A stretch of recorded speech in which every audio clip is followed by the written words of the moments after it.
Good evening and welcome to Great Barrington's annual town meeting. My name is Michael Wise. I'm Great Barrington's elected moderator. Some housekeeping items before we get started. Fire regulations prohibit standing in the corridors, aisles, or exits. Please take note of the exits near you. The meeting is being recorded by CTSB, I believe. It will be available for viewing later. Please turn off your cell phone ringers. I'll introduce the folks who are here on the dais. From my left, the most important person in the room, the town clerk, Jennifer Messina. The town accountant, Ellie Crespo, town manager, Mark Kruhensky, and town council, Jeff Blake. On my right, the select board, Steve Bannon, Ed Abrams, Lee Davis, Eric Gabriel, and Garfield Reed. Sorry, you got Lee and Ed mixed up. You can probably tell them apart. And the finance committee, I'm not sure I can see everybody from here. I see Phil Orenstein, Elena Cerna, Madonna Marr, and Ann O'Dwyer. One missing. Before we formally begin the meeting, the select board would like to read a land acknowledgement statement.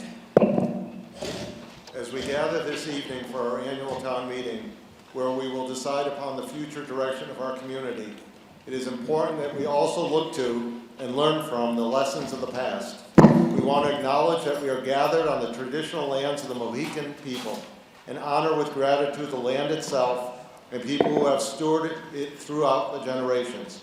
We commit to continuing to learn how to become better caretakers of the land we inhabit, to understand the history and traditions of those who cared for it before us, and to learn from the success and failures of preceding generations in the pursuit of a more just, equal Great Barrington. Thank you. A quorum of 100 voters being present, this meeting is called to order. The meeting has been called pursuant to warrant dated April 14th, 2023, duly served and returned. Please rise for the Pledge of Allegiance.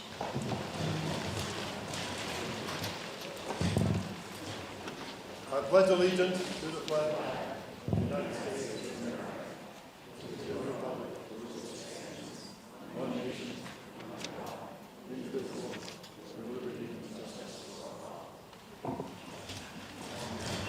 And before I review the procedures, I would like to share an invocation which is used by many New England moderators as soon as I finish organizing my stage here. We come together in civil assembly as a community in a tradition that is older than our state to make laws and decisions about our community. As we deliberate, let us advocate for our positions, but not at the expense of others. Let us remember that our neighbors with whom we may disagree are good people whose hopes and dreams are as valuable as ours, and that caring about each other is more important than any differences among us. I'll explain some of the procedures for this meeting. The meeting will be governed by the Constitution and general laws of Massachusetts, the Charter and bylaws of the town of Great Barrington. Town meeting time will be the reference guide for matters of parliamentary procedure. Only registered voters in Great Barrington may vote. Persons who are not Great Barrington voters may address the town meeting with special permission of the moderator. The seats on the left in front are for persons who are not Great Barrington voters. 6 non-voters have requested and been granted permission to address this meeting concerning the school assessment and the CPA committee proposals. Motions and amendments must be in writing and presented to the moderator before they are made. Most have been submitted already in advance of the meeting. The texts of main motions and amendments will be projected onto the screen. If you intend to offer an amendment concerning any of the warrant articles, please bring that text forward now so we can load it into the projector and to be ready when the time comes. If you wish to make a motion or to speak on a motion or amendment, go to the area of the microphone, which is over there on the left side from your perspective. Be prepared to speak when your turn comes. Please state your name and voting address, and then wait to be recognized by the moderator. When the motion is made and seconded, the person who made the motion will normally be recognized to speak first in support of it. You may speak once on a motion for a time not to exceed 3 minutes. To be sure we stay on track, I'm going to use a timer on the podium. This will turn yellow when 30 seconds remain and it turns red when the time has expired. The moderator has discretion to grant permission for an initial presentation that is longer than 3 minutes and to grant time for a response. That has been requested for 2 of the later items on tonight's warrant. Statements should be addressed to the pending motion and to the moderator. Please be considerate. Do not repeat points that have been made by other speakers. As I try to say, we determine things by the number of votes, not by the number of speeches.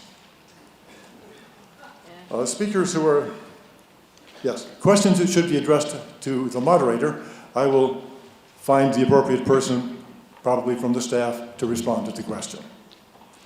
Speakers who are seated on stage will be recognized and may speak from the stage in order to make principal motions on the items presented by the Finance Committee and the Select Board and to respond to questions. For other matters, those seated on stage should go to the microphone in the hall. We're making an exception for Lee tonight, who just had surgery 2 days ago and is not going to be able to go down the stairs.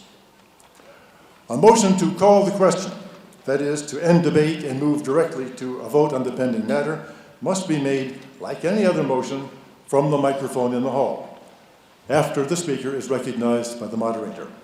This motion, which is not debatable, requires a 2/3 vote. Please be considerate of your fellow citizens' desire to hear and to be heard. To call the question, just to prevent the hall from hearing from people on other sides of an issue, is not technically out of order, but it is obnoxious. A long colored card has been issued to each voter. Use that card to vote by show of hands and to re-enter the auditorium. To tally the vote by show of hands, a counter has been assigned to each section of the room. The counters will report their numbers from the microphone so we can tally them and report them immediately after the vote. A set of colored ballots with yes and no printed on them has been issued to each voter to be used for vote by secret ballot. When a vote by secret ballot is called, the moderator will specify which color ballot to use for that vote. Votes to borrow money or to increase or exceed the town's debt limit must be taken by secret ballot, and one warrant article in particular on tonight's meeting calls for that. On a motion or an amendment to appropriate or raise more than the Finance Committee has recommended, that vote will be by secret ballot if requested by 20 or more voters. I will determine that by asking for a show of hands if it's necessary. Changing the method of voting on a motion is done by making an incidental motion during debate on that motion. That incidental motion requires a majority vote. The moderator has discretion to call for a secret ballot in other circumstances. In the case of a tie vote, the motion fails. The moderator in this meeting will not exercise a casting vote to break ties. Importantly, a motion for reconsideration of a vote may be permitted only if made within 15 minutes after the announcement of the result of the vote. Thus, I try to announce the time when votes are called. Only one motion for reconsideration is allowed for any individual article. When you entered the meeting this evening, you received a copy of the town meeting warrant, which describes the matters to be considered and acted upon at this meeting.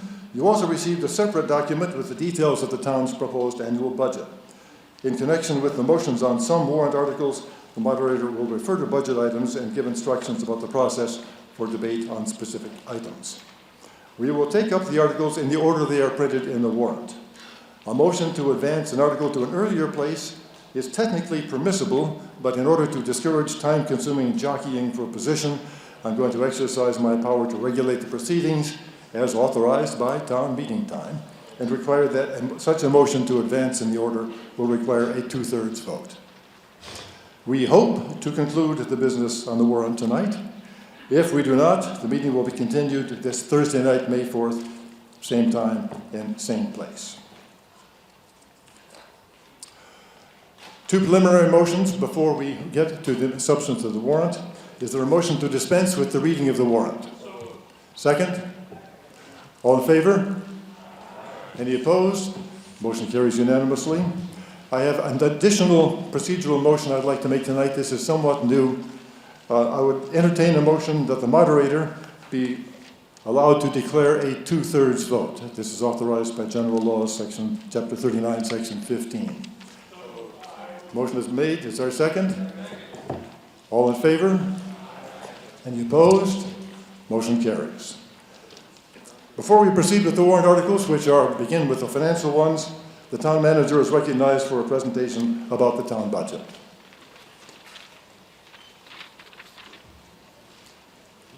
There he is. Thank you, Mr. Moderator, and good evening, everyone. My name is Mark Perhinsky. I'm your town manager. And before I launch into the budget overview, I'd like to just take a moment, as I generally do each year, to thank our many volunteers and boarding committee members, and also thank our department heads and support staff. In spite of regular, sometimes daily criticism, these folks show up day after day to do the hard work that we need to do to keep this town moving forward. So thank you all.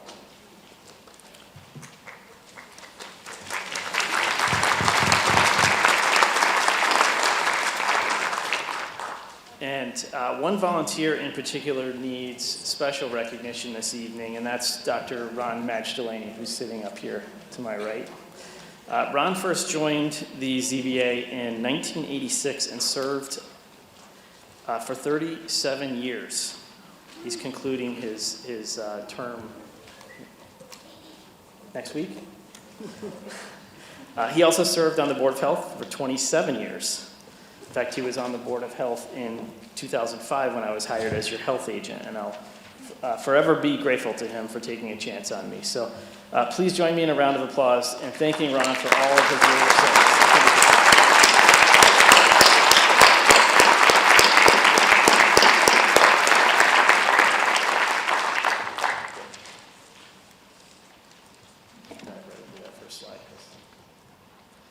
Okay, here's our first slide, our priorities. So every year we begin this process with identifying our priorities. And while the first three bullets generally carry forward from year to year, the last two highlighted in red up here are more important than ever. Attracting and retaining staff members is more challenging than it's ever been in this climate, and this budget that we're presenting to you this evening recognizes that.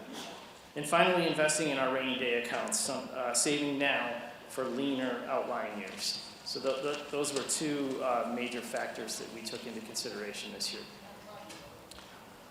Here's a look at our fiscal 24 revenue sources and estimates. It's a high-level look. We'll get into more detail in just a few minutes. Like all cities and towns, we rely heavily on taxation, but our other non-tax revenues are very strong at the moment, and particularly local receipts from meals and rooms, from licenses and permits, and our retail cannabis sales. Next slide. Here's a look at our proposed expenditures for fiscal 24. Here's where your tax dollars will be used in the coming year. And the two largest categories, of course, are town operations at roughly $14.5 million, and our school assessment just below that at roughly $20.3 million. And the next slide will give you a little visual. So here's a pie chart showing how our tax dollars are divided up. And you can see here that our proposed budget is an increase of 4.9% over fiscal 23. And Dr. Dillon will cover the school assessment and Article 9 in just a few minutes. So I'll move on past that.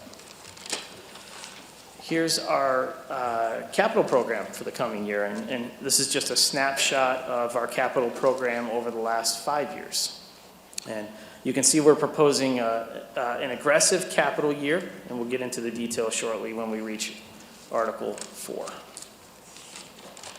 Next slide. I won't spend a heck of a lot of time on this one because, again, we'll get into more detail later. But in summary, we have a number of infrastructure improvements planned. We have continued improvements to our buildings and grounds, our parks, and necessary equipment and vehicle replacements to address this year.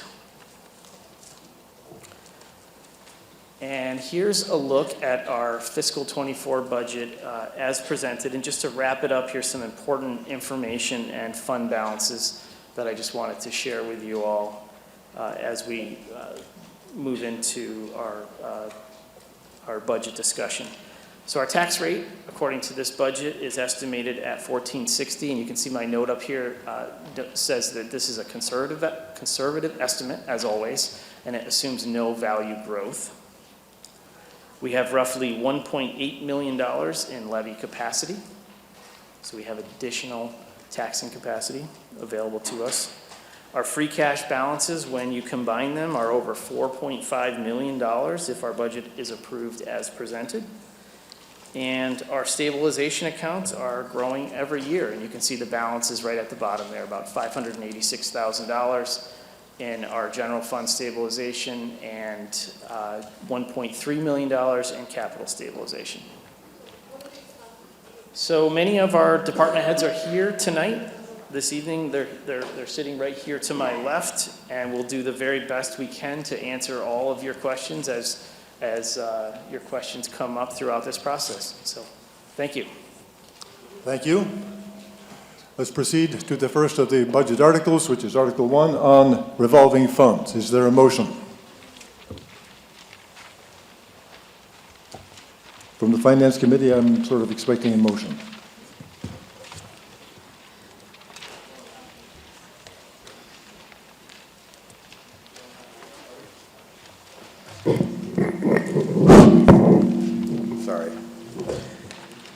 Article 1, that the town set the fiscal year 2024 spending limits for town revolving funds as set forth in the warrant, namely plumbing inspections for $20,000, wiring inspections for $60,000, gas inspections for $15,000, cemetery $5,000, and council on aging transportation $40,000.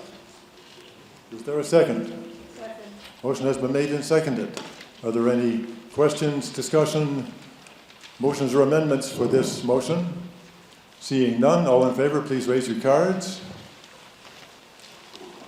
Thank you. All opposed? Passes unanimously at 6:17. Article 2. Article 2. Go ahead. Article 2. That the town fix the salaries of all elected officials for the period of July 1, 2023 to June 30, 2024, as indicated below. The select board of $24,500, which is $4,900 per member. Is there a second? Motion has been made and seconded. Discussion, questions, amendments? Seeing none, all in favor, please raise your cards. Thank you. All opposed? Motion passes again unanimously at 6:19. At this rate, we won't get through this warrant tonight. Article 3, which will take us a little while. Article 3, that the town raise and appropriate such sums of money necessary for the operation of departments in the town for the ensuing fiscal year for the purposes outlined below. The town manager and select board, $475,433. The Finance Committee Reserve Fund, $100,300. Financial Coordinator, Town Accountant, $191,778. Technology, $310,760. The Assessor's Office, $200,623. The Treasurer Collector, $274,577. Human Resources, $42,543. Town Clerk Elections, $149,612. Conservation Commission, $49,981. Planning Board, $5,450. Zoning Board of Appeals, $1,250. Office of Planning and Community Development, $167,260. We continue. The Police Department, $1,986,174. Point taken. $1,986,174. Sorry. Fire Department, $838,688. Communications Emergency Management, $24,461. Building Inspector, $190,636. And Animal Control, $11,850. Department of Public Works, Building and Grounds, $897,136. The Highway Department, $1,963,254. Health Department, $140,229. Human Services, $25,000. Council on Aging, $177,997. Veterans Affairs, $137,875. Libraries, $625,666. Parks and Recreation, $132,500. Various other boards and commissions, $20,000. Insurance, $1,767,153. Debt service, $2,495,750. Retirement, $1,157,483. Celebrations and events, $16,500. So the total general fund budget is $14,577,919. Is there a second? Second. Motion has been made and seconded. I'm going to, as they say, do a division on this item. I will review each of these line item appropriations one at a time. If you have an inquiry or want to propose a change about an item, say hold when I reach that item. I will call for a vote on all of the items for which no one has said hold. Then I will review the list again for discussion of the held items. At that point, please go to the microphone and be ready to state your inquiry or propose to change when I reach that item. When examination of a held item is concluded, I may call for a vote on that item separately. We'll see how this works out. As before, if there is a motion to appropriate more than the amount the Finance Committee has recommended, I will ask for a show of hands to determine whether 20 or more voters want that to be by secret ballot. I'll now review them line by line. Town Manager Select Board.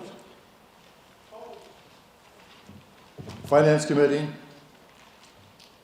Financial Coordinator. Technology. Assessor's Office. Treasurer and Collector. Human Resources. Town Clerk and Elections. Conservation Commission. Planning Board. Zoning Board of Appeals.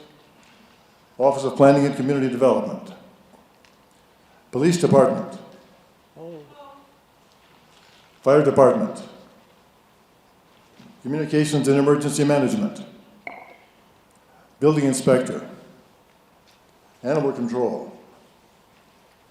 Buildings and Grounds. Highway. Health Department. Human Services. Council on Aging. Veterans Affairs. Veterans Affairs as a whole. Libraries. Parks and Recreation. Various boards and commissions. Insurance. Debt service. Retirement. Celebrations and events. Okay, I see that there are holds on 5 items.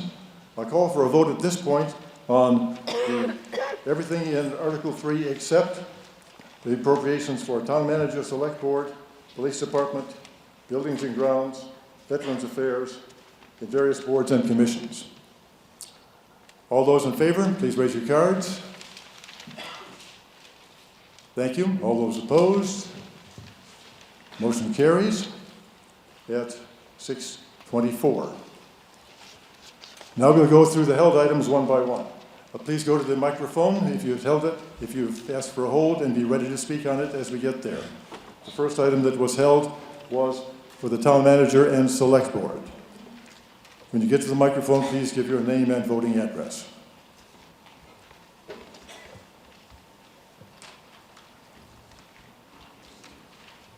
There was a hold called. Is somebody at the microphone? Oh, sorry.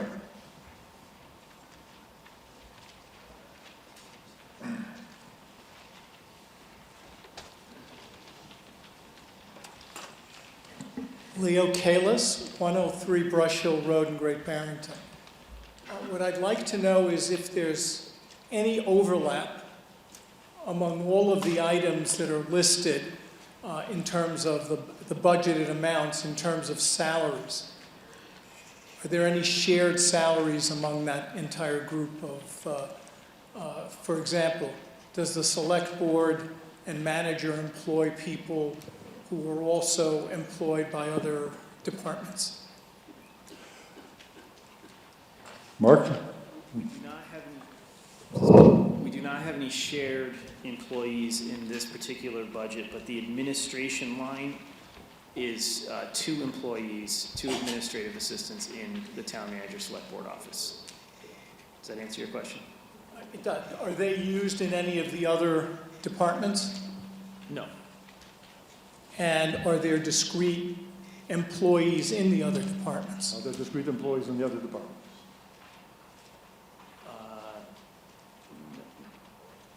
No. Okay.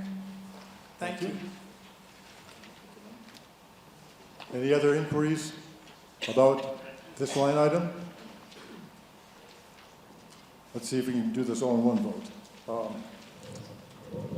Police department was next. Is there a hold? Yes.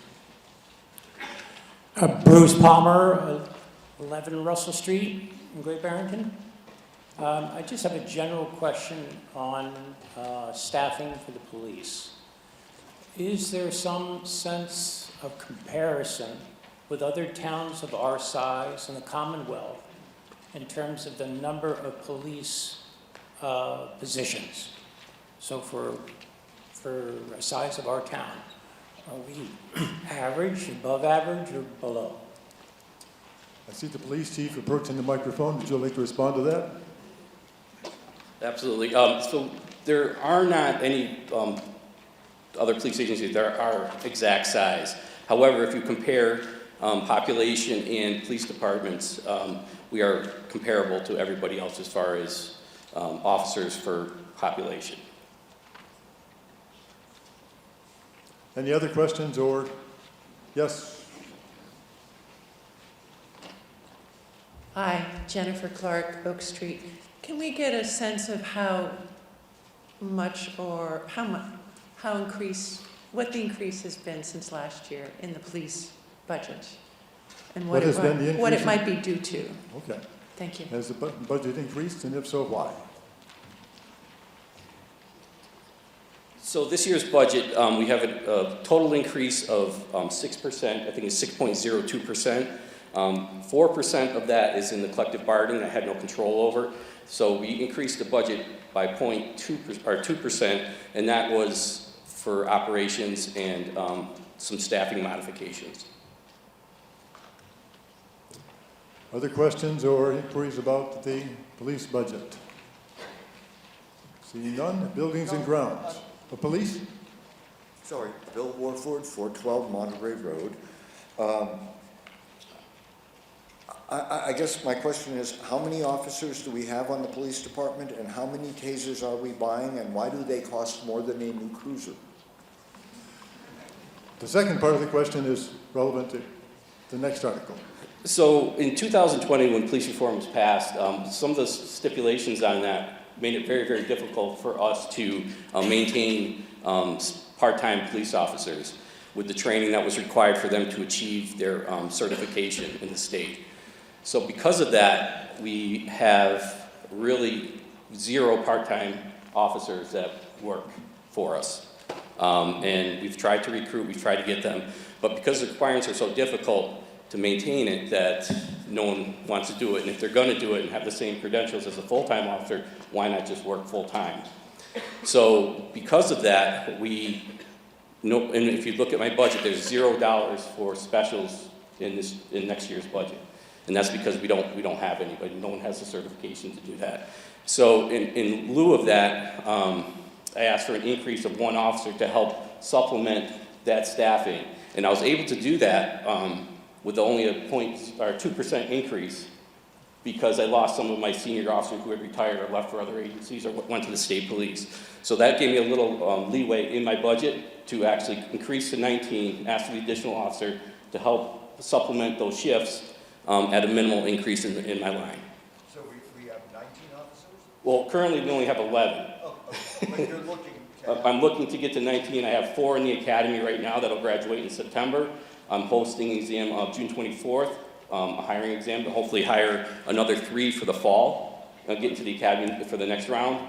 My question was tangential to how can tasers for... That is relevant to the next article, I think. Well, my question was not how, Okay, about go the ahead. financing.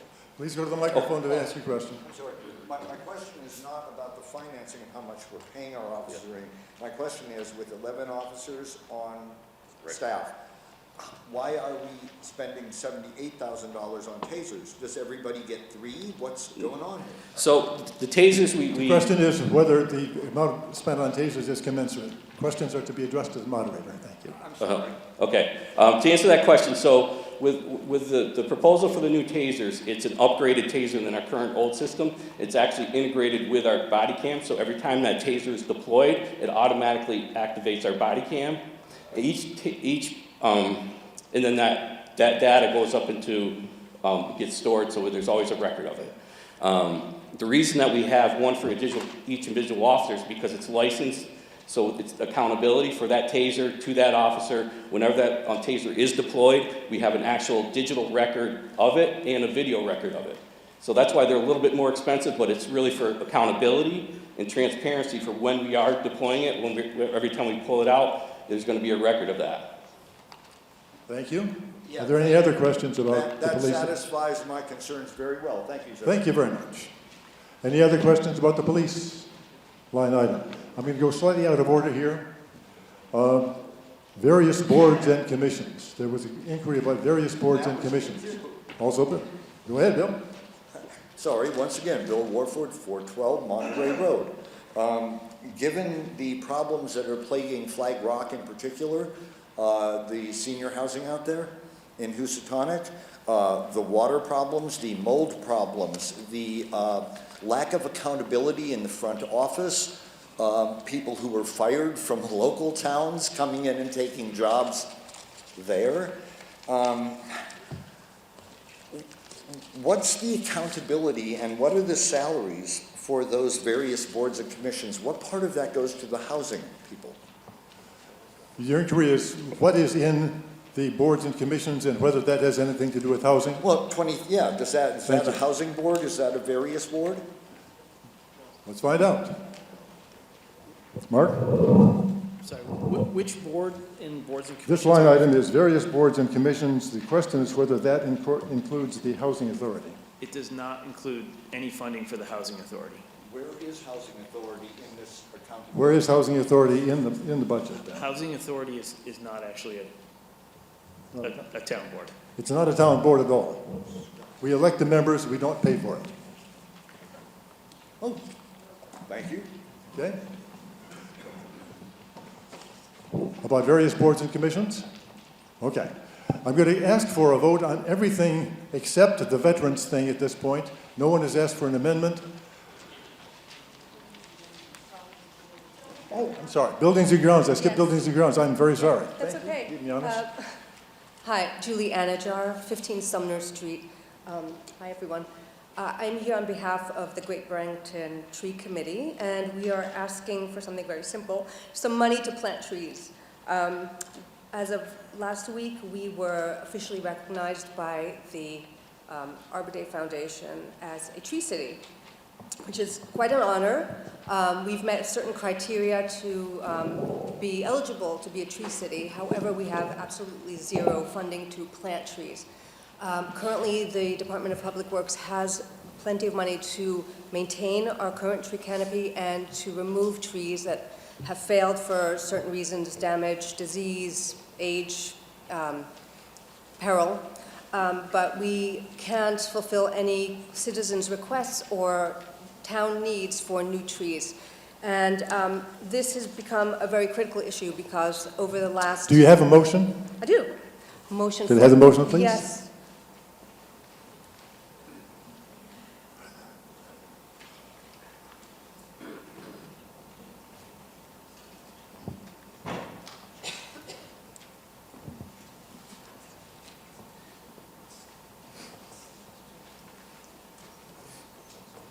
So according to the tree warden and the records at DPW, we've removed 227 trees over the last 3 years and replaced them with about 6 to 8 trees at the most.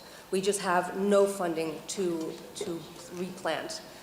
It's becoming critical. We are actually compiling a Google Earth map with areas where there are existing stumps and no replanting. There are areas in Housatonic Village, along Alfred Road, Everett Street, Hollenbeck, many areas around town where trees continue to come down. There are requests to remove for good reasons, but we have absolutely zero to replant. If we don't kind of manage that a balance, we are just going to be left with very young trees haphazardly planted, and we won't be here in 50 years to even enjoy this shade, but we need it. We need to plant now, so I'm asking for $20,000 to be added to the DPW budget just for planting. So that is your motion, and we see it up above on the screen, correct? Is there a second to that motion? Motion has been made and seconded. Is there any further discussion of that? This is essentially an amendment to the main motion. Seeing none, all in favor of this as an amendment to the main motion? Thank you. All opposed? The amendment carries. The last item on the holds, I think we can do this all at once now, is Veterans Affairs. Motion to increase the Veterans Affairs budget from $137,875 to $159,475, an increase of $21,600. Motion has been made and seconded to amend the main motion to add.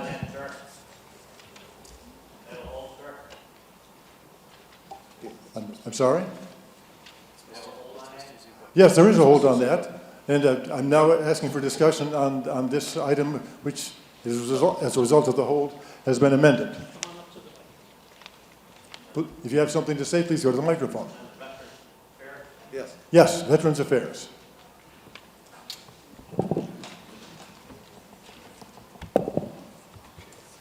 Town officials and voters of Great Barrington. My name is Richard Zuko, 17 Highland Drive, Great Barrington. I've been a resident of Great Barrington since 1943, except for a couple of years with the Department of Defense. I represent the James A. Madolo Post, 8348 800 South Main Street, Great Barrington. Since COVID, like everybody, it's taken quite a toll on us. And I'm asking the town to give us $1,800 a month to keep up our expenses and to keep the post going. Thank you. Thank you. Any further questions, discussion on this amendment to the main motion? The amendment is to add $21,600 to the line for Veterans Affairs. It has been made and seconded. Seeing no further discussion, all in favor, please raise your cards. All opposed? Amendment carries. We'll now vote on the main motion. The remainder of the main motion, the held items, two of which have been amended to add $20,000 to Buildings and Grounds and $21,600 to the Veterans Affairs. An appropriate adjustment will be made in the total at the bottom of the page. All in favor, raise your cards. All opposed? Okay. Ayes have it. Motion carries at 6:39. Article 4. Is there a motion? Article 4. That the sum of $8,159,100 is appropriated to pay costs of undertaking various capital projects and acquiring various items of capital equipment as follows. 1, purchasing tasers for the police department at an approximate cost of $78,000, including the payment of all costs incidental and related thereto, and that to meet this appropriation, the town authorized the use of $78,000 of free cash. 2, purchasing firearms for the police department at an approximate cost of $29,000, including the payment of all costs incidental and related thereto, and that to meet this appropriation, the town authorize the use of $29,000 of free cash. 3, purchasing and equipping a new police cruiser at a cost of approximately $65,000, including the payment of all costs incidental and related thereto, and that to meet this appropriation, the town authorize the use of $65,000 of free cash. 4, purchasing and equipping a new UTV with enclosed trailer for the fire department at a cost of approximately $44,000, including the payment of all costs incidental and related thereto, and that to meet this appropriation, the town authorize the use of $44,000 of free cash. 5, purchasing and equipping a new ride-on leaf blower for the Department of Public Works at a cost of approximately $18,000, including the payment of all costs incidental and related thereto, and that to meet this appropriation, the town authorize the use of $18,000 of free cash. 6, purchasing new landscaping equipment for the Department of Public Works at a cost of approximately $20,000, including the payment of all costs incidental and related thereto, and that to meet this appropriation, the town authorize the use of $20,000 of free cash. 7, acquiring 3 new trucks for the Department of Public Works at an approximate cost of $240,000, including the payment of all costs incidental and related thereto, and that to meet this appropriation, the treasurer, with the approval of the select board, is authorized to borrow said amount under and pursuant to MGL 44 Section 7 or any other authority, and to issue bonds or notes of the town therefore. 8, acquiring a new loader with attachments for the Department of Public Works at an approximate cost of $293,200, including the payment of all costs incidental and related thereto, and that to meet this appropriation, the treasurer, with the approval of the select board, is authorized to borrow said amount under and pursuant to MGL 44-7 or any other authority, and to issue bonds or notes of the town therefore. 9, acquiring a new excavator for the Department of Public Works at an approximate cost of $91,200, and including the payment of all costs incidental and related thereto, and that to meet this appropriation, the treasurer, with the approval of the select board, is authorized to borrow said amount under and pursuant to MGL 44-7 or any other authority, and to issue bonds or notes of the town therefore. Sorry. 10, making various buildings and grounds improvements at an approximate cost of $1,325,000, including the payment of all costs incidental and related thereto, and that to meet this appropriation, the treasurer, with the approval of the select board, is authorized to borrow said amount under and pursuant to MGL 44-7 or any other authority, and to issue bonds or notes of the town therefore. 11, making various street and bridge improvements at an approximate cost of $5,235,700, including the payment of all costs incidental and related thereto, and that to meet this appropriation, the treasurer, with the approval of the select board, is authorized to borrow $3,537,200 under and pursuant to MGL 44-7 or any other authority, and to issue bonds or notes of the town therefore, and $406,000 shall be transferred from Chapter 90 funds, so-called, and $1,292,500 shall be transferred from available grant funds. 12, making park improvements at an approximate cost of $370,000, including the payment of all costs incidental and related thereto, and that to meet this appropriation, the treasurer, with the approval of the select board, is authorized to borrow said amount under and pursuant to MGL 44-7 or any other authority, and to issue bonds or notes of the town therefore. 13, making broadband improvements at an approximate cost of $350,000, including the payment of all costs incidental and related thereto, and that to meet this appropriation, the treasurer, with the approval of the select board, is authorized to borrow said amount under and pursuant to MGL 44-7 or any other authority, and to issue bonds or notes of the town therefore. The amounts authorized to be expended by this vote, including by borrowing, are estimates based on information available, and the town is authorized to expend more for any project or less for another, so long as in the judgment of the select board, each project to be funded can be completed within the total amount authorized to be expended by this vote. Is there a second? There is a second on this motion. I will treat this one like the previous warrant article, and that is I will go through these 13 items one by one. If you have an inquiry or want to propose a change, call hold. I will then review the hold items separately. I may call for a vote on the first 6 items separately because these do not call for a secret ballot, and that may be more efficient. In any event, let's go through them one by one. Number 1, tasers for the police department. Number 2, firearms for the police department. Number 3, new police cruiser. Number 4, UTV with enclosed trailer for the fire department. Number 5, ride-on leaf blower for the Department of Public Works. Number 6, landscaping equipment for the Department of Public Works. Number 7, 3 trucks for the Department of Public Works. Number 8, a new loader with attachments for the Department of Public Works. Number 9, a new excavator for the Department of Public Works. Okay.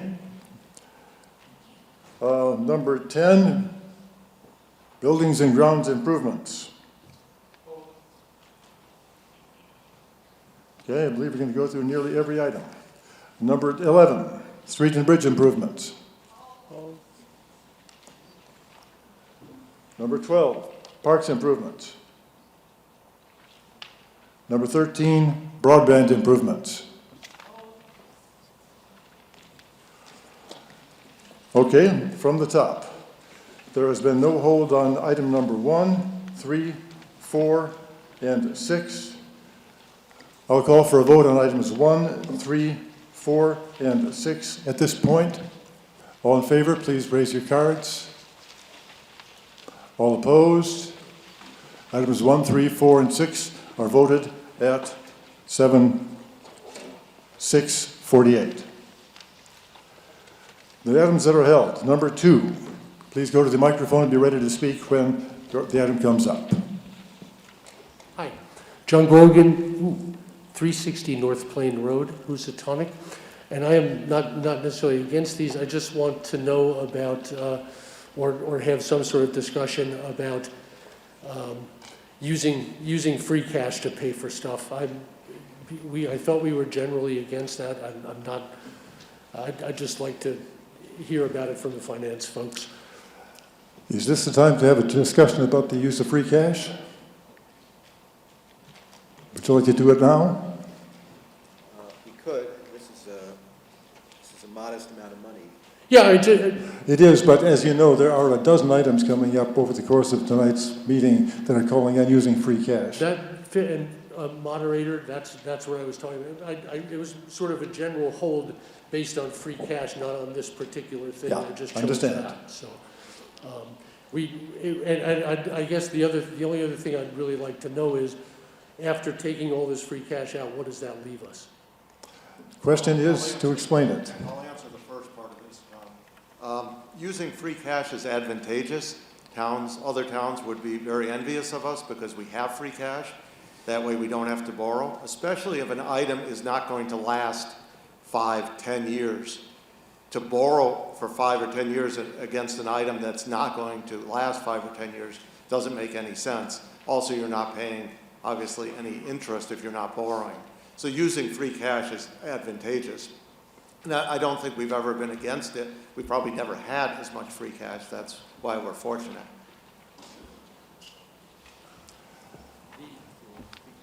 Further question? The question, I completely agree with you, Steve. The only question is, it seemed like there was a lot coming out of, for a lot of things going out of free cash to pay for it. It just seemed, like a lot. So I guess if the finance committee can reassure me that we still have free cash after we spend all this money, I'm happy to. I guess that's the question. With so much Sure. being I'm spent. I'm Go happy. ahead, Senator Dwyer. These items that are coming out of free cash, as I think Steve Bannon pointed out, these are small amount items compared to the items we're borrowing on. And again, to reiterate, several years ago, we talked about not putting everything into borrowing if it wasn't a major expense. To try to control the borrowing and to control the interest on our borrowing. In terms of free cash, we still have quite a bit in free cash, but I do want to share with folks that we are relieving quite a bit in free cash, although a good portion of it is the community impact fees from the cannabis revenue, which is a more constrained use of funds. So. Mark, you would like to add to this?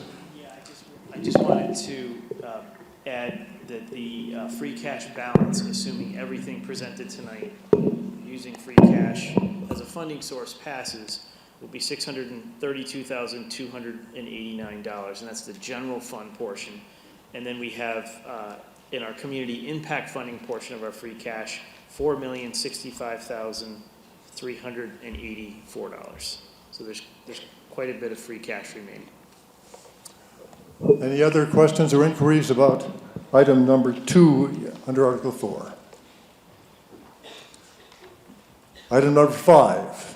Anybody want to make a suggestion or have an inquiry about item 5? Just refresh me on what it was. Oh, Right on leaf blower. It was the same thing. Same question? Okay. And we're right at number 6. Another item for DPW. Same question, apparently same question.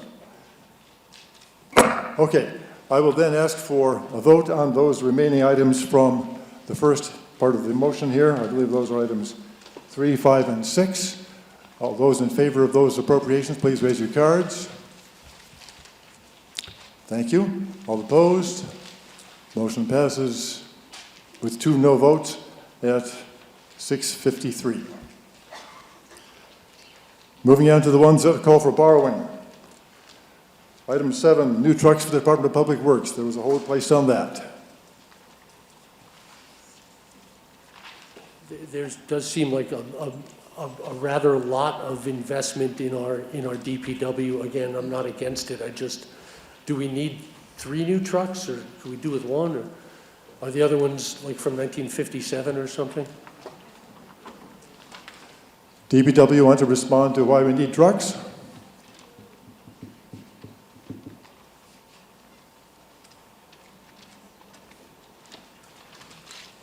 The town currently has like a replacement program that we go by for regular pickup trucks and the larger trucks. And, I'm sorry, Joe Aberdell, Superintendent of Thank you. DPW. So we use that for future planning, the aging of the trucks and stuff like that. And as the years come around, we evaluate the conditions of the trucks. There was actually 2. There was 1 that wasn't replaced last year. That's why we have 3 this year. So it would have been just 2. So it's being requested based on condition and reliability. And presumably same with that. Okay. Do we have a similar question for the new loader? Oh, the same with it? Can I address, without walking down to the microphone? No, you must come to the microphone, please. Sorry. Can we have a microphone that goes to the crowd rather than requiring? It'd be very nice if we did, but we don't. Well, that seems to be very... I asked CTSB all the time for this, and they don't have it. So I have to come down to the microphone to make my point. You do. Yep.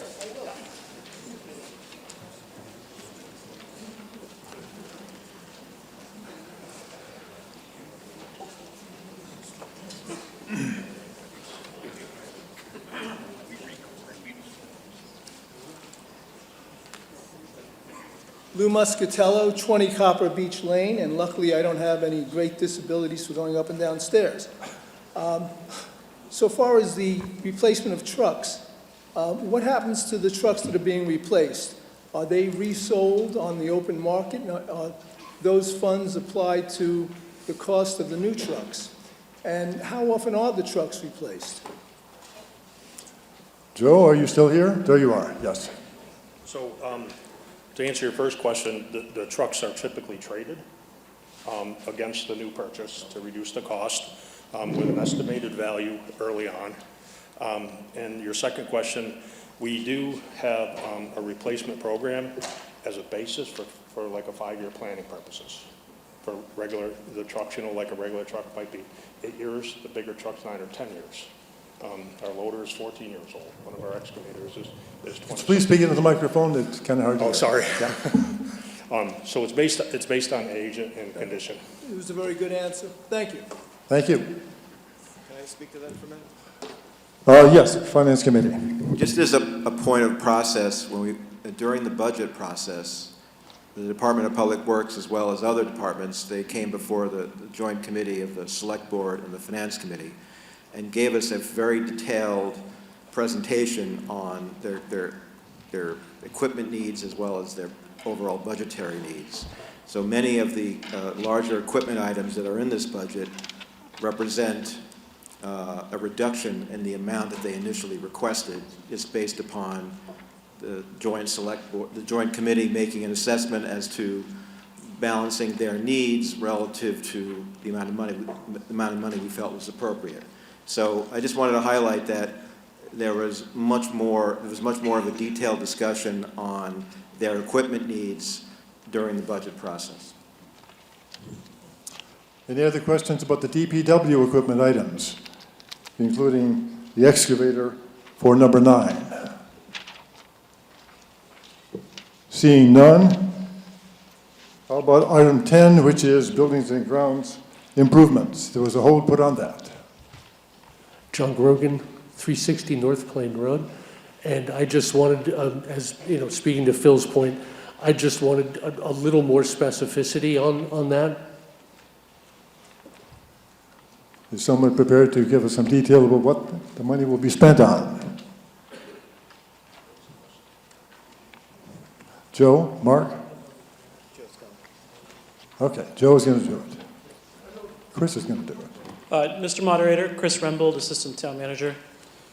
This year, the buildings and grounds projects include upgrades to building systems, including heating and cooling at the police station, which hasn't been touched since we acquired it from Verizon many decades ago. Increasing safety and efficiency of the police station, heating and cooling, and the long-term viability of that. There's the development of a buildings and grounds asset management plan, for which we are supplementing with grant funds already received. And there's also engineering and architectural costs for any town buildings to complete needed building assessments. Further questions about where we're spending that money or about that otherwise? Item 11, street and bridge improvements. Also, there's a hold on that one. Bruce Palmer, 11 Russell Street. Just a little more detail on that. And a second question, I'm foreign to this concept of free cash. So maybe somebody could explain that. I'll take a guess at it. It's excess revenue over expenses. So if it is excess revenue over expenses, I'd like to have some of that back. With your indulgence, since there are half a dozen items coming up dealing with free cash, and this is not one of them, I'll hold that for the first one where that comes up as such. And the question then remains, what are we spending the buildings, the roads money on? Mr. Moderator, Chris Rembold. The street, sidewalks, bridges, roads includes improvements to the Lake Mansfield recreation area, complete street projects including the rail trail in Housatonic, which is partially funded by CPA from several years ago, sidewalks and bus stops throughout town. But the main focus includes the side streets off of Stockbridge Road, like Commonwealth Ave, those streets that we didn't pave the last year or two, including other streets in Housatonic, the Grove Street area in Housatonic up on the hill, Continued engineering to renovate Main Street south of the roundabout all the way down to the senior center for planned construction in fiscal '25. And that includes the replacement of a retaining wall that's currently holding up Route 7. So there's that important component.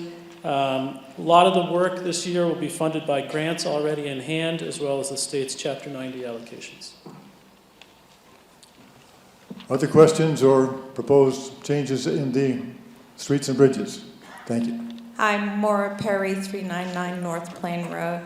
And as this line item is 64% of this entire budget for this capitalization efforts, can we get further clarification on what kind of grants we can achieve, be it federal? Was there any ARPA funding available? And more so, when are we going to slate capital improvements for things like the Cottage Street Bridge and the Division Street Bridge? Thank you.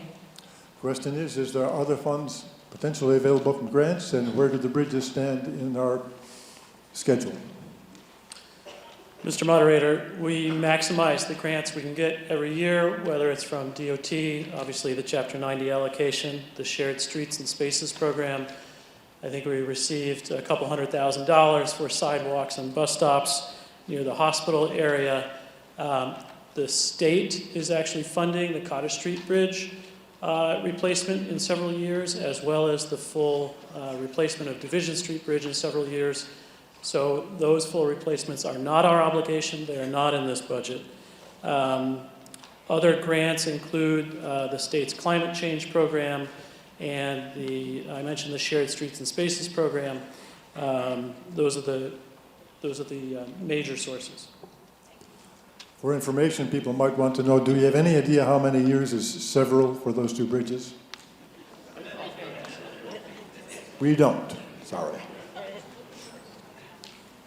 If there's nothing else on roads and bridges, I believe there was no hold on number 11, parks improvements, so there was a hold on broadband improvements. Is there a question or comment on the broadband improvements?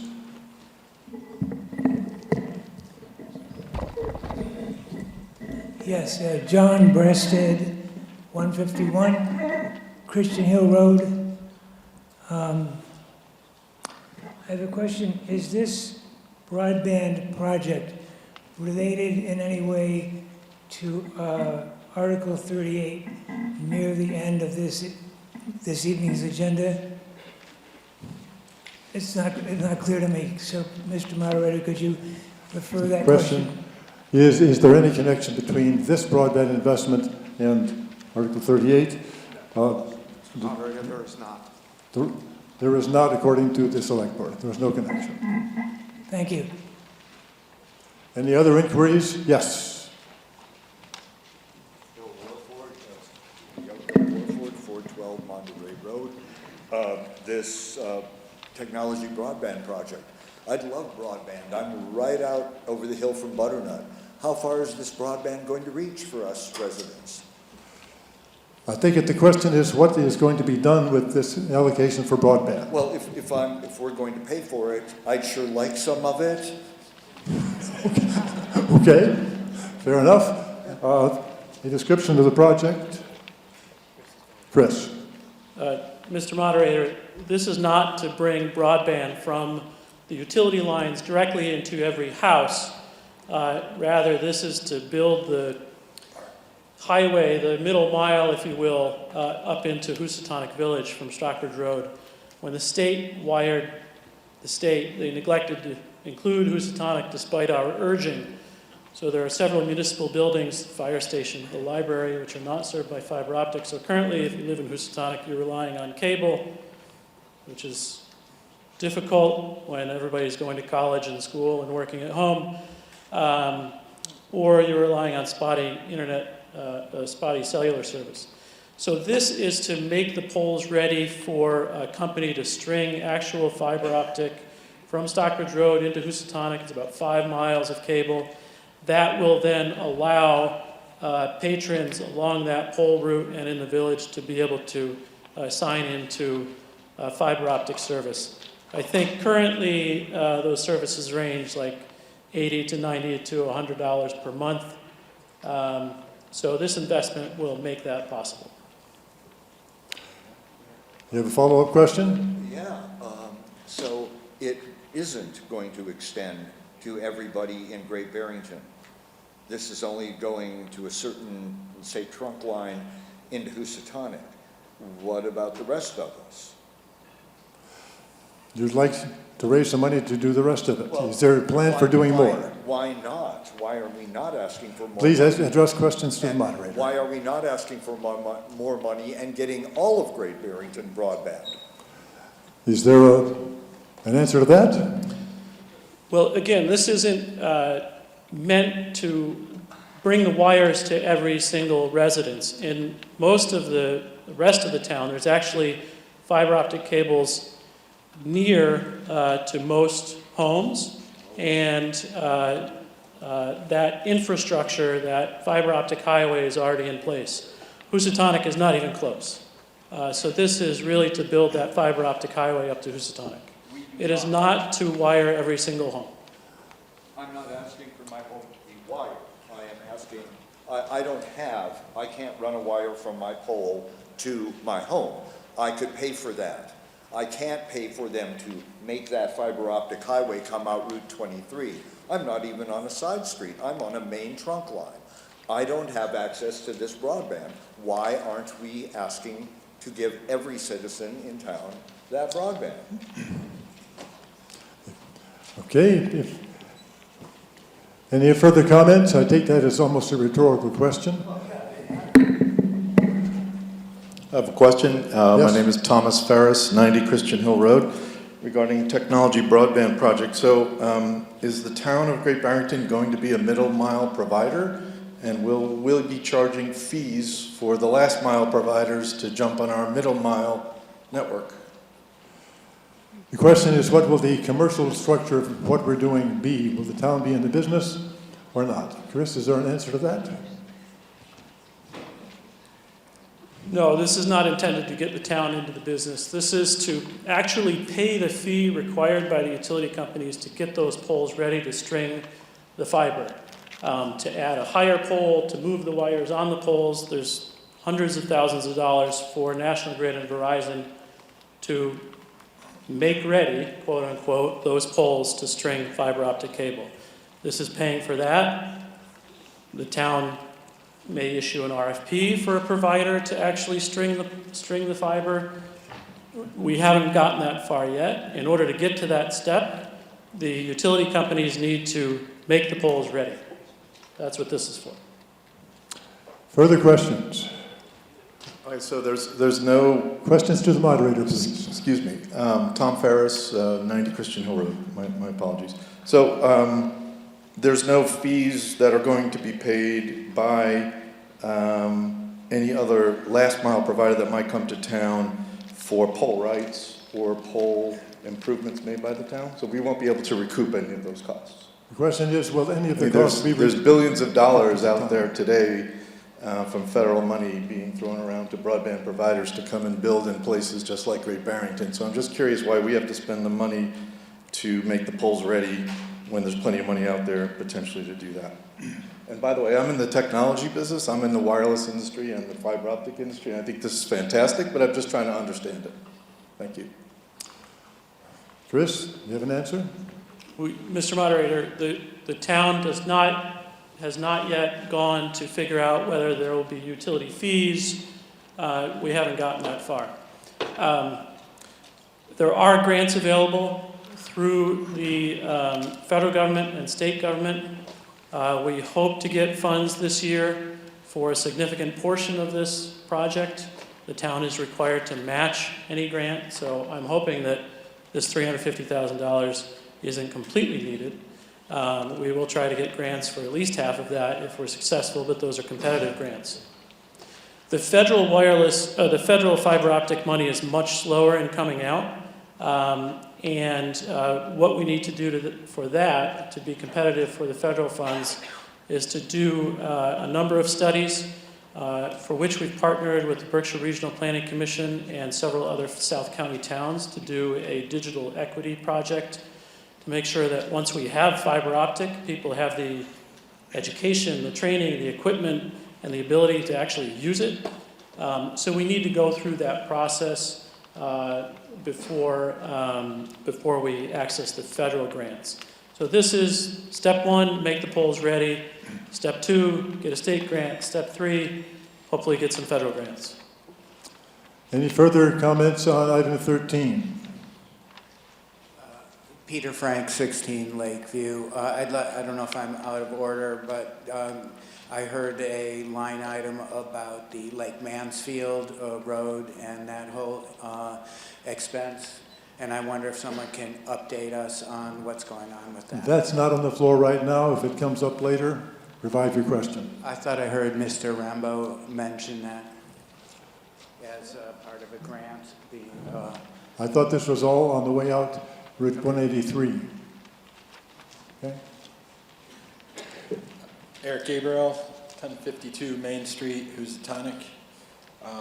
The way I look at item 13 here, the broadband, is Housatonic's infrastructure is well behind most towns on all levels. What we need is the town to help invest, bring different portions up to today's standards, and we are just hoping that we can have town support to utilize this and get Housatonic's broadband up to speed. So I hope we have your support. Thank you. Last speaker on this. Last speaker on this. Bob Raddick, 8 Blue Hill Lane, this technology project. I think Housatonic is maybe well behind, and I think we should support that. But my question really is, have we done like funding and support for other like situations, and are we setting a precedent in terms of future costs to extend broadband and essentially setting up the cable across poles that's going to be ongoing when we do have these federal dollars and other ways to do it? I just want to make sure that we are fully leveraging other funds that are available and that not we're setting ourselves up for some sort of precedent that is going to be significant in the future. Question is, are there likely to be other similar needs? Are there ways we can mitigate that? Is there a response from the staff?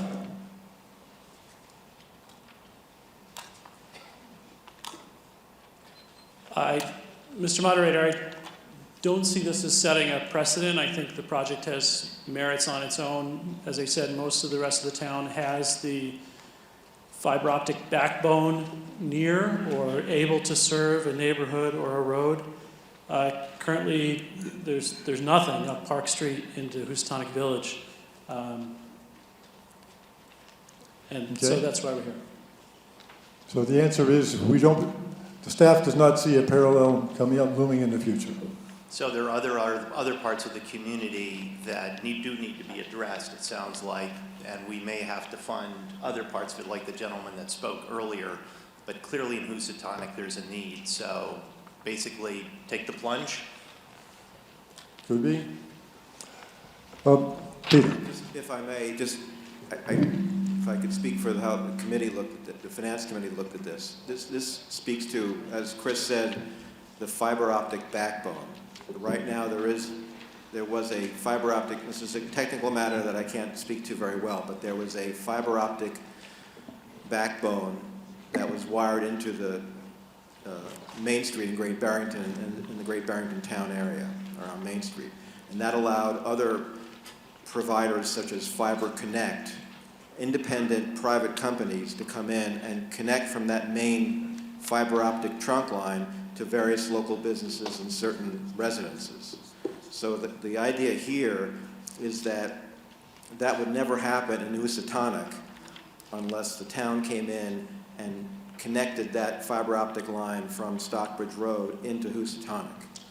So we're just sort of setting the foundation for those private independent providers such as Fiber Connect to come in and then separately enter into commercial transactions with private businesses and residences to provide the fiber optic broadband near Housatonic. So that's the way we approached it as an assistance to help the town of Housatonic and its commercial development. Understood. 30 seconds? Understood.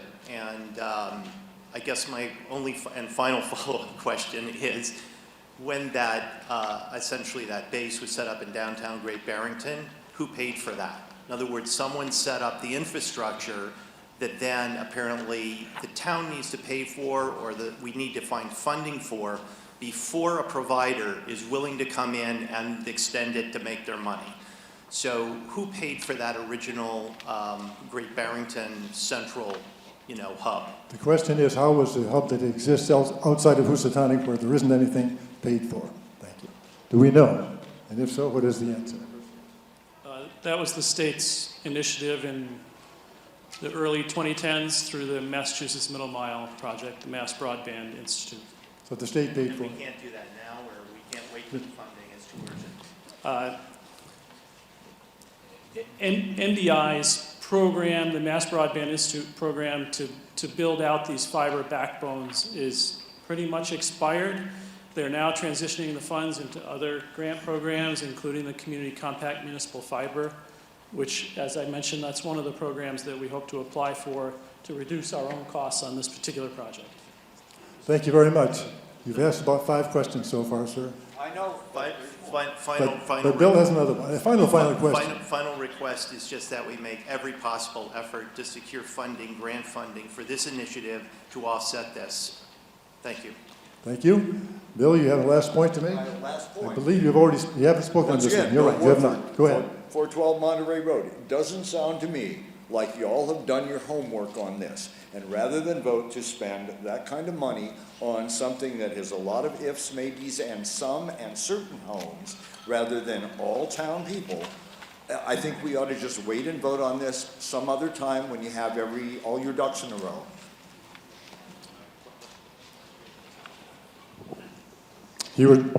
Lee, you have something? So broadband is really the future. It generates jobs. It brings families to our community. Housatonic needs this more than anything.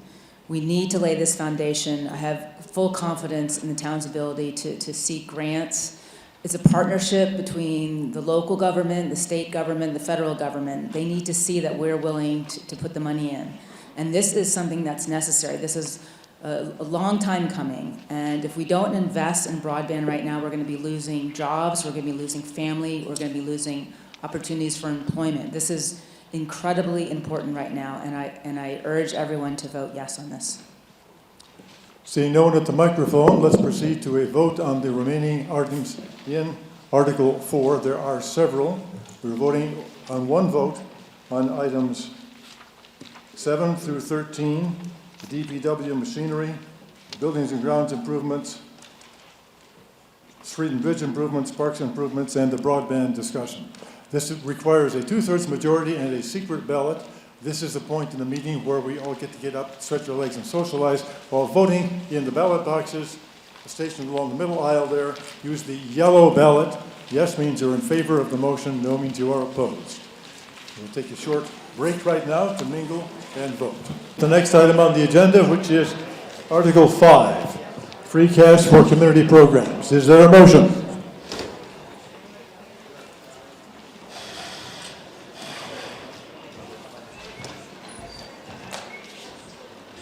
Does the Finance Committee have a motion on Article 5?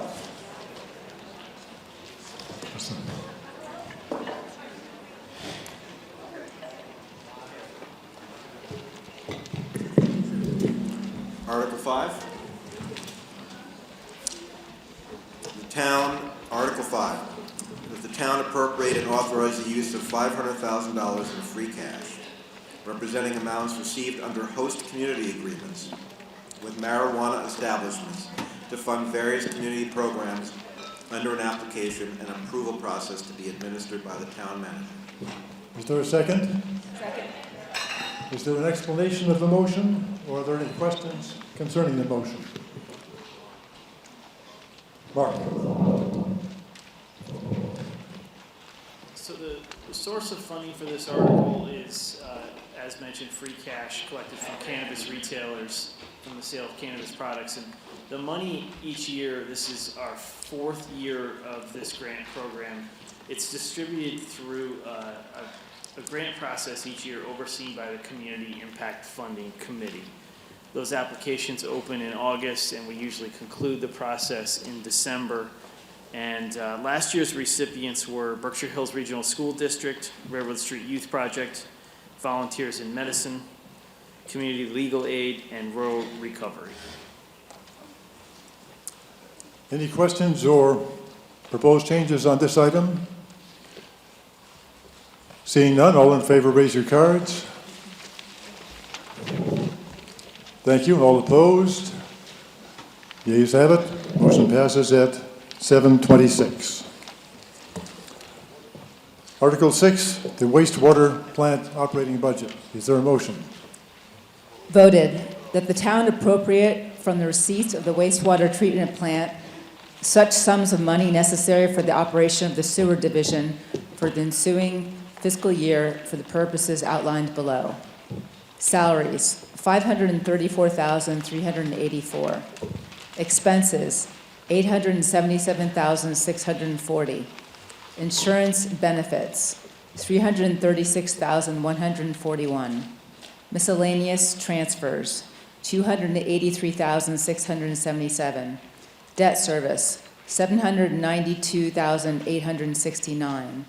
Total wastewater treatment plant budget, $2,824,711. Motion has been made and seconded. I will treat this motion the way I have some other ones. I'll read the items one at a time. If you have a question or a concern about it, please go to the microphone. Salaries, expenses, insurance and benefits, miscellaneous transfers, debt service. Seeing no questions on any of these items, I'll call for a vote. All in favor, signify by raising your cards. Thank you. All opposed? One opposed. The motion carries at 7:27.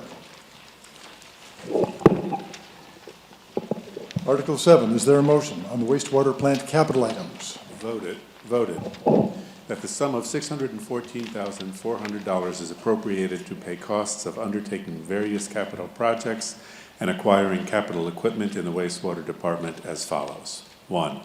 Acquiring a new mower for the wastewater department at an approximate cost of $14,400, including the payment of all costs incidental and related thereto, and that to meet this appropriation, the town authorized the use of $14,400 of retained earnings in the sewer enterprise fund. 2. Retaining engineering services at an approximate cost of $200,000, including the payment of all costs incidental and related thereto, and that to meet this appropriation, the town authorized the use of $200,000 of retained earnings in the sewer enterprise fund. 3. Making collection system improvements at an approximate cost of $400,000, including the payment of all costs incidental and related thereto, and that to meet the appropriation, the town authorized the use of $400,000 of retained earnings in the sewer enterprise fund. The amounts authorized to be expended by this vote are estimates based on information available, and the town is authorized to expend more for any project and less for another, as long as, in the judgment of the Select Board, each project to be funded can be completed within the total amount authorized to be expended by this vote. Is there a second? Motion has been made and seconded. Are there questions concerning any of the items on the wastewater treatment plant's capital plan? Seeing none, this can be passed by majority votes because it does not involve borrowing money. All in favor, please raise your cards. Thank you. All opposed? Motion carries with 2 no votes at 7:29.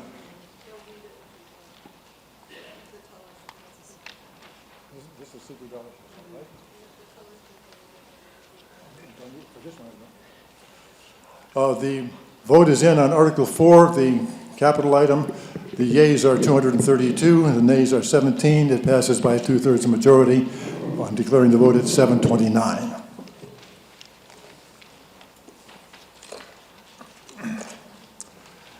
Article 8, wastewater treatment plant appropriation of unexpended sewer replacement funds. Is there a motion? Voted that the town appropriate the sum of $300,000, the unexpended portion of the $400 authorized to be borrowed under Article 8 of the warrant for June 22nd, 2020. Annual town meeting for the sewer line replacements at Main and Maple Street, and for which no further liability remains, to pay the cost of wastewater department equipment and wastewater system improvements and repair projects. Included the payment of all costs incidental and related thereto. Is there a second? Motion has been made and seconded to transfer these funds for these uses. Are there any questions or comments on this? Seeing none, this requires a majority vote also. All in favor, please raise your cards. Thank you. All opposed? Passes unanimously at 7:30. Article 9, the Regional School District Assessment. Is there a motion? I'll take the motion first and then hear from Peter. Voted that the town raise and appropriate the sum of $19,889,874 for the operating assessment and the $443,859 for the capital assessment, for a total assessment of $20,333,733. Of the Berkshire Hills Regional School District. Motion has been made and seconded. I believe the school superintendent would like to make a presentation on this article.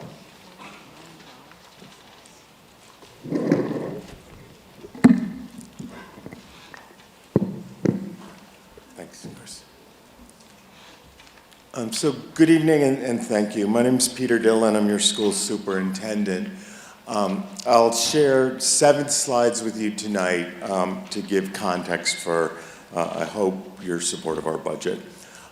When I talk about our work, I like to start with our mission, and it's to ensure that all students are challenged through a wide range of experiences to become engaged, curious learners and problem solvers who effectively communicate, respect diversity, and improve themselves and their community. I think we're doing a nice job of that, and that's partly evidenced by our post-secondary highlights. This year, and this is very much in flux, and I just am adding another one that I heard about on my way into the theater tonight, but 3 students are going to Cornell, 2 to Dartmouth, 2 to Tulane, 2 to Northeastern, 1 to Wesleyan, 1 to McGill, and in the first time that I can think of, at least in the 14 years I've been here, 1 to the Air Force Academy. 12 students are going to UMass Amherst, 12 to BCC, 1 to the Berkeley School of Music, 1 to Cooper Union. We have 2 students with Division I athletic scholarships, 1 to St. John's for baseball and 1 to Alliance for softball.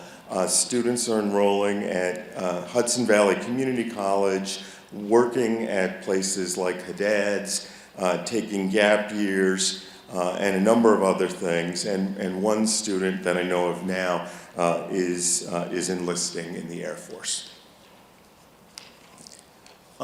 When we look at our budget priorities, we're really focusing on 3 things: to continue to provide high-quality education for all students, to provide a range of social emotional supports, and that's really important, particularly now as we're coming off the pandemic, and to ensure equitable access for all students. This pie chart, which is one of many in our budget books, represents where we're investing our resources and your tax dollars. The largest piece of the pie is around salary and benefits. Others include transportation, services that we're not able to provide, utilities, and some other smaller areas. When we look at what our assessment is to Great Barrington, the total increase of our assessment is 6.4% or $1.652 million. The increase to Great Barrington is 7.32% or $1,387,101. As you all know, we're in a tough inflationary cycle, and we worked very hard from our original budget to get to this point. One last slide I'd like to share is, like the town, we do a really significant job of being entrepreneurial and securing additional grant funds. This past year, we received more than $4 million in competitive grants, and there are a list of where those are from. One from the town of Great Barrington, the Department of Justice, the 21st Century, which runs our after-school, or funds our after-school and summer programs, the Barr Foundation, which is helping us do some great things at the high school, the United Way, also for after-school, ESSER in response to the pandemic, all sorts of title grants, special ed grants, vocational grants, rural aid, and social emotional learning and mental health. As we look forward, and this is my last slide, we're going to continue to focus really aggressively on rigor and relevance. We're going to focus on well-being. We're going to focus on measuring student growth in a wide variety of ways and continuing to create more and deeper vocational opportunities. The other thing that continues to be on the horizon is a potential high school project, and working very closely with the state and the Massachusetts School Building Authority, and they just recently, last week, invited us into the next phase, which is where we do a feasibility study. So thank you for your consideration, and I hope you vote to support our budget. Thank you, Peter. If you might want to stay there in case there are questions only you can answer. Are there questions, comments about the school budget item? Seeing none, I'll call for a vote on the motion. All in favor, raise your cards. Thank you. All opposed? The ayes have it. Motion carries at 7:37. Article 10 on vocational education, tuition, and transportation. Is there a motion?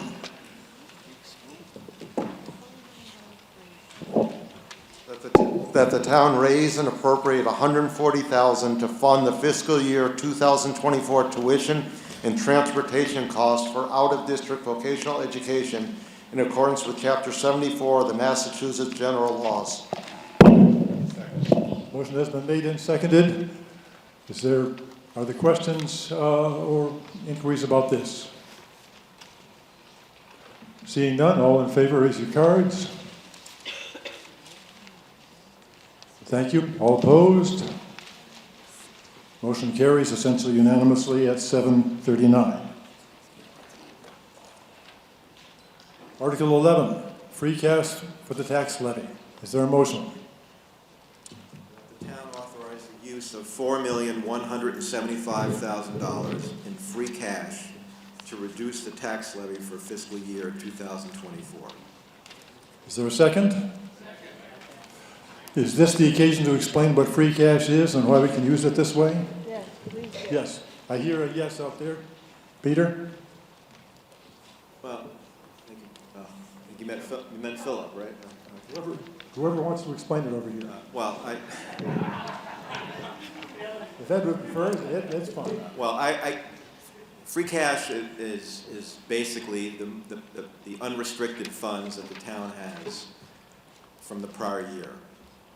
And that can be used for a number of things. It can be used to purchase items, but it's primarily used to reduce taxes for the coming year. So we have about $5.7 million in total unrestricted free cash.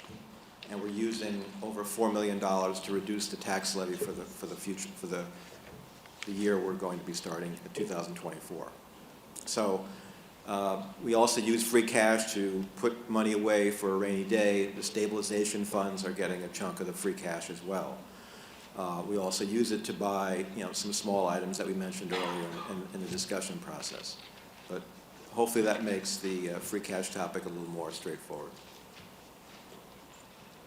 Any other questions about this item? Seeing none, all in favor, please raise your cards. Thank you. All opposed? No one is voting against lowering the tax levy. The motion passes at 7:40.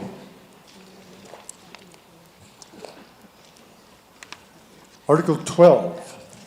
The town authorized the payment of prior fiscal year's invoices from the insurance appropriation for the fiscal '23 operating budget in the amount set forth below. Insurance, $87.55 to Berkshire Medical Center and $195 to Custom Drug Testing, Inc. Motion has been made and seconded. Are there questions about the payment of these old bills? Okay. This one is special because they are old bills. The rules require there be a 4/5 vote, which we can count, or if it's unanimous, we don't have to count. That's a hint. All in favor of the motion, please raise your cards. Thank you. All opposed? Thank you very much. The motion passes unanimously at 7:41. Article 13, free cash for the stabilization fund. That the town appropriate and authorize the transfer of $150,000 from free cash for deposit into the stabilization fund. Motion has been made and seconded. Questions about transferring some of the free cash, this free cash, to the stabilization fund? Seeing none, all in favor, raise your cards. Thank you. All opposed? The ayes have it. Motion carries at 7:43. Article 14. That the town appropriate and authorize the transfer of $150,000 from free cash for deposit into the capital stabilization fund. Motion made and seconded to deposit $150,000 into the capital stabilization fund.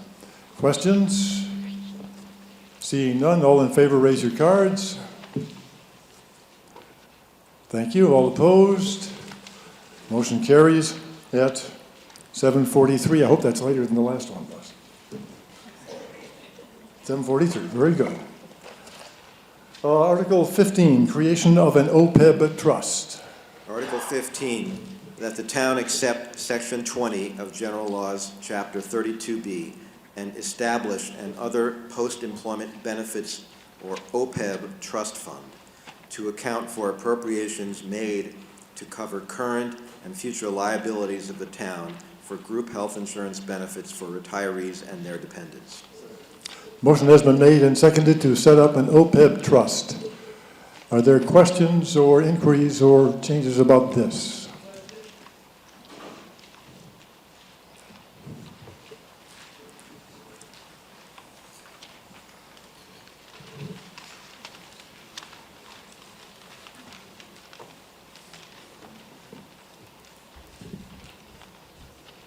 Mr. Moderator, Lou Muscatello, 20 Copper Beach Lane. Since this raises the question of another benefits liability trust fund, I guess it also raises questions about the existing fund. First and foremost, do town employees get health care benefits for life post-retirement, or do they pay, like most people do, Medicare and Medicare Advantage costs? Question is, what do employees get now post-retirement health care? Do you have several questions? Can put them all at once? Let's do this one at a time. And their dependents also. Mark? Employees are eligible to receive health care benefits after they retire if they're vested in our retirement system, yes. And this fund this is an obligation for us as an employer to fund a portion of the retirees' benefits post-retirement. So since this obligation is considered a liability, we're proposing to establish this fund so that we can start setting aside money now to get out ahead of those future obligations. What is the vesting period? What is the vesting period? I'm sorry? What is the How vesting long period? does When it take do- to vest for post-retirement health care benefits for 10 life? years. 10 years. The vesting period is 10 years.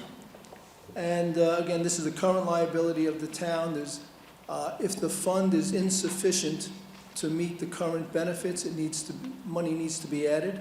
So the question is, if we didn't have enough money, where would it come from? Our current estimated liability is about $15 million. So our goal in establishing this fund is to start, again, to get out ahead of that for future generations so that they can use this account to pay for those costs. And the money that's raised and put into this benefits trust, is that actually invested to meet future benefits? Where is the money going to be put? It is invested in an interest-earning account. An interest earning, and if indeed the increase isn't sufficient to meet the liability, more money would have to be put in. Our goal tonight is to establish the fund. The next article will propose to invest in that fund, and then in outlying years, we'll continue to invest in this fund. And what about the current fund? Is that not sufficient? Is there a current fund that does something similar? Tonight, we are establishing the other post-employment benefit trust fund. This is the fund. Sir, if I may, Phil? the Finance Committee did an extensive study on this topic. We are, right now, the town pays for these retiree medical benefits on what is referred to as a pay-as-you-go basis. It's part of the budget.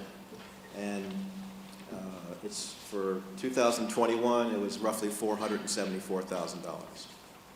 So we pay for that every year as part of the budget. What we're proposing to do here is to do what a number of other towns in Berkshire County, as well as across the state and across the country have done, and that is to set up a separate reserve account to start putting away money to basically as a rainy day fund to make sure that the town has sufficient resources to pay for these benefits in 5, 10, 20, 30 years from now, similar to what we do on the pension benefit side. So the town has to pay these benefits whether or not there's money in this trust or not. We're just simply setting it up so that we could start saving for a rainy day to pay for these benefits that the town is obligated to pay for. Do the health care benefits carry with them any co-pays, any minimum payments on the part of the insured? I would say that they do, sir, but we've been in our Finance Committee review, we have not been assessing whether or not these benefits are appropriate or really how the benefits work. That's for others to determine. That there are we have benefit consultants that oversee these programs, et cetera. So we're not here to, the Finance Committee is not really speaking to the appropriateness of those benefits. We're saying that the town is committed to pay those benefits based on collective bargaining agreements and other obligations. So we want to make sure that the town has sufficient financial resources to pay for them today, tomorrow, 10, 20, 30 years from now. But you can't tell me if those benefits are 100% coverage of all health care costs, or if there are co-pays or any other thing. How many questions do you have? Pardon me, the questions come to the moderator. How many questions did you have, Lou? Well, hopefully that's my last if I get an answer. Very good. What are the terms of the post-retirement health care benefit that we have right now? Great Barrington pays 80% of our employees' health care costs. We do have co-pays, just like any other health insurance plan. Thank you. I don't know the exact dollar amounts of those, but yes, it's a standard Blue Cross Blue Shield. Thank you very much. Thank you. Any other questions about setting up this fund for post-employment benefits? Seeing none, all in favor, please raise your cards. Thank you. All opposed? Motion carries at 7:49. Article 16, transferring of pension reserve funds to the OPEB trust. Is there a motion? That the town transfer the balance as of June 30, 2023 of the monies in the Pension Reserve Trust Fund established pursuant to the vote under Article 32 of the warrant for the 1986 annual town meeting into the OPEB Trust Fund. Said transfer to be made at the end of fiscal year 2023. Is there a second? Second. Motion has been made and seconded. Questions or comments on this proposal to move the pension trust money into the OPEB trust we just set up? Seeing none, all in favor, raise your cards. Thank you. All opposed? Passes unanimously at 750. Article 17, cemetery funds transfer. Is there a motion? That the town appropriate and transfer the sum of $30,000 from the sale of cemetery lots fund to pay for a comprehensive cemetery study and for general maintenance expenses for the town cemeteries. Motion has been made and seconded to transfer $30,000 and do a study. Any questions or comments on this? Seeing none, all in favor raise your cards. Thank you. All opposed? Thank you. Motion passes at 751. Article 18, Southern Berkshire Volunteer Ambulance. Voted that the town appropriate $151,294 from free cash to support the operation of the Southern Berkshire Ambulance Service, Southern Berkshire Volunteer Ambulance Squad, Incorporated. Is there a second? I believe there will be a presentation about this motion. There he comes. Yes.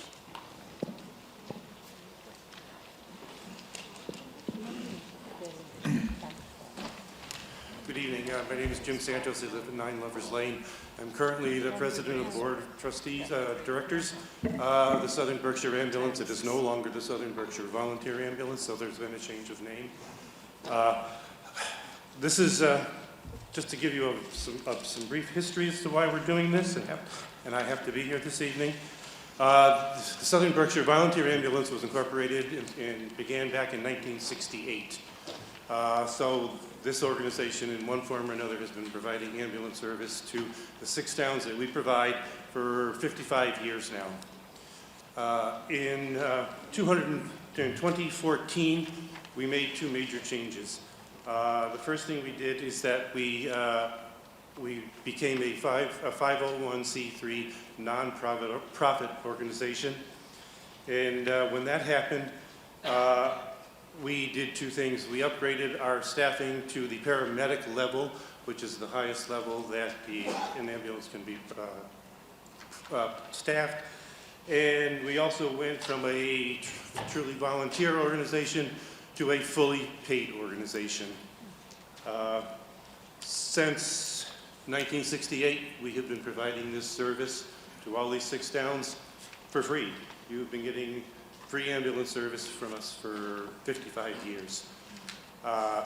With the times now that we have all full paid staff, we are finding out that our reimbursements that we're getting from insurance and private pay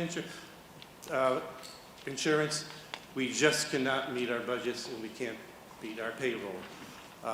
The 2 biggest problems that we have, as I've just said, is that EMS financing and insurance payments do not adequately cover our yearly costs, thus placing us at a financial risk. Our paid people, the paramedics and the EMTs, since the pandemic began in 2019, EMS has had some major changes. Since 2020, in the middle of the pandemic, the literature states that 1/3 of all EMS professionals have left the field. They no longer practice as paramedics or EMTs. This creates another problem for us, and that's staffing and retention. In 2021, late 2020 and early 2021, Southern Berkshire Ambulance was one of the lowest paying squads in Berkshire County, if not the lowest, as far as paying their staff went. And we started to suffer for that because we were losing staff. So to keep staff, we've had to raise our benefits, raise our salaries to meet what's going on. If we don't do that, there are so many jobs in this field out there, even in Berkshire County, that if we don't stay even with everybody else, our staff would start to leave us and go 20 miles up the road and get a job up there. And then that would put us out of business. So this puts us in a position we started when we were working on our 2023 budget. Our budget dates run differently than the town. We go from January to December, so we are actually in the middle of our budget system. I see your clock. So we found ourselves in the rears of like $350,000. So we have sent letters and talked to all the towns, to the select boards and the finance committees, asking for funding to keep us going, basically. And so that's why I'm here tonight to ask for your support in keeping the organization running. Thank you. Let me also just say that this is nothing unique to Southern Berkshire. This is happening everywhere across the country. Organizations are having to go to the towns and municipalities and looking for funding. The insurance reimbursements just do not meet our needs anymore. Thank you. Okay. You might need to stay there in case somebody has a question that only you can answer. Are there questions or comments on this proposed expenditure? Seeing none, I'll call for the vote. Oh.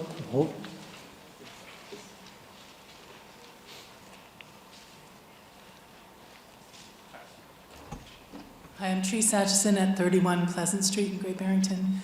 I find this a very modest request and a very compelling situation. I just wonder if it is too low a request. That's my question. You want me to answer that wishfully or truthfully?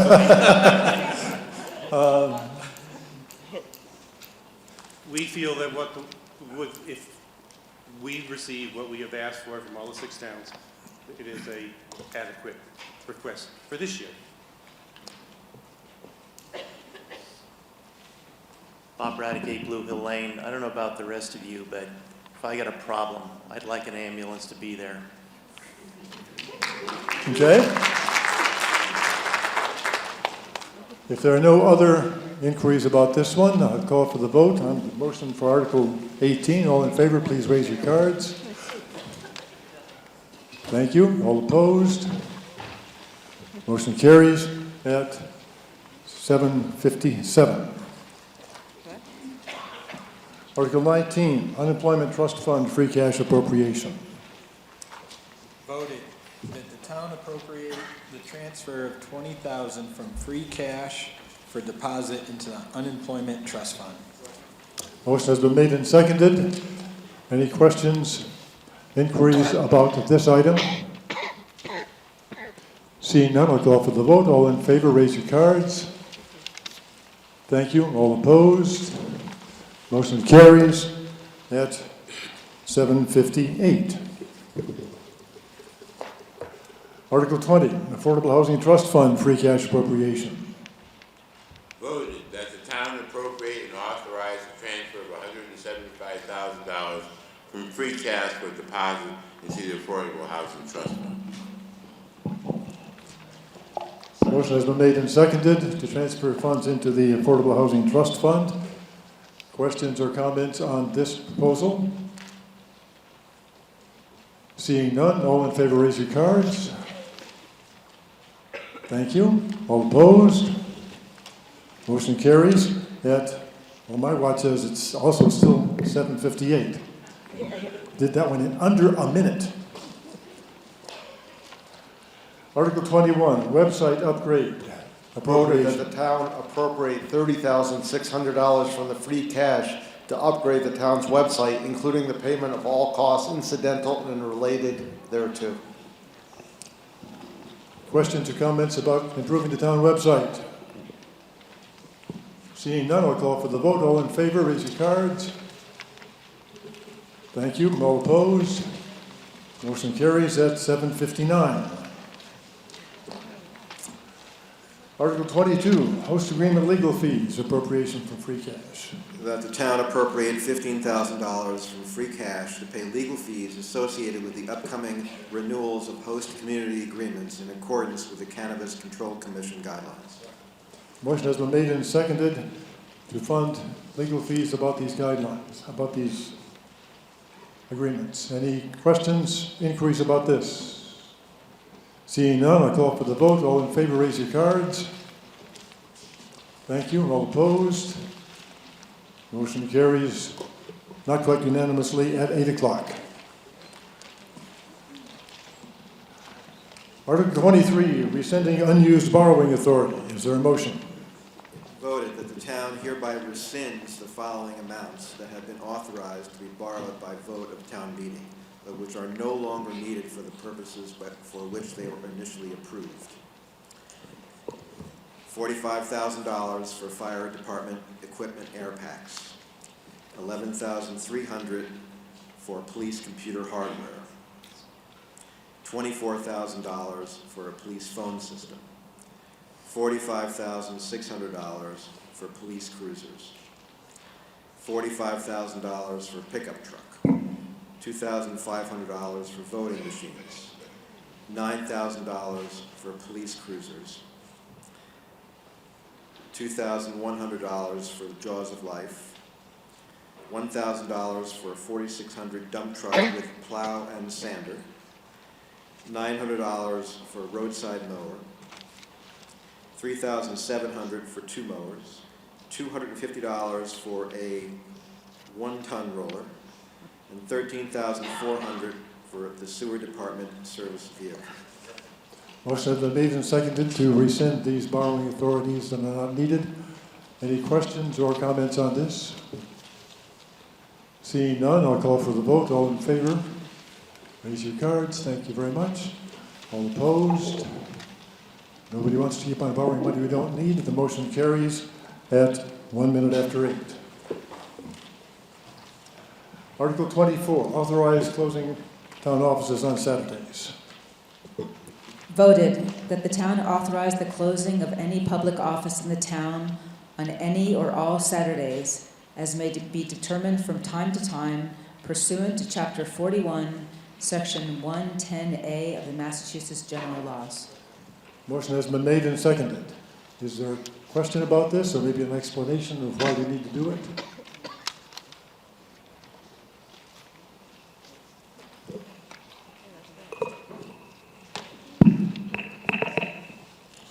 By accepting this, it will save the town the cost of opening town offices on a holiday or weekend to hold voter registration sessions, acceptance of nomination papers, etc. Should the date fall during those times, voter registrations for election deadlines would fall to the business day prior from 8 to 8 p.m. And nomination or petition papers would fall to the next business day, 8 a.m. to 5 p.m. Once this is accepted, we have the option of either staying open or reverting to the business day prior or preceding the deadline. If we were anticipating a large voter turnout and the day fell on a Saturday, we would have the option to set the deadline for the Saturday. By accepting this, we would not be disenfranchising anyone from registering to vote.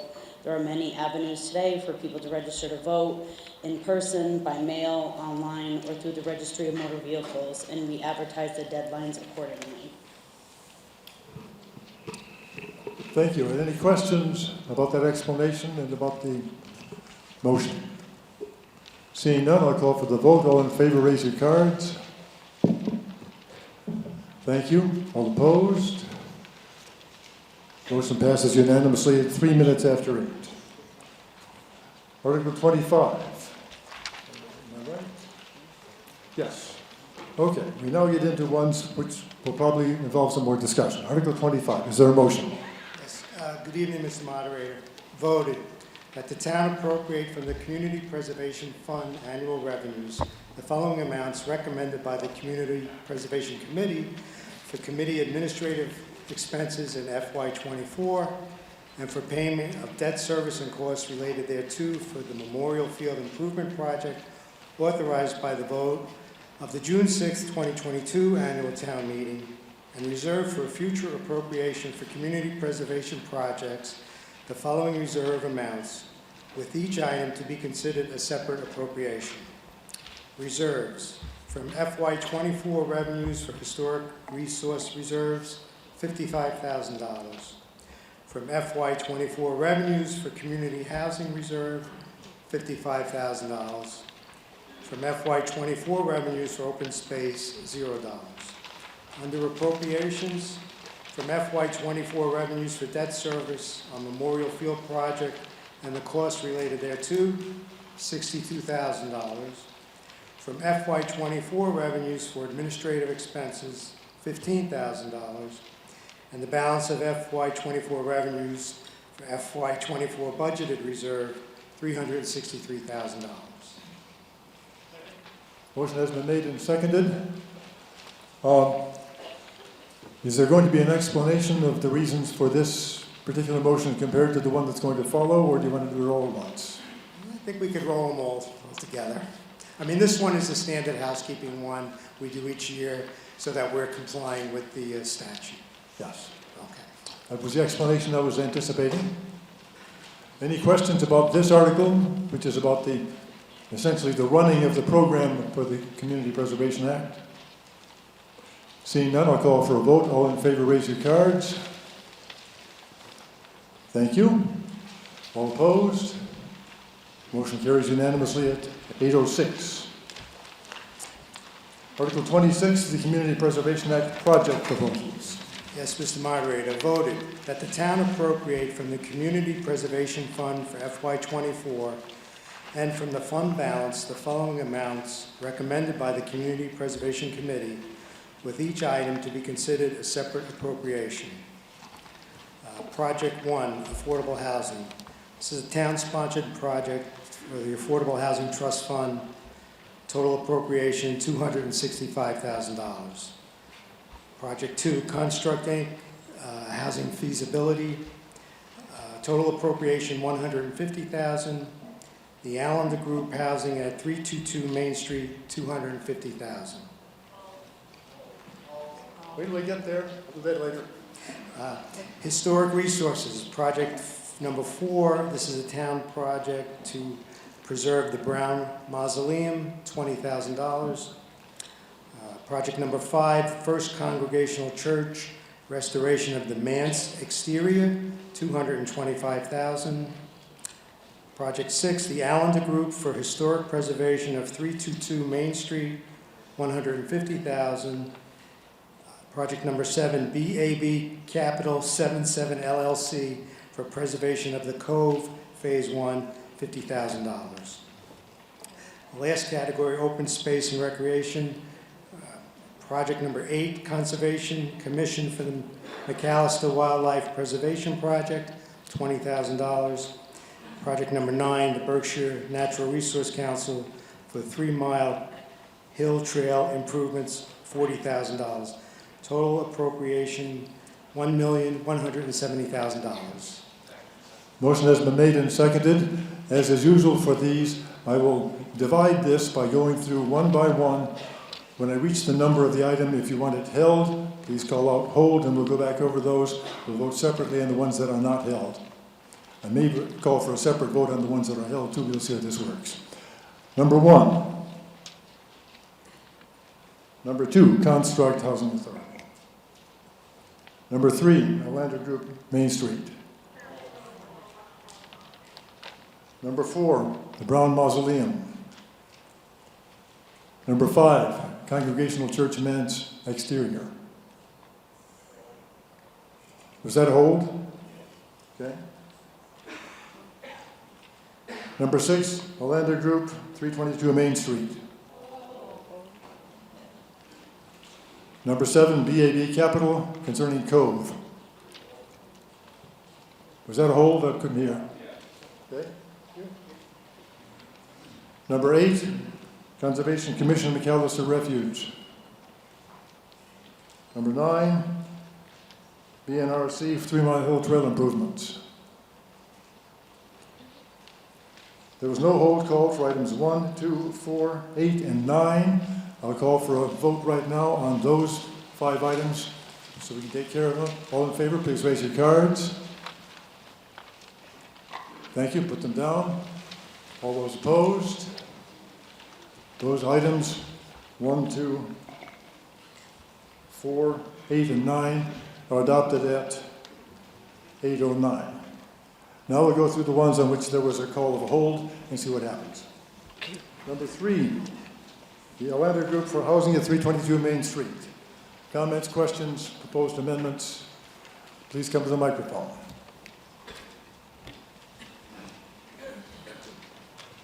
Elaine Hines, 3 Forest Row.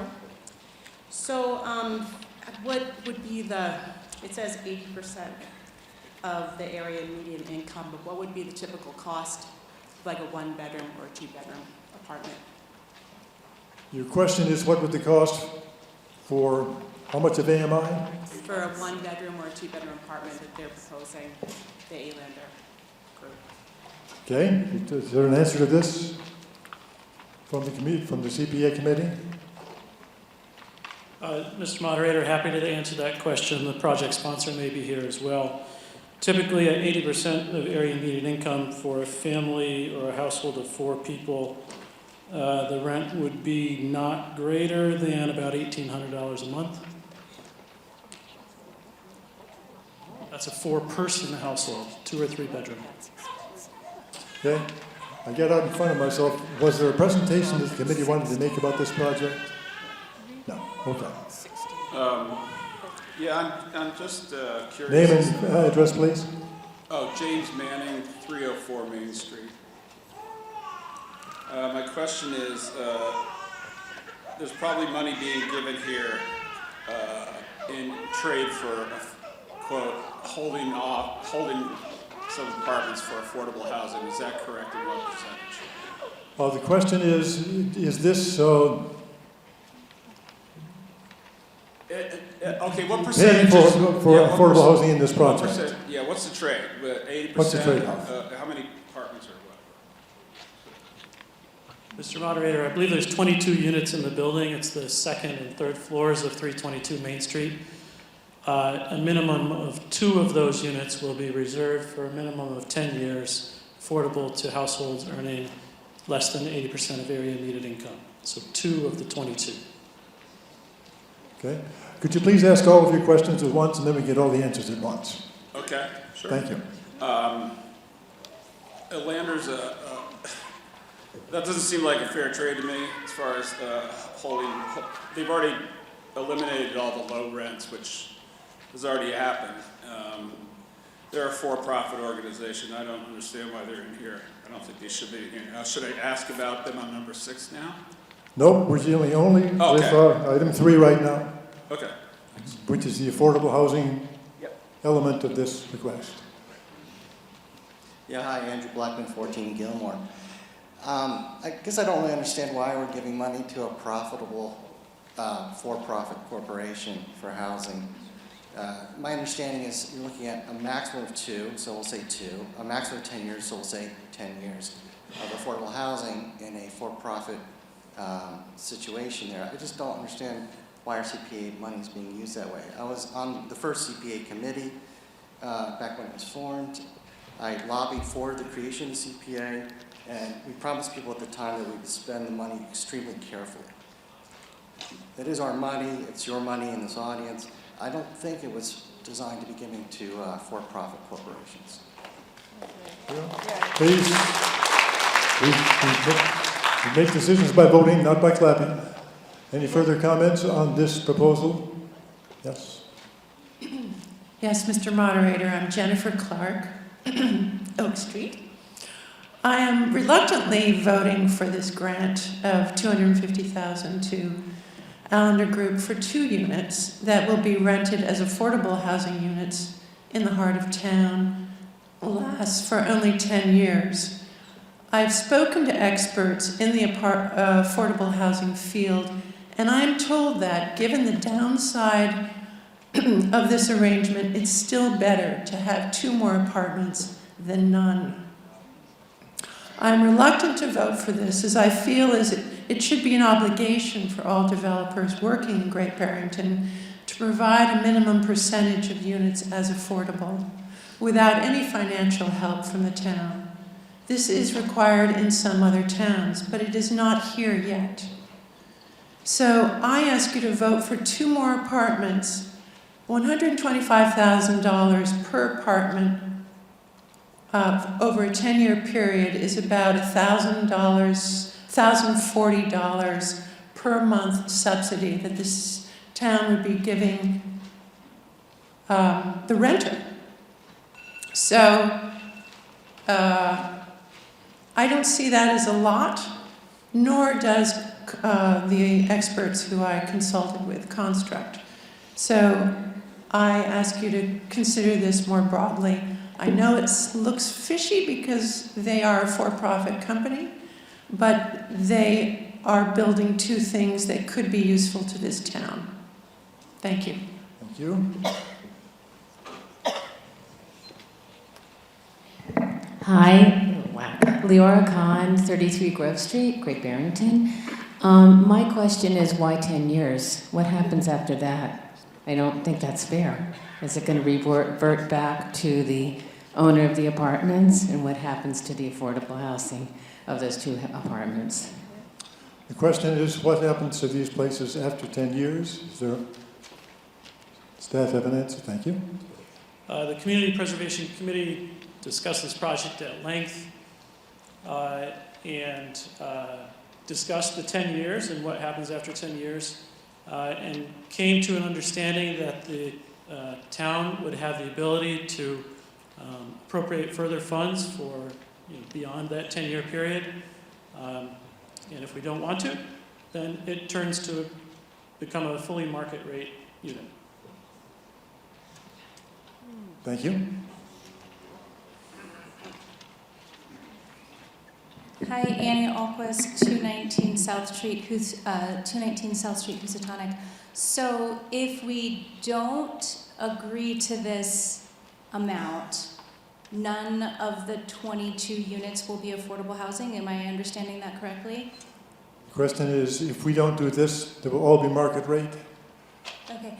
And so what would Staff is nodding yes. Okay, Mr. Moderator, what is the mechanism that we need to engage as a town in order to get a better deal for affordable housing in the future? Because this is awful, and 2 out of 22 units at 80% is not what I would like to see moving forward. So I agree with one of the other speakers that we need to take a broader view. And the broader view I'd like to see is that we get way more affordable housing in the future. How do we go about doing that? I take it that's almost an invitation for general debate. How can we do it even more? If the staff would like to respond, you may. The Community Preservation Committee initially discussed granting about this amount for twice the number of units, for 4 units instead of 2. The project applicant presented a compelling case to your 9-member committee showing what the actual costs and rents of the units would be and the difference between a rent that a household at 80% could afford versus what it costs to build versus the market rate. And the committee was compelled to vote. I believe there was only 1 no vote.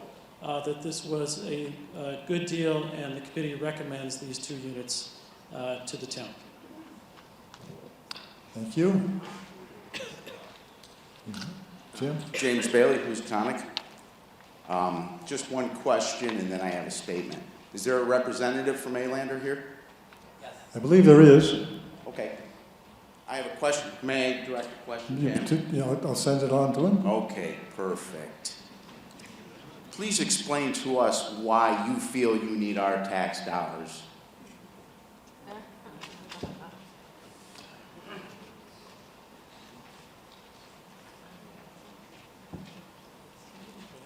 Good evening, everybody. So my name is Ian Rosh. I am the owner of Alander Group. I spent 25 years developing mixed income housing in New York City. So I'm very familiar with affordable housing and market rate housing. The U.S. needs 4.6 million new apartments by 2030. That was a study that was done by Harvard's Housing School. And in the Berkshires, it takes upwards of 4 years and costs roughly $500,000 per unit to develop affordable housing. In San Francisco, that's 6 years and costs somewhere between $600,000 and $900,000. So in short, traditionally financed affordable housing projects take way too long and cost way too much money. And I don't disregard the work that affordable housing developers do. It's critical. I used to be involved in that field for 25 years. So, you know, in order to solve the housing crisis, you need Construct, you need the CDC, and you need every other person out there that has a duplex and people like me that build market rate housing to include mixed income housing. So over the last 25 years, cities have moved away from segregated housing.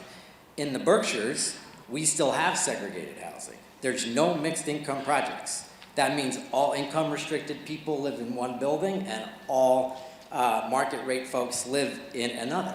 That's a disgrace in my mind. And I developed the first market rate project in Great Barrington on Railroad Street, which you're probably familiar with.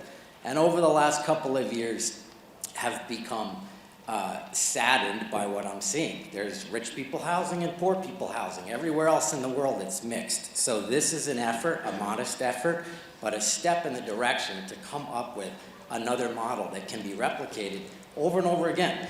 It's not about me. If you don't approve this tonight, that's fine. I will make market rate housing. But we need to do better. We need to create more units, and we need to find more nimble financing models. And just going the subsidy route, just going the market rate route isn't really acceptable. So just to put it in perspective, I'm asking for $125,000 per unit for 10 years. That's leveraged against $8.5 million of private capital.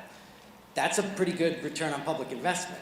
So all these buildings in downtown are expensive to renovate. They're old, they're historic, they require a tremendous amount of work. So this is an opportunity to leverage private capital. So if you look at it this way, if it costs $500,000 per unit, the town is putting in 25%, $125,000, and me and private money is financing the remaining $75,000 or $375,000 per unit. That seems like a pretty good return on investment. So my last statement, and then I will relieve all of you, is just maybe this isn't going to be approved tonight, which is fine, but I would encourage the CPA, I would encourage the town of Great Barrington to think about new models. Nantucket, Martha's Vineyard, Vail, Aspen, Wellfleet, and Provincetown have all come up with models that are public-private partnerships to finance affordable housing. And they've executed it, it's been done, and I would encourage the town and this committee to think about that. Thank you. Thank you. Jim, you wanted to add a statement to your question? Yes, I do. Yes, I do. Just bear with me a second. I'll try to read it. Extortion. The practice of obtaining something, especially money, through force or threats. Thank you. Concise. Lee, you wanted to be recognized on this. Yeah. So I'm a member of the CPC, and I also work for Construct, which is one of the largest affordable nonprofits in the South Berkshires. I had to recuse myself from the vote on this item, but I think we can do better. I think that the town can do better. I'm not happy with the 10 years. I think at the very least, this should be in perpetuity. What happens to these two tenants after 10 years? They get evicted, just like the tenants that were in the complex before, the low-income tenants that were evicted to make way for this. There were many tenants that were evicted, and where did they go? So my question to you is, after 10 years, what does the town get? What do these two tenants get? Yes, I am absolutely in favor of public-private partnerships, and I'm very thankful that there are developers out there willing to dip their toe in helping the affordable housing situation. But I think we can do better, and I think the money could be better spent. So I am actually against this item. Thank you. The microphone. My name is Krystyna Górzyca. I live on Rossiter Street in Great Barrington. I am absolutely against the money going to this project. I think the money would be much better used if it was given to Affordable Housing Trust Fund, where we are actually working on different ways of creating permanent housing for much less money than you are proposing, 500,000 for a per unit. So, no, please vote no for this. Any further comment? Yes. I see two people there. Yes. Emily Devoti, 37 Cottage Street. I just had a simple comment, which I was listening to the numbers. And if the rent is $1,800 for a 1 to 2 bedroom apartment, and if we're subsidizing that as a town with $1,040 per month, as a woman speaking earlier said, then we're paying that apartment is getting $28.40 per month, which is a lot for Main Street. The Allanders would be getting $2,840 for that affordable apartment, which I just thought if anyone else hadn't done the math, it was really striking to me.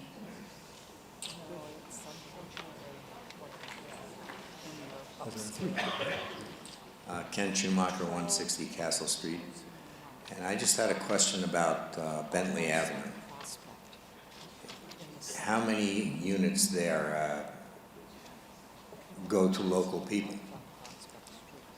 I voted for that because I thought our kids could stay here and live and work here, but... You should question generally how many local people get the affordable apartments. Yeah. And especially Bentley Avenue.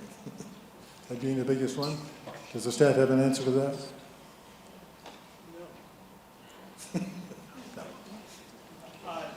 I'm sorry, I'm not prepared to answer specifics about a different project. Sorry. Sharon? Sharon Gregory, 32 Hollenbeck Avenue. I just have a question. When I was working on the renovation of the Bryant School complex, I was under the impression that new housing had to be 10% affordable housing. And from what Jenny Clark says, I guess it's just voluntary, is it? So that's one question. And I guess the reason I'm asking is the solution for these kinds of things that we make it required as 10%, so that these things don't come up that, you know, we need to subsidize. Developers would say, gee, you know, I need to do 10%, so we just move ahead or not. And I believe in Pittsfield it's 20%, and I don't know if it's required or not, but, you know, that maybe that's something that we have to pass at some future time so that we have assuredness that there is a 10% requirement.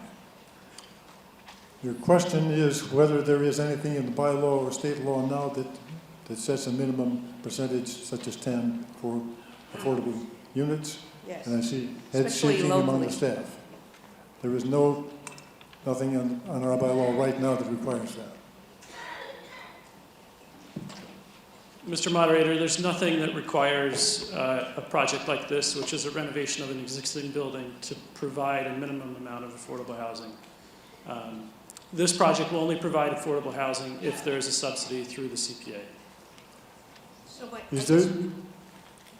Go ahead. My question really was, is it a possibility that we could, at a future time, mandate on a local basis or whatever, to have 10% new housing be affordable housing? I think that's an invitation to legislative imagination. See Article 35 of tonight's town meeting. Yes, okay. Any further comment? Yes, okay, we have a couple more. Bob Raddick, Blue Hill Lane, 8 Blue Hill Lane. Just a quick question for the moderator, actually. Since there's a fair amount of debate on item 3 and potentially on item 6, and there were other holds on other items here. Is the plan to vote on each of these individually or as a bundle in some way? Thank you for the inquiry. My plan has been to vote on them individually. Okay, thank you. Ellen Lar, Pine Street, Housatonic. I have a question for Mr. Rash about the project and the anticipated rent for the non-affordable units. That's my first question. And then my second concern is, I think it's great to have public-private partnerships like this, and I'm not hugely opposed to this particular request. My concern is, what happens in 10 years? You've got a couple of young families in here, and the developer has to come back to the town, and then we are really over a barrel. Because if we don't support this in 10 years, if there's a request again, then I feel like that it is real problematic. And I feel like I'm assuming that these are going to be market rate, very beautiful, wonderful homes.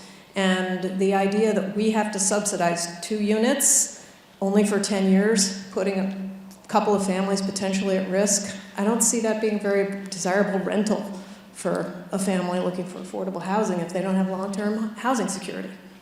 Thank you. The question is, for comparison, what is the market rate likely to be in the rest of the building? Ian, do you have an answer to that?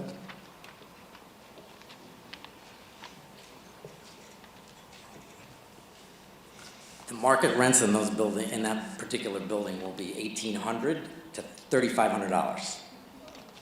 Thank you. Any further comments on this?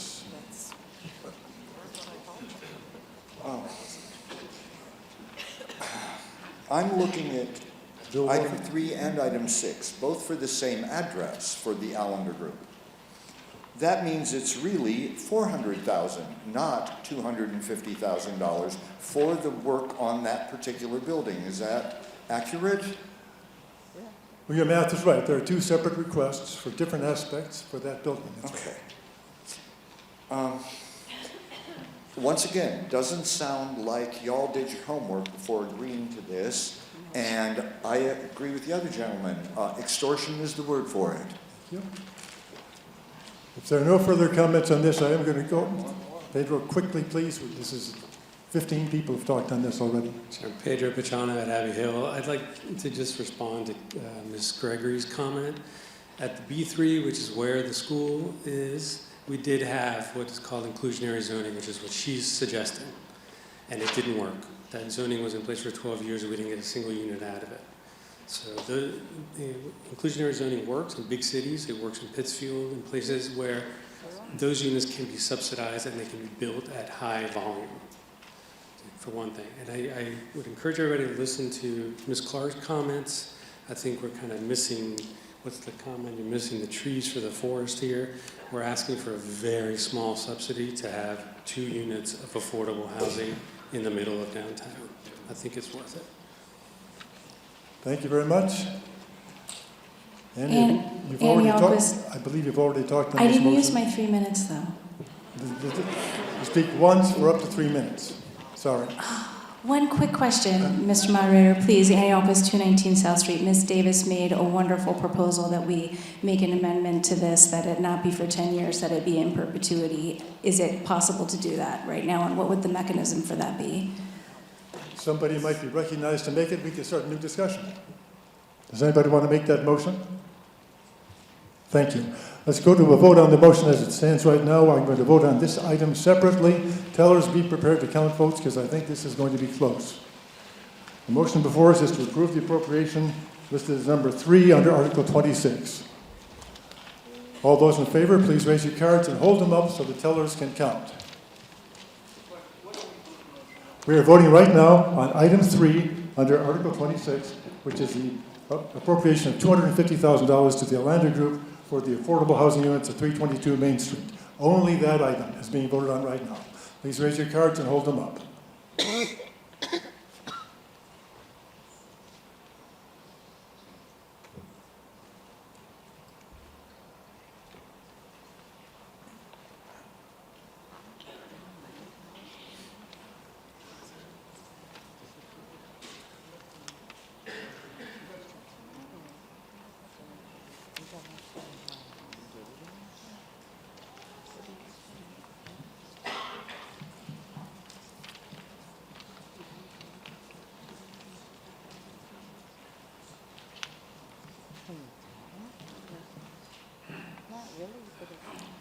Teller's give me a nod when you're done.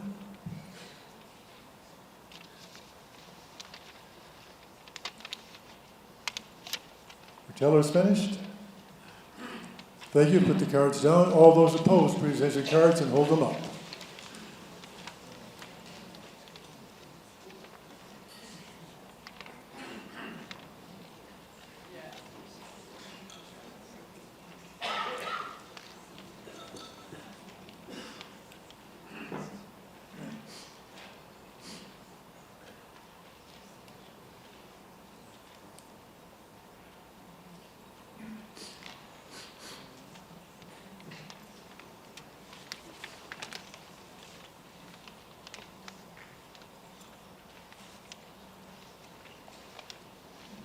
Tellers, when you are done counting these, go to the microphone and report your votes from the microphone.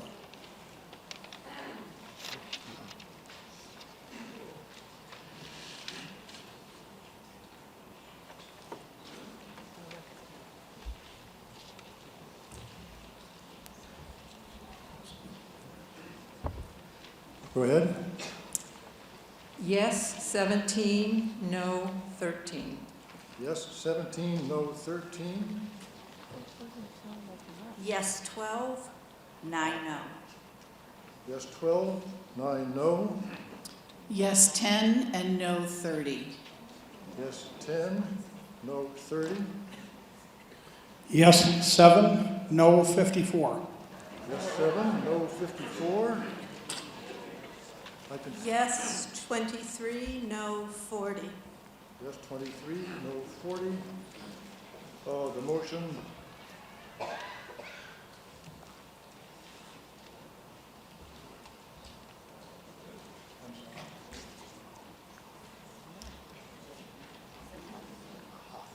explains it. Machine failed me.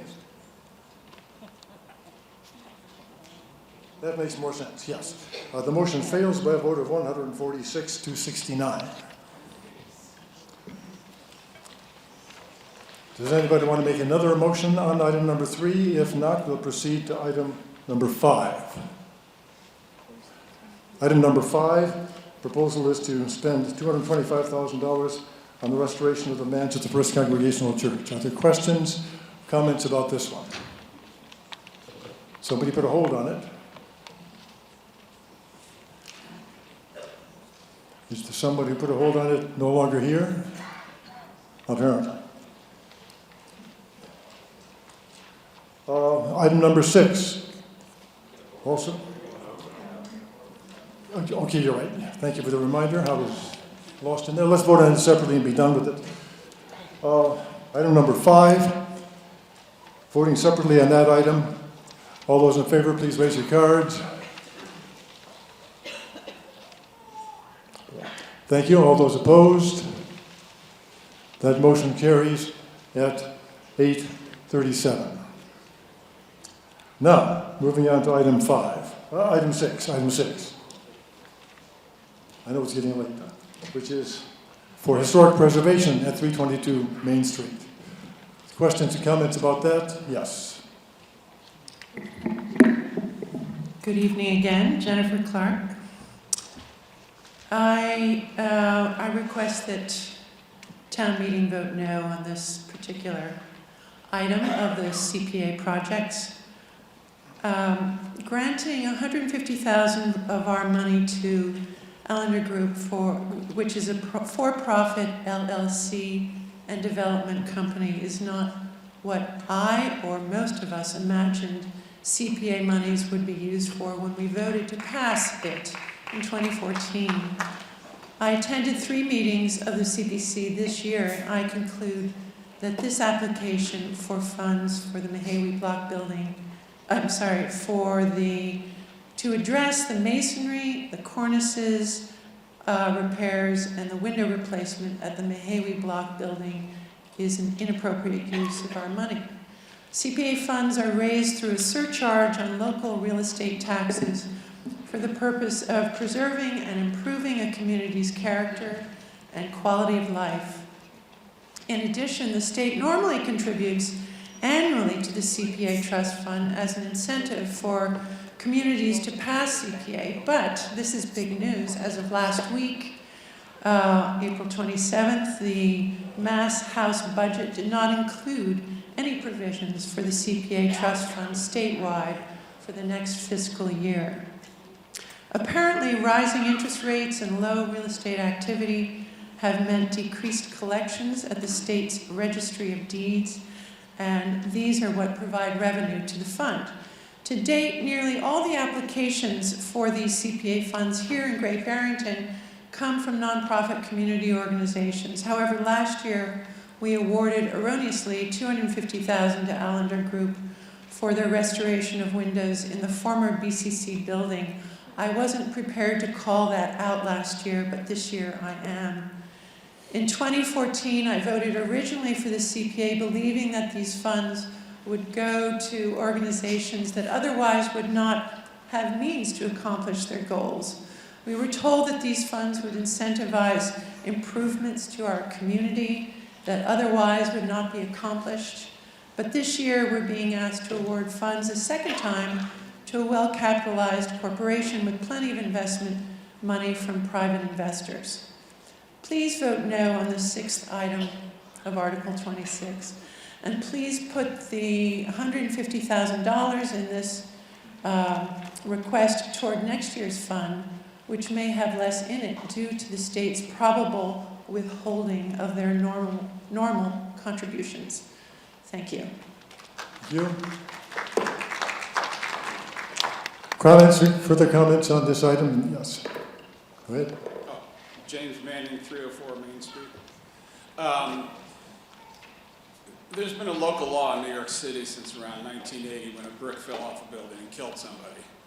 I don't feel like fixing anybody's facade. In fact, it probably needs a sidewalk bridge right in front of the entrance because there's spalling right above the entranceway, and there's a piece that's fallen off the building. So right now, it's a dangerous condition. It should be remedied by the developer. I vote no. Thanks. Questions or comments on this item? Yes, Malcolm. My name is Malcolm Fick. I live at 1 Maplewood Avenue, and I'm chairman of the Historical Commission of the town. And I would like to say that this building that we're talking about is one of the gateways into the town.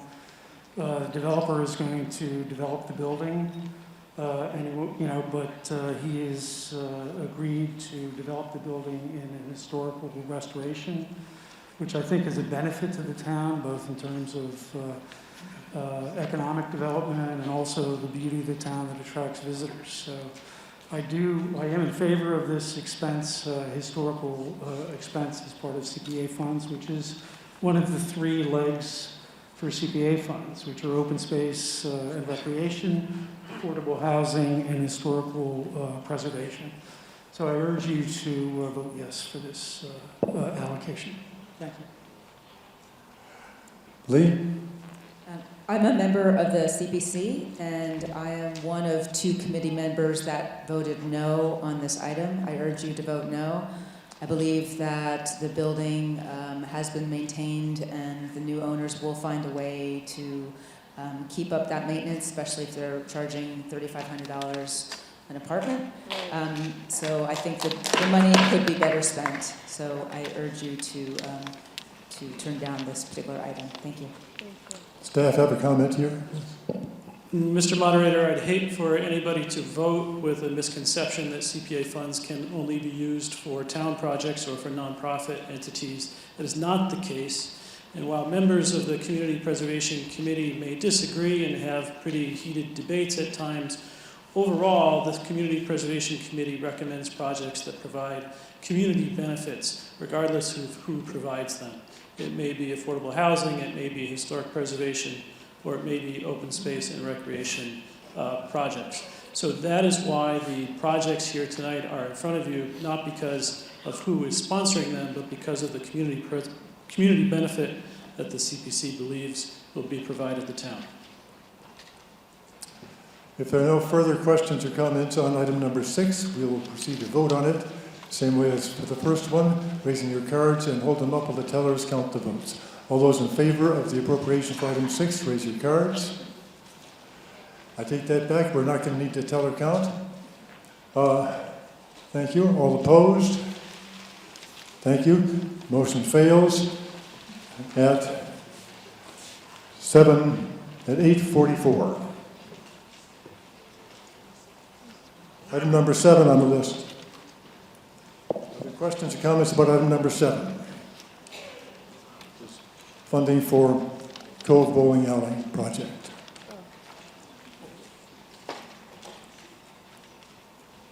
Annie Alquist, 219 South Street, Housatonic. Is someone here from BAB Capital 77 LLC available to explain to us what the $50,000 is going to be used for? There is somebody here. Good. Yes. Thank you. Would that person come to the microphone?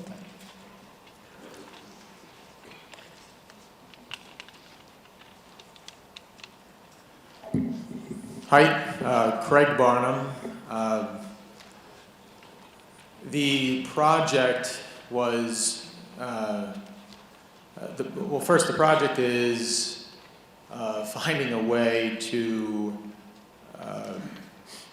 essentially enhance certain fundamentals of the actual building's structure as it relates to weatherization, efficiency, codes, and also life and safety as it relates to fire suppression. There's tens of thousands of people who use the building annually from a recreational standpoint, and a little over a year ago, it was pretty public that I got involved with the building, and one of the first conversations with the operators of the building is, where do we want to go? Do you guys want to try this again and really double down? They just came out of COVID, which was not very friendly to anything with assembly. So Tom and Juanita were extremely interested in having these exploratory discussions. The challenge is how the heck do we do it and not and have a standard typical rent structure that would accommodate something you would see along a road like that and disallow the reset of something that's used by tens of thousands of people, underwrite summer camps, ski mountains, etc. And yeah, I'm trying to sell you a little bit, but it's expensive to do that and not have an adverse impact or set somebody up for failure. Any organization, for-profit or non-profit in there, who would go to run it. It looks like, given the square footage of the building, that would cost easily $500,000. I itemized it specifically for the CPA, and openly it's an unorthodox request, but it does fit squarely in the box as far as I'm concerned. And they felt the same. So this is a little less than 10% of the cost to have us accomplish this, which then helps pave the way for me to give the current operators in there lease cost transparency so they can get to work, and they really, really want to, on adding additional products that are completely entertainment oriented, more progressive, enhance the things that are in there. It is a process, it's a multi-year process, and I understand that you guys do not have to support this, but we certainly hope you do. Thanks. Further questions about this item? Yes. Ellen Lahr, Pine Street, Housatonic. I actually think that we should really support this project. Stockbridge Road is kind of where it's at right now in terms of business development and opportunity for investment. And I think this is a bit of an eyesore, even though people love to go there. And I think it would be really worth our community preservation funds to look at this as an economic development opportunity for a rather popular local business, and to help this owner to possibly rent out other parts of the building that are, pretty desirable in terms of location, transportation access, etc. I think this is a good use of CPA funds. I hope you will support this business with this rather modest investment. Thank you.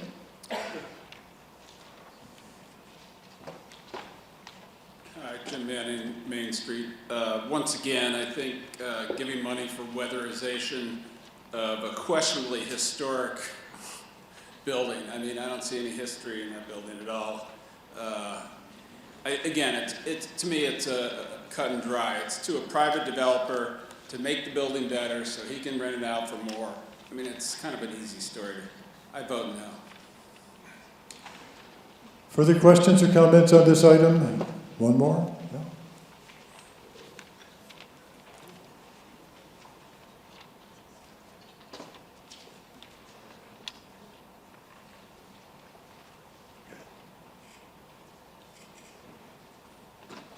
Stephanie Bosco, Avery Lane.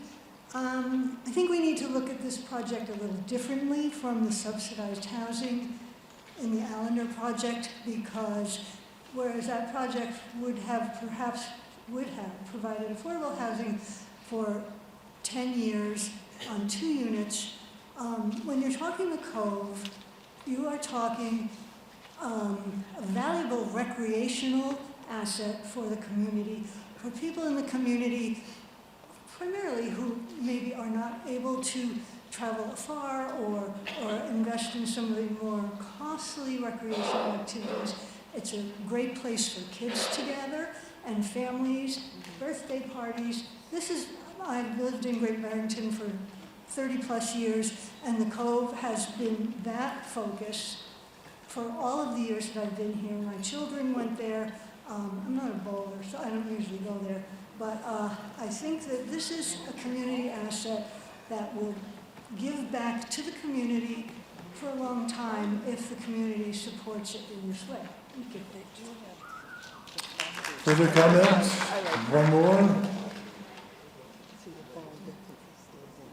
Hi, Paige Wellborn, 121 Castle Hill Avenue. I feel like I hear a lot of people having problems with for-profit organizations getting funding, but they are often the organizations that have specialties and skills and employees who can make things happen. And so I wonder if there's like some other organization that's a nonprofit or something that could actually do this work, or if to get these things to happen that they need to go to for-profit organizations so that they can happen. Thank you. Lee, you want to say something?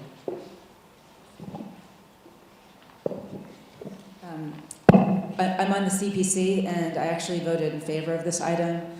I think the Cove provides a valuable recreational opportunity that we are sorely in need of in our town, in our community. It offers so much generationally, economically to people that are searching for alternative entertainment. It was deemed by the Historic Commission that with the barrel arch roof that there is an element to that stands out, that does make it qualify as historic. And it's something that you won't miss it until it's gone. And when it's gone, it's gone. And I absolutely believe in listening to the presentation from the developer that their heart is in the right place, and the current owners and operators are trying to do the right thing. And my fear is that if we turn down this small sum in relation to how much the developer and the operators are putting into it, that if it's gone, we might think twice about this vote. So I urge you to support this item. Thank you. Michelle, did you want to say something?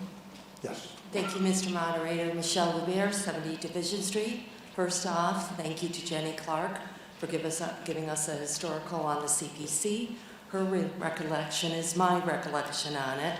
I've never been a fan of this CPA, a tax on a tax, but seeing some of the projects that have been approved, I'm warming up to it a little bit. However, now I'm seeing our tax dollars going to private enterprises. And this year, the Cove's asking for $50,000. Are they coming back next year for more, just like a Lander did? And I just want to remind people, yes, I used to hang out at the Cove when I was a teenager. I get it. But when somebody invests in a building, they take on the responsibility of paying for it. You're a businessman, pay for it. I want people to keep in mind, we have an entire community to the north of Great Barrington that doesn't even have clean drinking water. $50,000 would go a long way on water filters in that community. Thank you very much. Seeing no one at the microphone, I will take a vote on item number 7. We'll do this by counting the vote. Tell us, please prepare to count the vote. All those in favor of the appropriation concerning the Cove, raise your hand. Wait a minute, we don't need to tell our vote. Thank you very much. All those opposed, please raise your cards. Motion passes at 8:55. I believe that takes care of all the items under Article 26. Is there a motion for Article 27 concerning the Bentley Avenue property donation? Voted that the town authorize the select board to acquire by donation a parcel of land containing approximately 36,000 square feet on and easterly of Bentley Avenue, Great Barrington, and owned by the Community Development Corporation of Southern Berkshire, Inc., for open space purposes, under the jurisdiction of the Parks Commissioner pursuant MGL Chapter 45, Section 3, or otherwise under the jurisdiction of the town.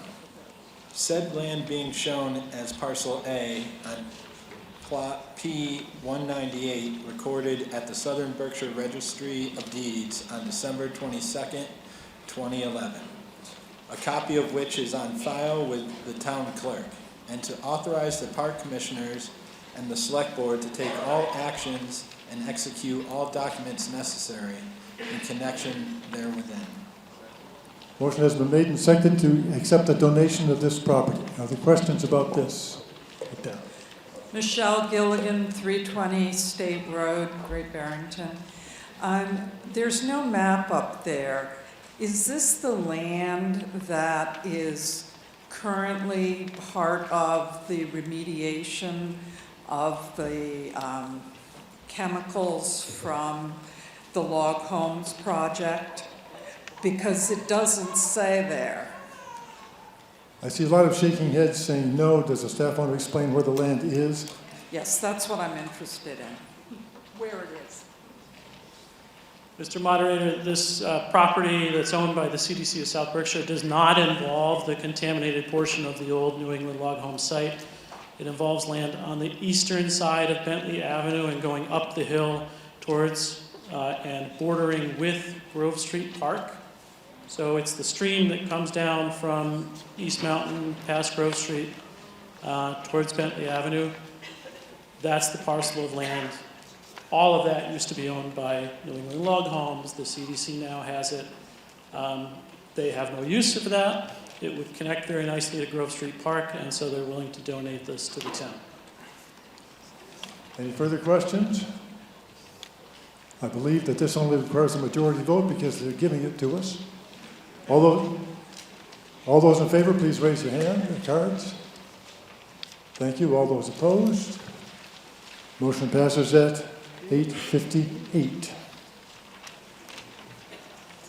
Article 28, Lake Mansfield Road parcels and easements. Is there a motion? Voted that the town authorize the select board to acquire certain parcels of land and certain permanent easements and/or temporary construction easements through all legal means, including donation, purchase, or eminent domain, in order to implement improvements along Lake Mansfield Road. Said land areas being shown on a set of 6 draft plans, which are on file with the town clerk, to appropriate $2,500 free cash for expenses related thereto, and to authorize the select board to take all actions and execute all documents necessary in connection therewith. Motion has been made and seconded to acquire certain properties and easements along Lake Mansfield Road. Are there questions or comments on this? Seeing none, this acquisition Proposal does require a 2/3 majority. I'll call for the vote. All those in favor, raise your cards. Thank you. All opposed, raise your cards. Passes virtually unanimously at 8:59 p.m. Article 29, driveways bylaw. Voted that the town amend Chapter 153, Section 14C of the Town Code as set forth in Article 29 of the warrant for this town meeting. Second. Motion has been made and seconded. You may need to open up your warrant book to see what Article 29 says, unless somebody would like to explain it briefly. Jonathan. Yes. Jonathan Hankin, 43 West Pine Road. This is a minor update to the town code. When the original language regulating driveways was drafted, all of Great Barrington was zoned for single-family homes. So limiting driveways to 2 per property probably made sense. As we now allow 3 dwellings per property by right, 2 driveways in some cases is no longer sufficient. This amendment points out potential benefits that the town could derive by allowing a 3rd driveway in specific instances, including but not limited to additional housing and, of course, more tax dollars. Passing this will provide new guidance to the Select Board in its role of issuing driveway permits. Questions or comments about this proposal? Seeing none, I call for a vote. This is not a zoning change, so it only requires a majority. All those in favor, please raise your cards. Thank you. All those opposed? Motion passes at 9:01.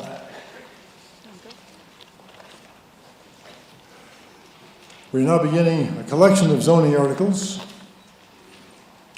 I mentioned 9:01 because somebody suggested to me before the meeting that surely if we don't finish by 9, we'll just come back on Thursday.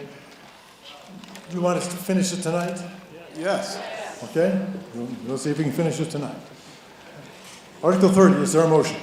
Yes.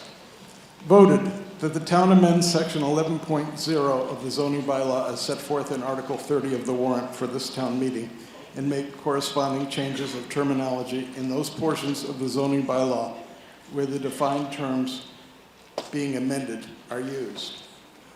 Is there a second? Second. Is there a report from the planning board on this? Yes. Article 30 definitions. These amendments will update Section 11.0 and other instances in the zoning bylaw to substitute the word unit in place of the term family in zoning definitions such as dwelling, single family. Since the term family means people in that group are related, this term excludes the wide variety of household living arrangements that exist among people not related by blood, marriage, or adoption. Using the term unit instead of family will ensure our zoning does not exclude non-nuclear families, unmarried couples, group homes, and people who choose to live together in group housekeeping arrangements. The planning board recommends that the town meeting approve this article.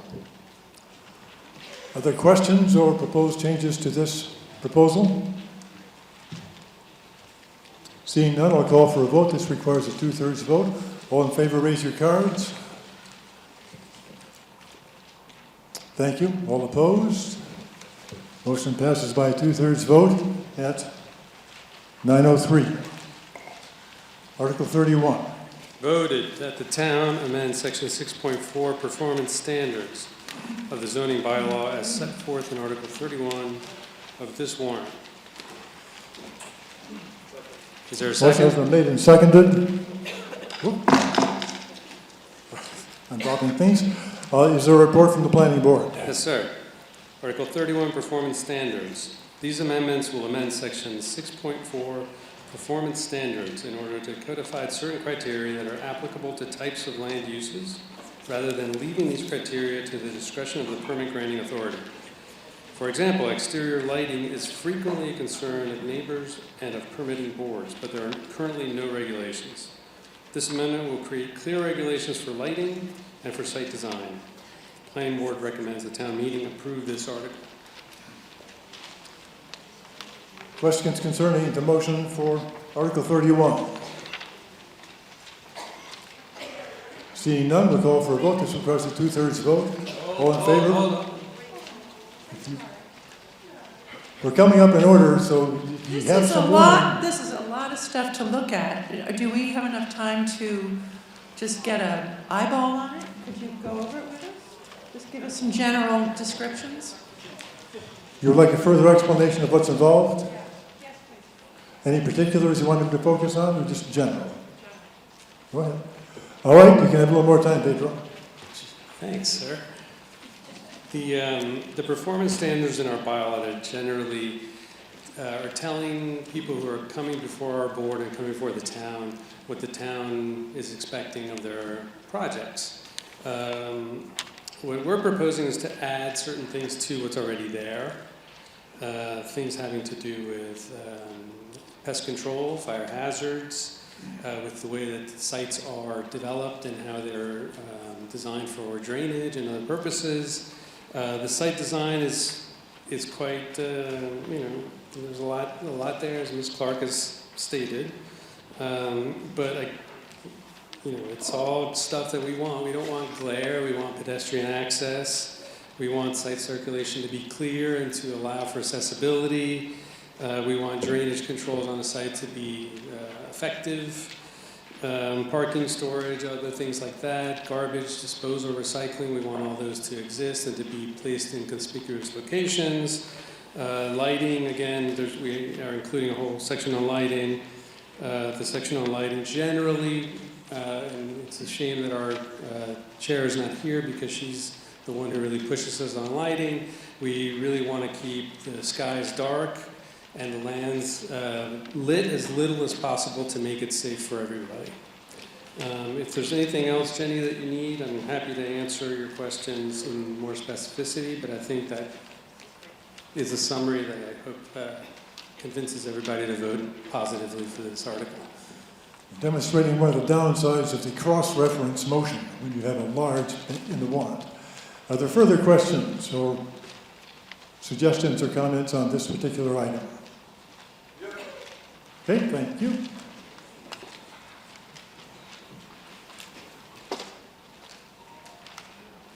know it by now, but Bill Warford, 412 Monterey Road.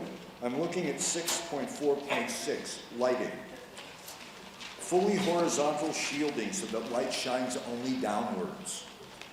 This is all exterior light fixtures, whether new or replacement.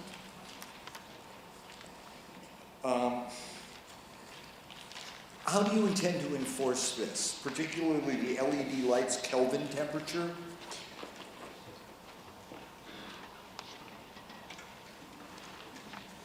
The question is how the lighting bylaw as proposed be enforced.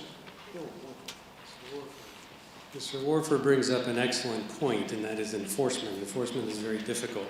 These guidelines are for the purposes of projects that are coming before our board, that are being proposed to us, to the town, and we approve them.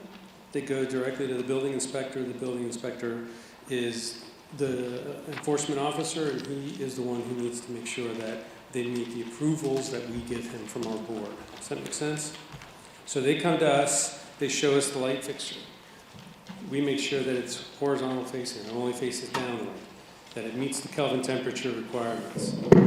We approve what they show us. That goes directly to the building inspector. When the building inspector goes and inspects the project, it's assumed, and I can say with some certainty, that he will make sure that it meets all of that criteria. So if I want to replace my front porch light... So your question, go ahead, your question is? If I want to replace my front porch light, I get to come to you first after I pick out the fixture and see whether it meets your approval? Your question is whether you require planning board approval to replace something in an existing house? Yeah.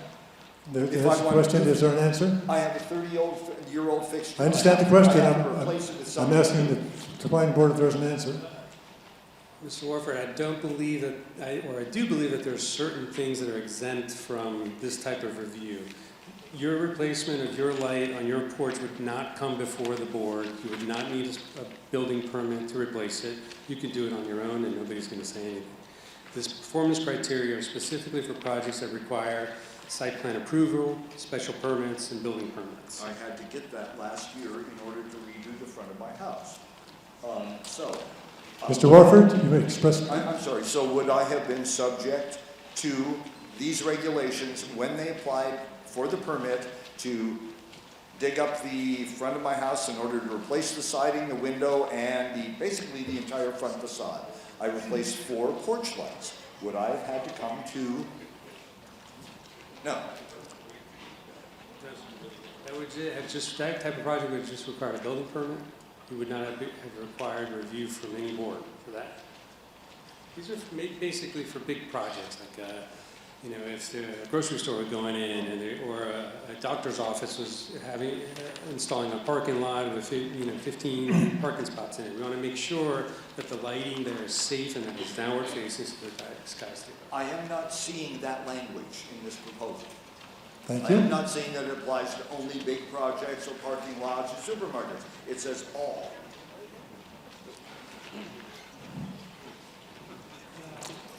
Further comments, questions? Malcolm Fick, 1 Maplewood Avenue. I'm a member of the planning board and voted to recommend this. There are many projects in our zoning bylaws that require applicants to come before the the planning board and have a site plan review. Any commercial development or change on Stockbridge Road, for example, multifamily houses, things that require special permits. And these are items that we often request or bring up during site plan review, these performance standards. The purpose of this amendment, one of the purposes of this amendment, is to reduce the amount of red tape that residents have to go through to get projects done. So they don't have to come to the planning board to get site plan approval if these design standards are met. Then they can come, if they want to do something different than what's in these design standards, then they can come to the planning board and have site plan approval. So one of the effects of this is to try to reduce red tape by reducing the number of people that have to come to the planning board and get site plan approval for a project. Thank you. Seeing no one else at the microphone, I'll call for a vote on this. It requires a 2/3 vote. Let's see what happens if we just call for the vote. All those in favor, please raise your cards.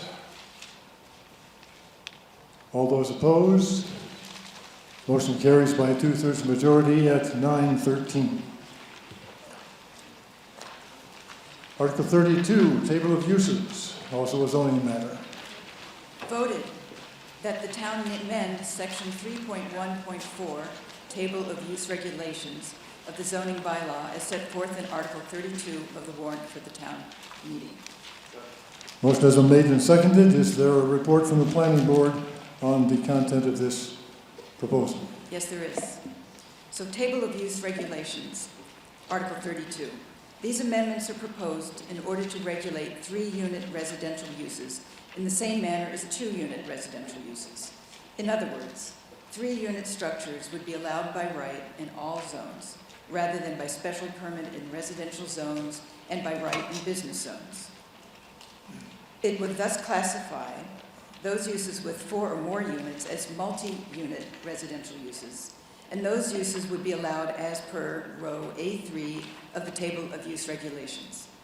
These changes will make the town's definition of multi-unit housing consistent with the state's definition, and it also recognizes that 3-unit residences are often indistinguishable from 1- and 2-unit residences. The planning board recommends the town meeting approve this article. Thank you. Jackie, you did not give your name and address before you spoke, just for the record. Oh, for the record, I'm Jackie Kane, and I live at 72 Seacon Crossroad. Questions or discussion about this proposal? Seeing none, I'll call for a vote. Requires a 2/3 majority. All in favor, raise your cards. All opposed? Motion passes by a 2/3 majority at 9:14. Article 33.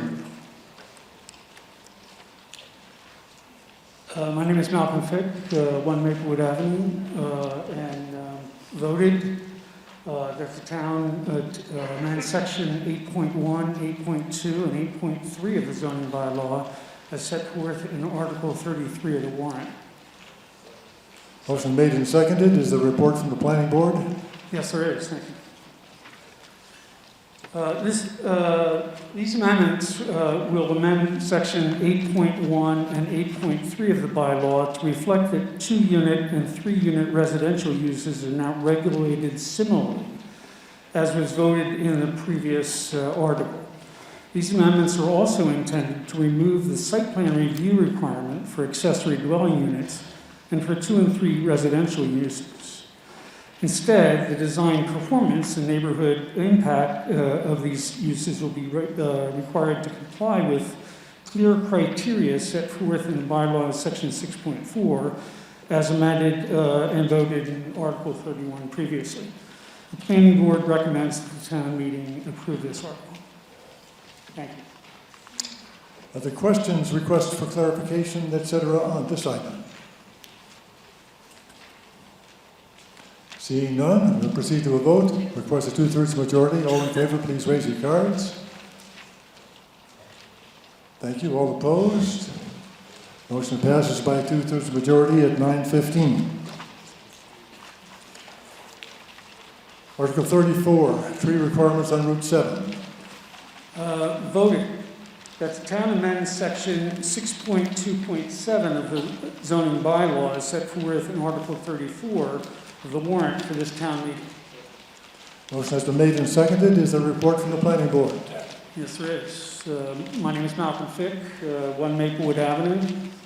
And this amendment will amend the Route 7 landscaping requirements because the existing requirements for the new trees for every 25 feet of frontage can be impractical.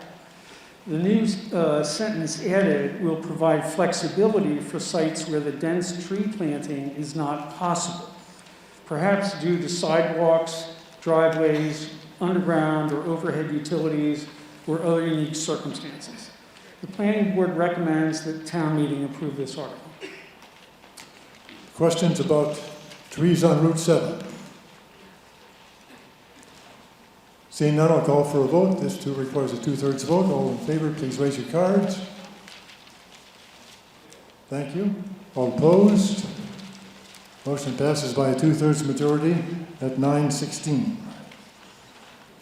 Article 35, zoning bylaw concerning affordable housing in the B2 zone.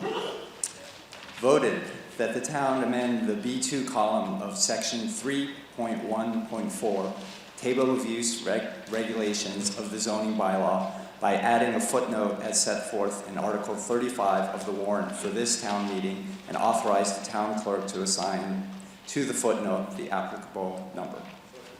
Motion has been made and seconded. Are there questions or comments on this proposal concerning affordable housing in the B2 zone? I'm sorry, yes. The planning board report first, yes. And then we go for comments. It's getting late. My name is Jeremy Higa, 5 Rose Court East, member of the planning board. Yes, there is a report, Mr. Moderator. Thank you. Article 35, B2 zone affordable housing. This amendment will allow multi-unit residential or mixed-use development in the B2 zone to be permitted by right if at least 10% of the proposed housing units are affordable for at least 20 years. Currently, there are uses allowed only by special permit, a process which is long, risky, expensive, and whose outcome is never clear. By removing the special permit obstacle and allowing by right development, these amendments will promote more housing units, including affordable housing units, in the B2 zone, an area that has the infrastructure, public transit, and municipal water and sewer service to accommodate more housing. The planning board recommends that the town meeting approve this article. Now, are there questions, comments, or concerns about this proposal?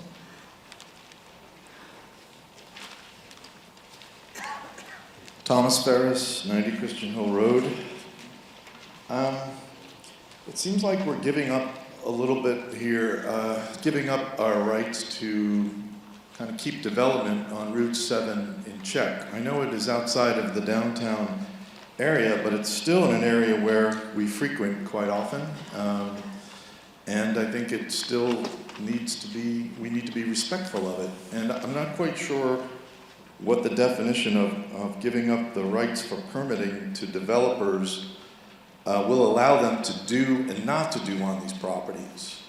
So it just seems to me like it's a bit of a concession to them for something we may not really like when we see what's being built there.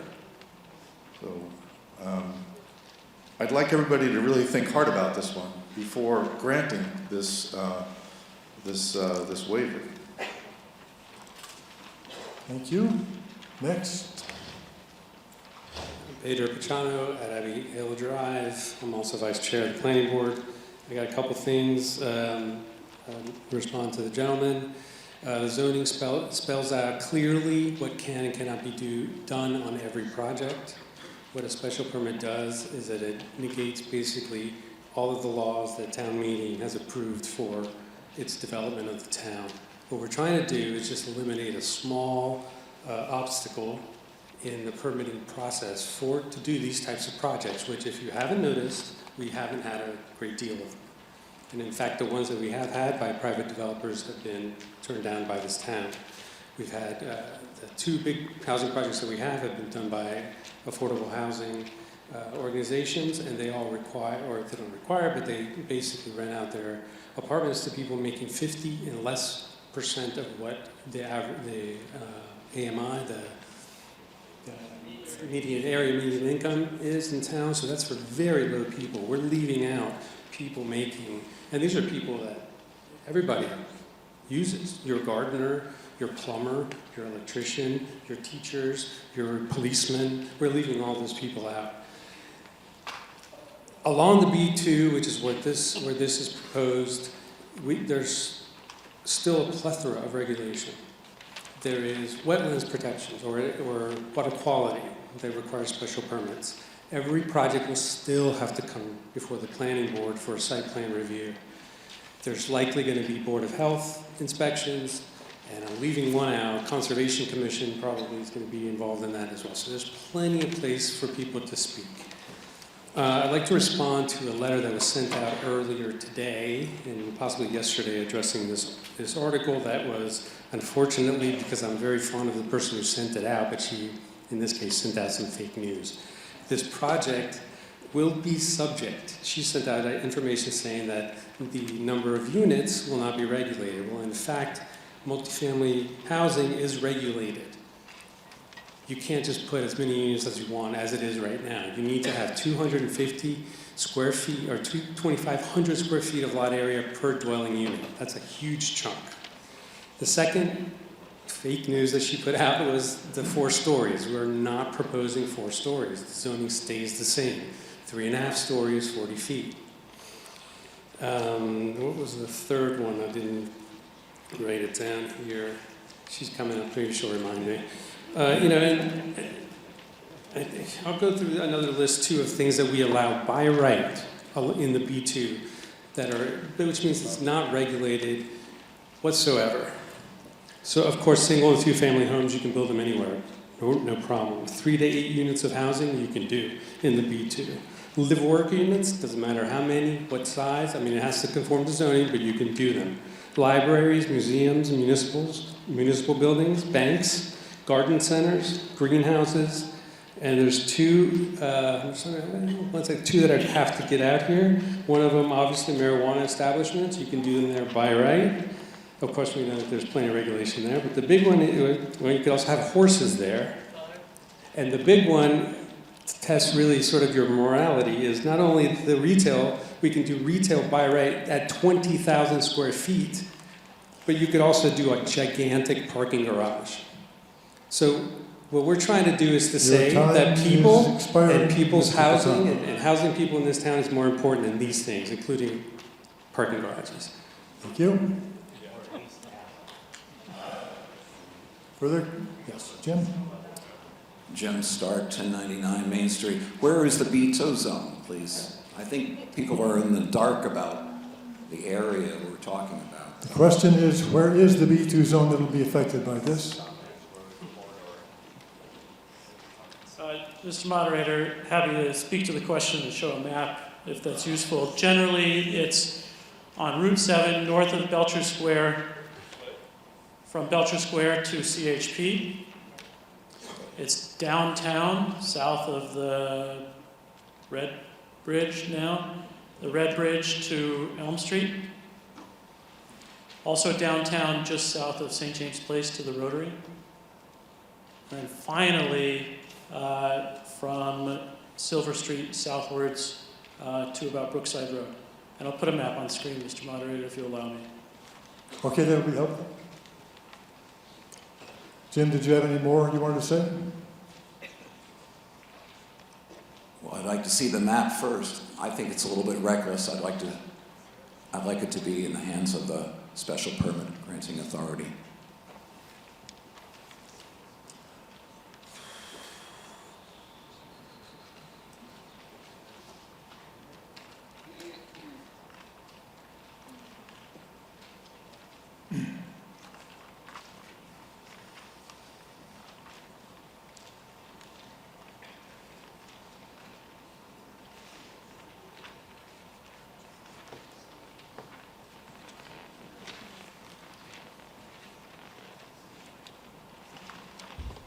That's on screen, Mr. Moderator. Okay, do you have any? Now it's on the screen, Jim. That's not very helpful to me. I'm a little colorblind, I'm sorry. Okay. Sorry, I think it's the best Chris can do right now. Further comment on this proposal? Eileen Mooney, 2 Bernard Gibbons Drive, Great Barrington.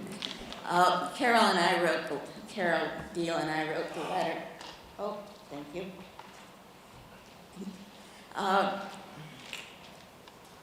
The concept of allowing a builder to just go ahead and build if he's going to provide some affordable housing is a really nice idea.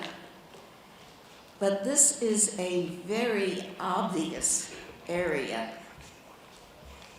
I was on the planning board many years ago, and I have followed planning board since then. And frankly, the idea of putting up a very large building in a very visible part of town, even set back from the road, really scares me. We need a special permit. If we don't need a special permit, then we need something more in writing to regulate what goes up. The Conservation Commission has limited jurisdiction. My understanding is that the site plan review cannot refuse something. It can modify, but it can't say, no, that's a crummy idea, change it. And I just don't think that we're ready to jump without more of a safety net beneath us. Thank you. Andrew Blackwood, 14 Gilmore. Folks, we need housing. We need housing bad. We need workforce housing. There's a lot of people who always want to close the door behind them. There are a lot of safety measures put in place. We're not going to have a McDonald's that's 4 stories thrown up somewhere. I support this. I suggest you do too. Thank you.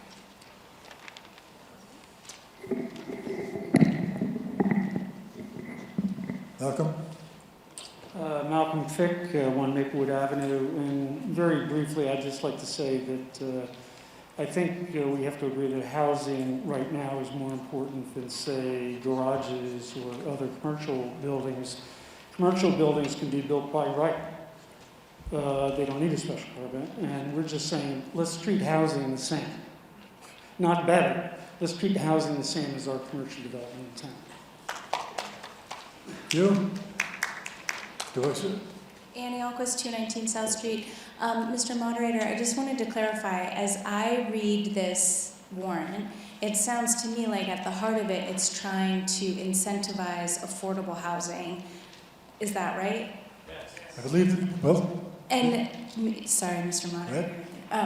And then, so if that's the case, then my second question kind of harkens back to what Ms. Davis was saying earlier. Why are we limiting it to 20 years? Why are we not saying in perpetuity? And can I make a motion that we change that aspect of it from 20 years to in perpetuity?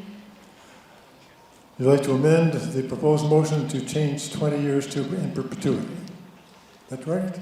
Yes, sir, and I'd like the planning board to explain why they didn't. And I'd like that motion to be in writing, Okay. real fast.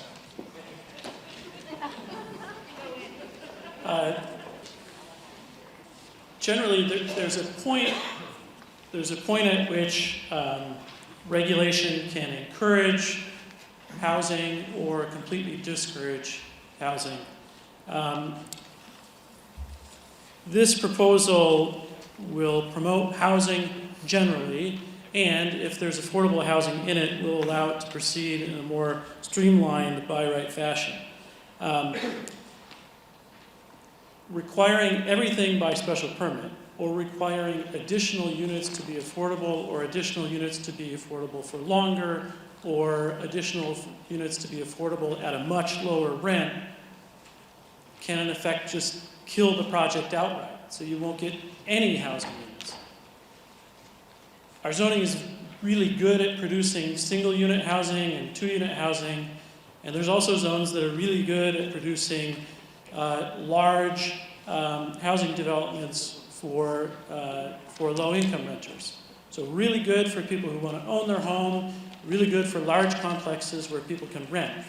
But it's not very good at producing anything in the middle. If you require too much, you won't get anything, and if you require too much regulation, you might not get anything. Planning board thinks this is that middle ground where you can get those middle-scale developments and get some affordable housing units included. To bring us up to date in the process, Ms. Alquist has made a motion to change the time limit in the proposed language from 20 years to in perpetuity. Is there a second on that motion? Second. Motion has been made and seconded to change that language from 20 years to in perpetuity. I'm not sure that as a matter of legal drafting it works quite perfectly, but that can be figured out. Discussion on that motion, on that amendment. No further discussion on that amendment. Then we'll vote on the amendment separately. This requires a majority. All those in favor of changing the footnote from 20 years to perpetuity, raise your cards. All those opposed, raise your cards. Mr. Moderator, point of order. Yes. For amendment to the main motion, is this a majority vote or a 2/3 vote? Amendment requires only majority. Tellers, could you please vote this? I think I see the count, but I want to be sure. Let's repeat the vote, please. All those in favor of the amendment to change from 20 years to in perpetuity, please raise your cards.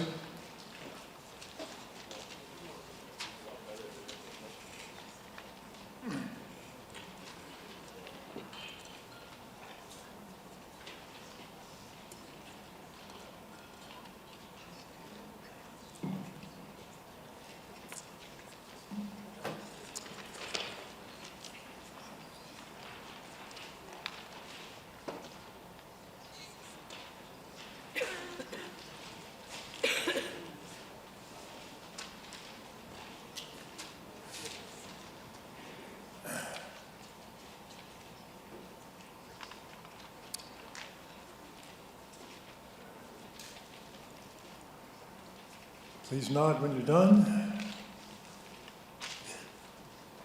Okay. You may lower your cards. All those opposed to the amendment, please raise your cards and hold them up.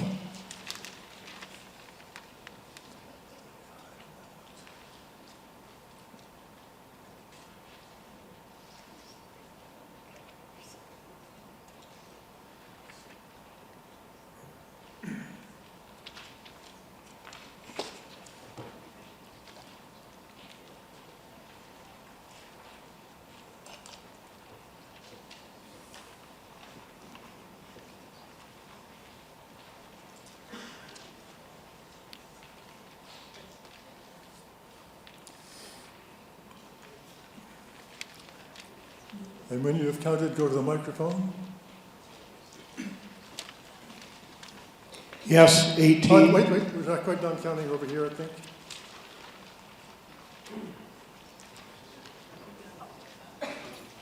Kathy's still counting. Okay. Yes, 18, no 18. Yes, 18, no 18. Yes, 22, no, 27. Yes, 22, no 27. Yes, 11, no, 20. Yes, 11, no 20. Yes, 2, no 17. Yes, 2, no 17. Yes, 10, and no, 21. Yes, 10, no 21. Motion fails by a vote of 103 to 63. Any further discussion on the principal motion? Seeing none, I'll call for the vote. This does require a 2/3 vote. I was about to call the vote on the main motion. You two were jockeying to be the last one to speak, right? We were standing to speak, but then you went to Okay. motion and so. Okay. Nobody began to vote yet, so please go ahead. Carol Deal, 224 Grove Street, Housatonic. Special permits add to construction costs. They take time. They also let neighbors and board members ask a lot of questions about appearance, neighborhood compatibility, traffic patterns, and more. Without a special permit, abutters might not know what's planned next door to them. They might have concerns, but the developer isn't required to listen. The building might change the landscape, but no one can say no. Like many areas of this country, Great Barrington needs housing, but we also need to protect the people who live nearby and the beauty of the Berkshires. Thank you. I don't know really anyone who's against affordable housing, but I think there's a lot of statements being made that are pulling at our heartstrings and making us question whether or not we care enough. I mean, as an example, when I spoke about the Searles building, one planning board member said it failed. We were in the middle of a recession in 2008. It failed.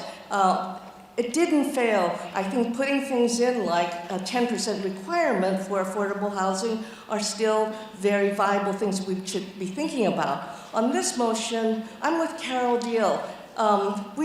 This is a giant step. And it's not like we don't want affordable housing. There are a few people here still in the middle class. And we would like to still have some rights to review what changes we're proposing here. I suggest we pass this over. I think insufficient review has been given, and that's my proposal. Is that a motion to take no action, to postpone indefinitely? Yeah, postpone it for whatever, because if we vote no, Well, you can't at this have point, it, voting right? to pass over is not on the table yet. Just vote no. Okay. But if you just vote no, then you can't bring it up again for 2 years? The planning board could. Oh. But other people can? Correct. Okay, thank you. Motion has been made to postpone this indefinitely. This requires a simple majority, and it's debatable. Does anybody want to debate whether we postpone this indefinitely? Does it have a second? I didn't hear a second, actually. Is there a second? Yes. Has been made and seconded. That one doesn't have to be written down. It's an incidental motion. Okay. Any discussion on whether we postpone this indefinitely? Seeing none, all in favor of postponing this indefinitely? Thank you. All opposed? We will proceed. Thank you. Any further discussion on the principal motion? Seeing none, we'll call for a vote on this. This is a zoning change, requires a 2/3 majority. I think we may be close, so tellers be prepared to, let's just take a teller vote on it. All in favor of the proposed change, raise your cards.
Thank you. Put your cards down. All those opposed, raise your cards and hold them up.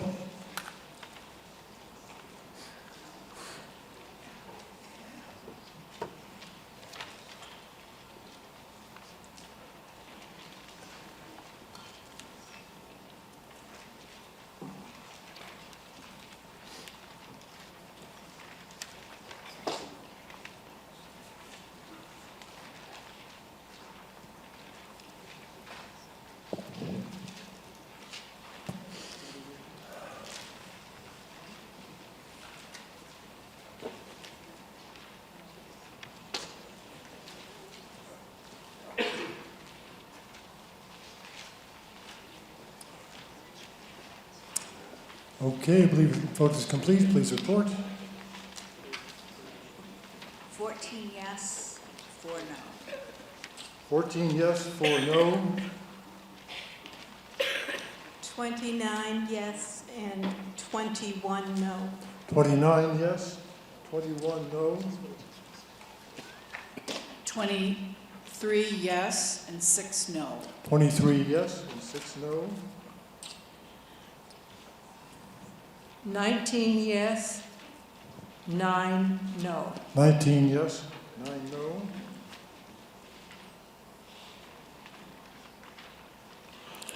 23 yes, 12 no. 23 yes, 12 no. The motion carries by a 2/3 majority, 108 to 52. Thank you, everybody. No, calm down, calm down. Article 36, I believe the motion here is to take no action. Go ahead and make the motion. Yes, sir. The planning board requests a vote of town meeting to pass over this item.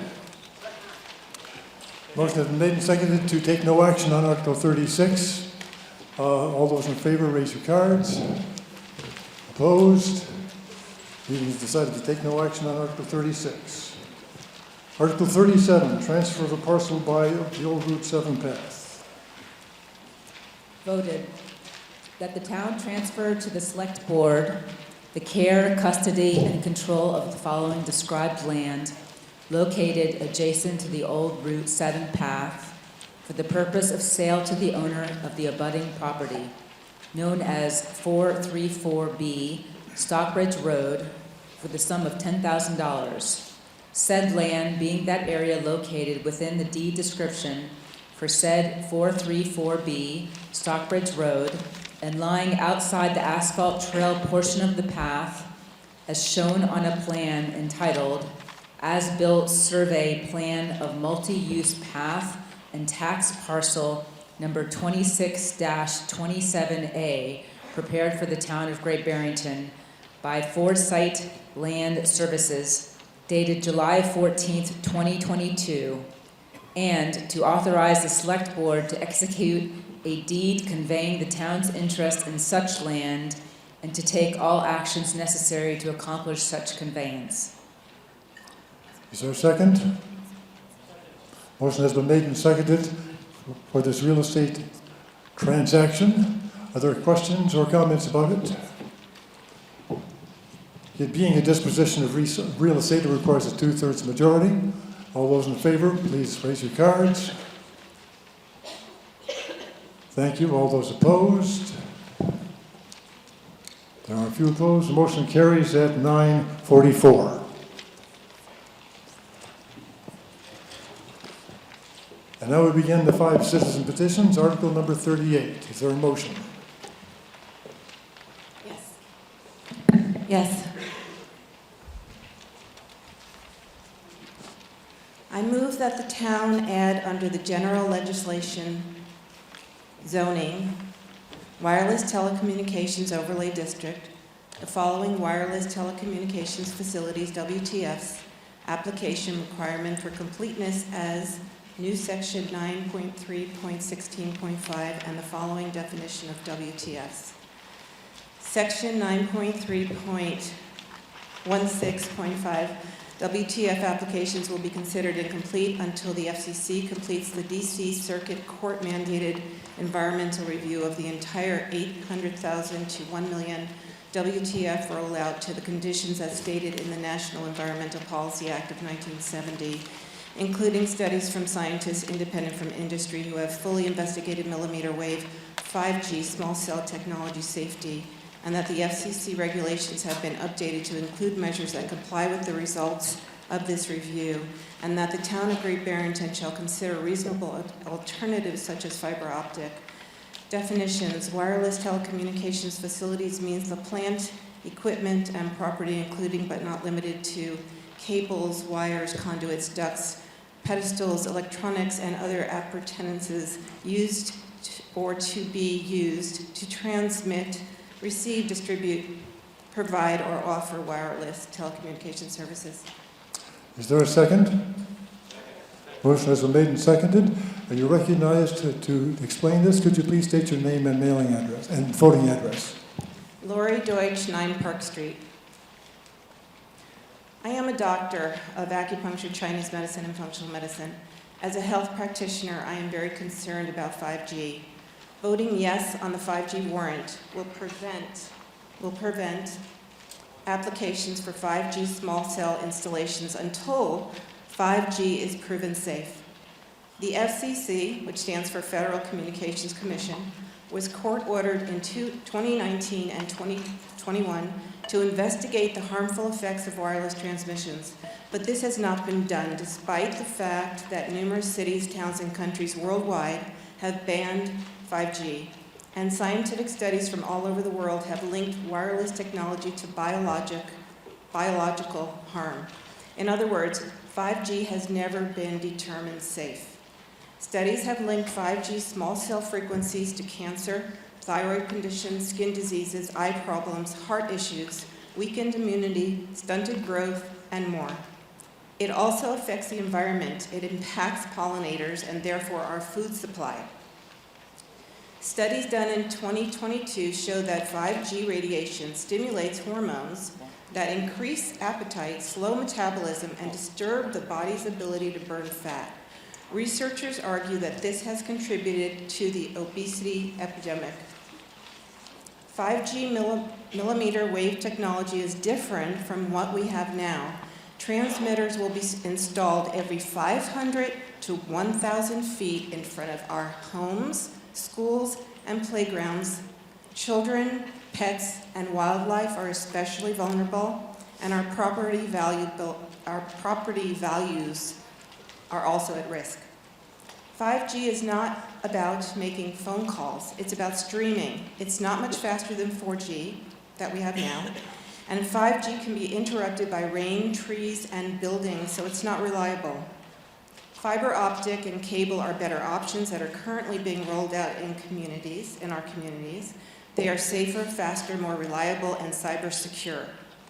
Bear in mind that if you hear of studies that have been deemed 5G safe, they were most likely industry funded. 11,000 pages of peer-reviewed studies that say it's not safe were submitted to the FCC. Those 27 volumes that were in the hallway earlier when you came in hold those 11,000 pages of peer-reviewed studies. A yes vote on the 5G warrant simply means waiting until the safety is thoroughly evaluated. Why should we be guinea pigs? If you are not sure which way to vote, then please give safety and preventive health the benefit of the doubt and vote yes. Thank you. Further discussion on this item?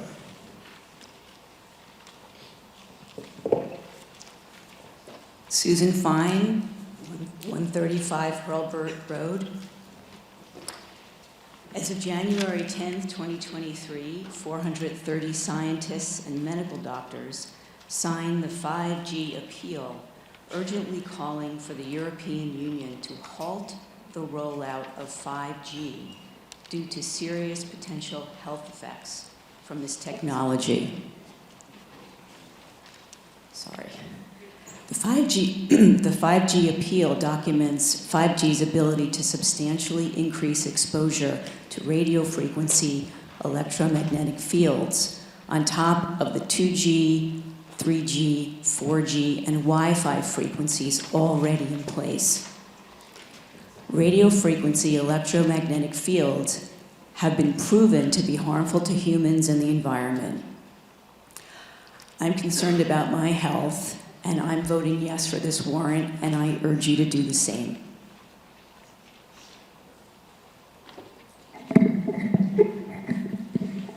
Good evening. My name is Daniel Seitz. I live at 31 Pleasant Street. The FCC, which regulates wireless technology, is notorious for being an industry-captured agency. Time and again, the limits that they set are not in any way reflective of what is really needed in order to provide safety to human beings. Human beings evolved in a world in which there wasn't any artificial electromagnetic waves around them. Now we are bathed in these waves. So the purpose of this is just simply the precautionary principle, the idea that something should be thoroughly tested for safety before it's rolled out in a way that cannot be reversed. And there are already many people who suffer from illnesses related to exposure to electromagnetic radiation. One of the common ones is just simply ringing in the ear, and I would ask how many people might want to reflect on how many, on whether they already are being affected, perhaps unknowingly, by electromagnetic radiation. This really is about serving, the idea of pushing this is about serving industry need. It's really not about serving human needs, and it's certainly being pushed so fast as to not be serving the issue of whether it's safe or not. You? Mr. Moderator, Tom Jordan, 55 Blue Hill Road, Great Barrington, Massachusetts. I'd like to read an email from another Great Barrington resident, Vivian Orlowski, who is not able to be here tonight. Vivian has been involved with Great Barrington's wireless technology, citing issues going back to the 1990s. She was asked to share her comments, with which I fully agreed. Here is what she wrote. Please vote yes in order to enable our town to protect us until the FCC complies with the court-mandated review of health and safety research needed to update their regulations. Here's why. In 2019 Senate hearing, wireless industry executives admitted to Senator Richard Blumenthal, Democrat, Connecticut, that they had not funded any independent research on health impacts. Senator Blumenthal then concluded, so there really is no research ongoing. We're kind of flying blind here as far as health and safety is concerned. Then in 2021, the United States Courts of Appeals ordered the Federal Communications Commission to explain why it ignored scientific evidence showing harm from wireless radiation. Now in 2023, the FCC still not complied with the federal court's decision. The FCC has not taken into account the extensive scientific research concerning health impacts of wireless radiation, nor have they updated their regulations to follow the science. Back in the 1990s, we recognized the benefits of mobile communication, but wanted to protect local neighborhoods from uncontrolled proliferation of cell towers. I served on the planning board task force that drafted Great Barrington's pioneering zoning bylaw. The Great Barrington bylaw set a precedent adapted by many other towns. However, the telecom industry and the revolving door members of the Federal Communications Commission found it inconvenient to follow or allow any local public health or planning zoning control. So they drafted the 1996 Telecommunications Act to federally preempt local control of tower and antenna siting. Municipalities and local citizens groups mobilized in opposition. We joined with the U.S. Conference of Mayors and National Governors Association and the American Planning Association to successfully allow for local planning and zoning control in the 1996 Telecommunications Act. Now, I recently learned that the wireless industry and the FCC want to eliminate local regulation of many 5G small cell installations that require really close placement to buildings and homes throughout town, not limited to a few places like cell towers. Many community boards in the New York City many community boards in New York City are voting for moratoriums on 5G placement.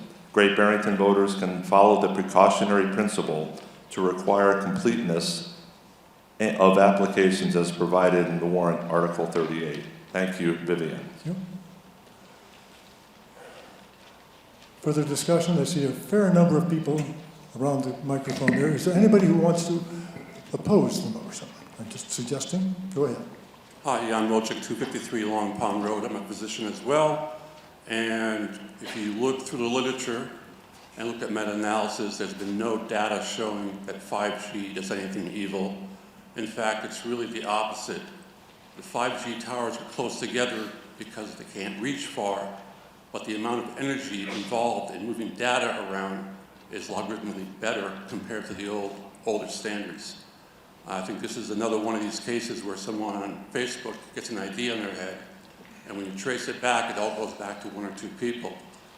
The review in Nature last year clearly looked at multitudes of studies and found there was no data supporting any medical abnormalities or medical evil associated with 5G. It's out there, it's being used by various carriers, and I think it's silly for this town to think that they can put their foot out and stop it when the data out there that has yet to show anything conclusive about any evilness associated with it. Thank you. Thank you. Further?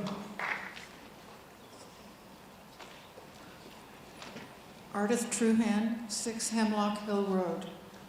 An official study from Sweden recently confirmed that a 5G base station installed on the roof of an apartment building caused extremely high levels of non-ionizing radiation in the apartment of the 2 persons living just below the station, causing them to develop microwave syndrome symptoms. 5G radiation levels were 188 times higher than those recorded with the 4G towers on the roof. Why would we risk installations with this level of hazard before the FCC reviews its safety? You?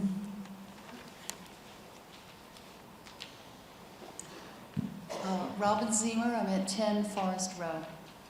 I'm going to read the statement. 5G is not green.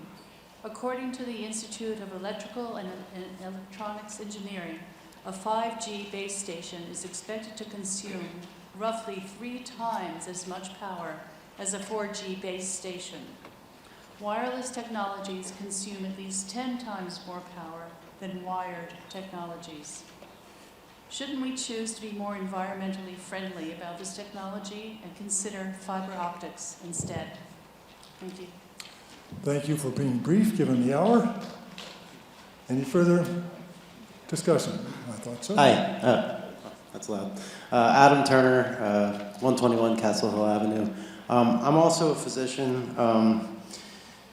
I did look at some of the meta-analysis, and it looks like there's not, a lot of necessarily conclusive data, at least some of what I read. But then there's this lawsuit where, they have 11,000 pages of evidence, and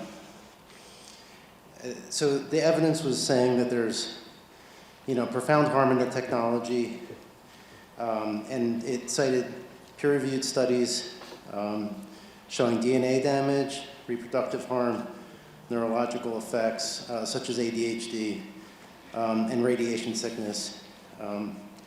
Cited effects on the brain, including impaired blood flow, damage to the blood-brain barrier, cognitive and memory problems, effects on sleep and melatonin production, and also mitochondrial damage. And it also cited that there was, it said that there was a causal mechanism of harm, which is oxidative stress, which can lead to cancer and non-cancer conditions and DNA damage. And that was reportedly found in 203 out of 225 studies. So for me, it seems like we should at least let it be reviewed, and make sure that it's okay. I question how much we can trust certain meta-analysis and certain reporting, so better safe than sorry on this one, I think. And my understanding is that you could have a little, thing sitting right outside your house, or at the house next door, and that's concerning to me. I've got 2 children, or 3, but 2 small children. So I'm going to vote in favor. How many more do we have waiting here? John?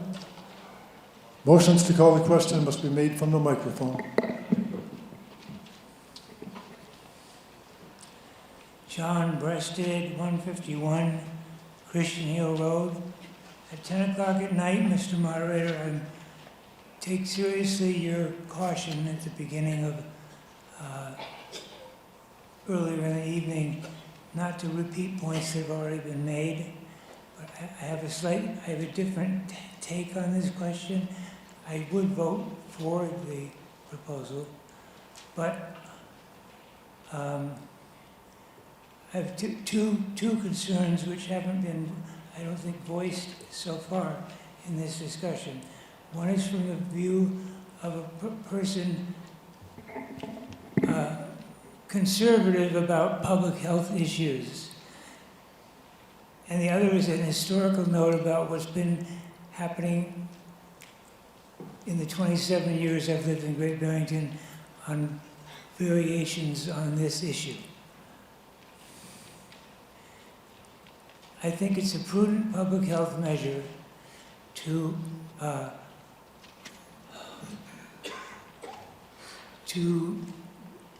wait until more data is in.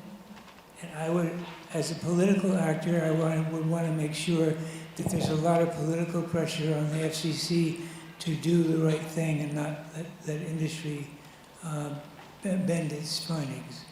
The second one is, I think there are many people in this room who've lived here as long or longer than I have, and the public attitude since we all became addicted to cell phones has changed. I remember back in 2004, when I was part of the organizing group for WBCR, the low-power FM station in town, which I think is still operating, that there was a lot of pushback from neighbors of the hospital, at Fairview Hospital, because our transmitter was going to be there. And originally, further back, I think, when cell phones first came in, there was a lot of people not wanting a wireless transmitting tower in their backyard. I don't hear protests like that anymore, but I just wanted to remind us all of that political opposition to wireless 20 or 25 years ago. Any further discussion? I did hear somebody suggesting they wanted to call the question, but like I said, the motion has to be made from the microphone. Randy Jordan, 55 Blue Hill Road. I am going to repeat a little bit. Article 38. Please don't. Well, I'm just going to, okay. All right, then I'll just, okay. So this is just what I want to say here. Until research-based regulations protect people of all ages, as well as pets and wildlife, why should we allow unrestricted 5G radio frequency radiation emissions close to our homes, our businesses, and schools? Town meeting has the power to defend residents of Great Barrington and not unquestioningly accept the interests of the telecom industries. And I'll just say that someone mentioned, but I want to say again, there is precedent for moratoriums. For instance, in New York City, many community boards have placed these moratoriums on these installations for many of the same reasons.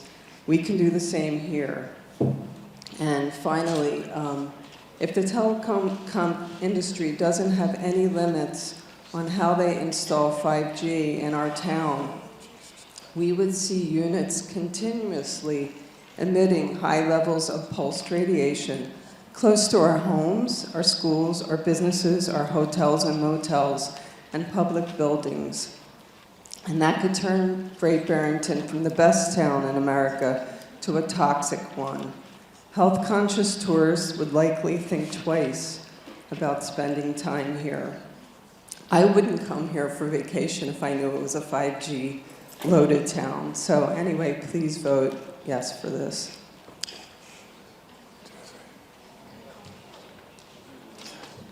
Efra David, Navia Road. I'm sorry for my voice. I have a question about unintended consequences of this decision. Whether, I don't know how long does it take for FCC to approve it. So for how long are we likely to delay it?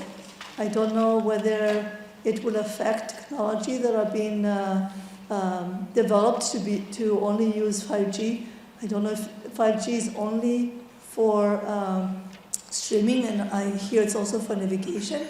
So there's not enough data as to what we might be having to surrender or give up if we approve this. I understand the danger, the possible danger in mining research, but what are the unintended consequences to that? We are beginning to get repetitive. I'm I going to limit move to 2 to, minutes. to adjourn this vote, or whatever you call it. To adjourn or to call the question? To stop questioning. Would you like to call the previous question? I'm sorry? Your motion is to call the previous question, yes? Move the question. Thank you. Is there a second? That motion requires a 2/3 majority and is not debatable. All in favor of cutting off debate, raise your cards. Thank you. All those opposed? Motion passes. We'll move to a vote on the main motion. This is a zoning bylaw change and therefore requires a 2/3 majority to pass. All in favor of adopting the proposed new bylaw, raise your cards. All those opposed, raise your cards. We'll need to count this by teller. I'm sorry. Do it again. Tellers, prepare to count. We are now going to vote on the main motion, which is to adopt the proposed bylaw under Article 38. Because this is a change to the zoning bylaw, this main motion requires a 2/3 majority. It was too close for me to call just by looking at the cards, so I'm going to ask you to raise them again so we can actually count them. Now, we're voting on the main motion to adopt the proposed bylaw under Article 38. If you're for the motion, please raise your cards.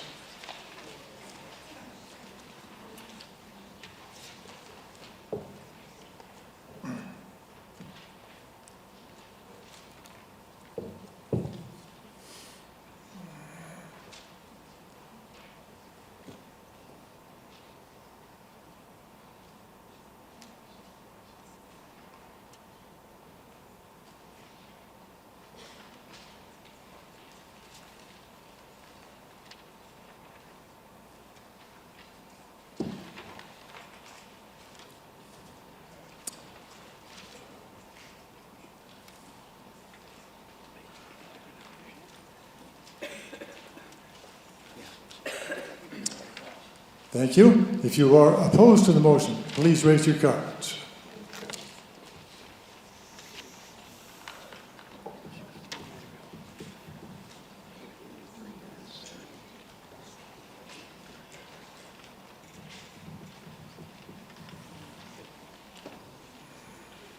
Keep them up till they're done counting, please.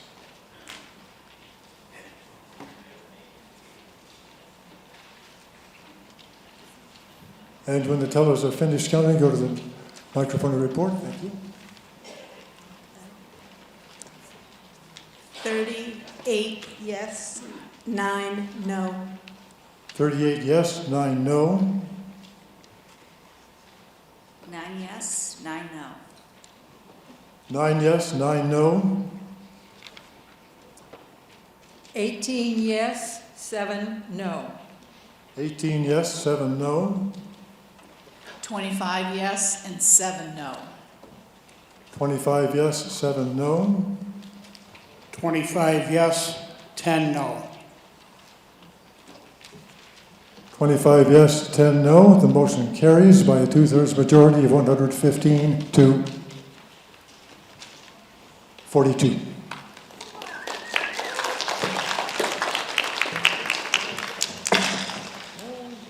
I have no more gavel. Moving on to Article 39. Is there a motion? Voted that the town amend the short-term rental bylaw as set forth in Article 39 of the warrant for this town meeting. Is there a second? Second. There is a motion and a second. Since this is your planning board, but does not the planning board think so, could you please explain your motion? First of all, the warrant talks about being printed in red, but it's not. So you can read the whole change there. I'm striking one half of one sentence and adding one sentence. So it's pretty straightforward. There's been a lot of misinformation out there, including the unfortunate lie published by the Berkshire Edge yesterday that I do short-term rentals. That was before they deleted my letter for a while. Let me be perfectly clear. I am a real estate broker and I own 2 rental properties. Both are rented at well below market rate to full-time, long-term residents. Never in my 77 years have I ever done a short-term rental. This article is not against regulating short-term rentals. It is trying to ensure that the playing field is level for everyone in our community. The bylaw passed last year unfortunately discriminates against the most vulnerable third of our population, our renters. Those who cannot afford to buy a home in our town still need a place to live. Paying the rent and the utilities can be a huge challenge. 43% of our renters are cost burdened, which means paying more than 30% of their income on housing. If someone is lucky enough to have a spare bedroom in their rental, or maybe they need to take a week to visit an ailing, failing family member somewhere, what possible harm is there for them to do a short-term rental in their full-time residence? Renters, with permission of the landlord, should have the same rights to use their homes that owners do. We have a 0% vacancy rate for long-term rentals. Typically, tenants must come up with 3 months' rent in order to move into a place. And those rents have skyrocketed since COVID. The bylaw, as it was written, takes away the rights of important, often struggling members of our community for no valid reason. Tonight, you have an opportunity to show that Great Barrington cares about all our residents, not just the wealthy ones. Please vote in favor of this amendment. Further comment? Go ahead. Sharon Gregory, 32 Hollenbeck Avenue. Yes, we can level the playing field. We should give equal rights for all the asset managers who want to buy up our properties and do STRs, because this 39, 40, and 41 will reverse the bylaw that we put in place last year by a 2-to-1 majority. Unfortunately, we are here late in the evening to possibly protect what we had passed last year. But, you know, I'm not gonna, yes, there are people who need to do some short-term rentals and so forth, but leveling the playing field really means letting everybody buy up the properties to do STRs. And as you all know, we can't outbid the big money. So that's why we passed it. Thank you. Bear in mind that there are 3 items on the same general subject tonight. Right now, let's see if we can limit our conversation to Article 39. Pedro, I believe there was a request from the table first. Lee? Article 39 is not about leveling the playing field. It is about creating more short-term rentals. It is about taking a long-term rental and turning it into a short-term rental. We are not going to solve the housing crisis by creating more short-term rentals. What we need to do is we need to stabilize our neighborhoods, and we need to give ourselves an opportunity to avoid becoming an Aspen or a Nantucket, where our businesses are struggling to find staff, where our neighborhoods are not full of neighbors. This is not trying to level the playing field. The reason why this bylaw started is because we have a 0% vacancy rate in Great Barrington. One of the most interesting parts of this is when someone heard that this was on the warrant, a landlord called me and they said, you know what, the first thing I would do as a landlord, as a long-term rental landlord, would raise my rent. If my renter was making more money per month than I charge them, you know what I'm gonna do? I'm gonna raise my rent. This is gonna increase rents across the board for those people that Jonathan Hankin, who is a landlord and Please a realtor. address personalities. Okay. Address the issue. Thank Okay, you. I apologize to the moderator. But what it will do, it will cause landlords that are offering their properties as a long-term rental to want to raise their rents. And the last thing we want to do is to force people to struggle even more to pay rents. So I urge you to think about the long-term effects. The reason why the bylaw took place is to stand up to the Airbnb and the corporations and the private investors that are coming in and trying to turn our community into a commodity. And what we are trying to do is try to keep a rein on that. We realize that the benefit of short-term rentals goes across the board in terms of helping people stay in their homes. But what we also want to do is keep a rein on the long-term rents. So I urge you to turn Article 39 down, because we don't want to start something that the long-term rents are beginning to creep up, because people are turning a long-term rent into a short-term rent. And we need to watch our tenants, and we need to keep a handle on keeping this a community. Thank you so much. Next.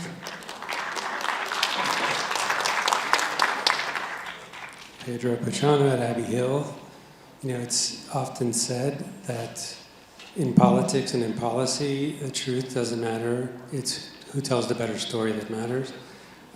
And I believe that's the case with this bylaw. We've been given a lot of fear that things are happening and that can happen and that will happen. We've also been, or it's my understanding, being close to the initiation of this bylaw, that it was basically written in accordance with what was happening in other parts of the country, like, as Ms. Davis stated, Nantucket, Vail, Aspen, places that are completely different than we are.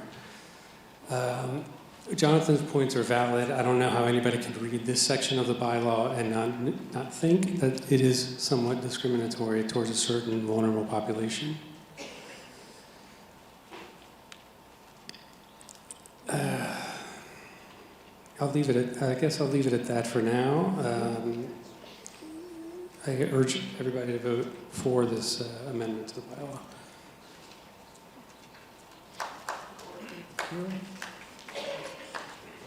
Could I suggest we start aiming at 2 minutes rather than 3, given the time? No problem. Liz Chambers, 41 West Plain Road, Great Barrington. I happen to be one of Jonathan's tenants. I live in one of his rentals. I live in Jonathan Hankin's one of his houses. I've been there 5 years. He hasn't raised the rent. It's under market value. He's been great. I'm really glad I ran into the place and him when I did come here 5 years ago. And in a couple instances, I've had to rent out my extra bedroom in order to make rent, or various other things have come up, and I've been able to do that. Also, giving people a break below the market value so that they also can live in Great Barrington and get settled here. So it's been, to me, this is an incredible advantage to be able to have this kind of ability. I don't think it's anyone taking advantage. Jonathan didn't raise my rent because I had someone renting the room, etc. So please vote yes. I think it's an advantage for many people in this community. I see 3 more people coming to speak. Jeremy Higa, 5 Rose Court East. And again, to the point, it says allowed by the property owner, so renters won't be able to do this unless they're allowed by the property owner. So I'm not sure how this affects rental prices, but I guess that's. Hi. Oh, sorry. Ben Elliott, 208 Pleasant Street, Houstonic. I think this bylaw that we passed last year is it's a good thing. You know, I personally, the house that I grew up in is now a full-time short-term rental. And so I've seen the effects that not having these kind of, guardrails in place can have on our community. So I'm glad that we passed it, and I'm glad that we're talking about making it even better right now.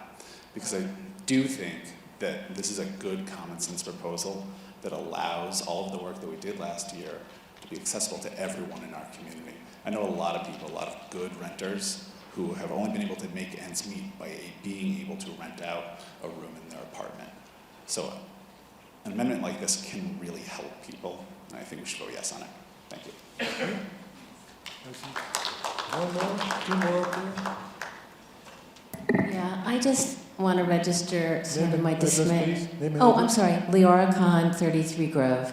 I just want to register my dismay that we're going through this again after we spent an enormous time last year going through this, and I don't quite understand why it's back on the table. Jim Manning, Main Street. I'll talk about this one, but in general, any changes to the short-term rental law should not be acceptable. It took long enough to get it last year. A New England town meeting approved those rules. My thing was, why don't we just go back to issuing special permits for all inns and close them all down, because I don't think there should be an inn on the hill. And so any changes to this bylaw, I think I would vote no. Seeing no further comment. Garfield agreed. 107 Castle Hill Avenue, Great Barrington. All right. Last year, we voted this in. Great Barrington is not the be-all, end-all to the housing situation, but it's a start. We thought it was overwhelmingly a good idea last year. I think it should be looked at again and passed again this year. It is a shame that we have to bring this up again. Jennifer Clark, Oak Street. At first I was opposed to this particular amendment. I certainly am to the following two for all the reasons that you just stated, Garfield. But I don't see any reason for a tenant to not be able to do this if it's allowed by the landlord. The landlord will not be raising a rent on somebody against their will. They will have the ability to disallow this particular thing happening. So I don't understand, as Jeremy was saying, how this would have anything to do with the long-term market. I'm sorry. Thank you. Looking around one more time, just in case, is this really important, Malcolm? Malcolm Fick, 1 Maplewood Avenue, Great Barrington, and let me just say very quickly that let's not confuse this motion with the two following. Those two are intended to destroy the short-term rental bylaw. This is intended to fix it. Seeing no further discussion, we'll take the vote on this particular item, bearing in mind that we have two more opportunities to whack at this piñata. This requires a majority vote. All those in favor of adopting the amendment as you see on the screen, please raise your cards.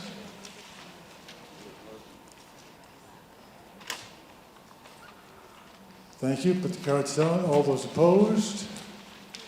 It's too close to call. Tellers, could you please get ready to count a vote?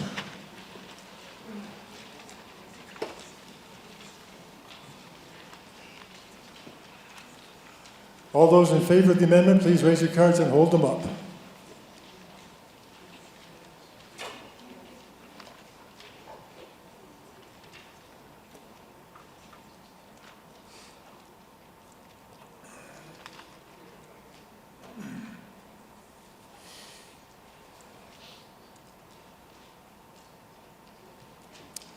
By the way, I commend you all for staying out here. We still have a quorum. The last time I checked. Keep the cards up until they're done counting, please.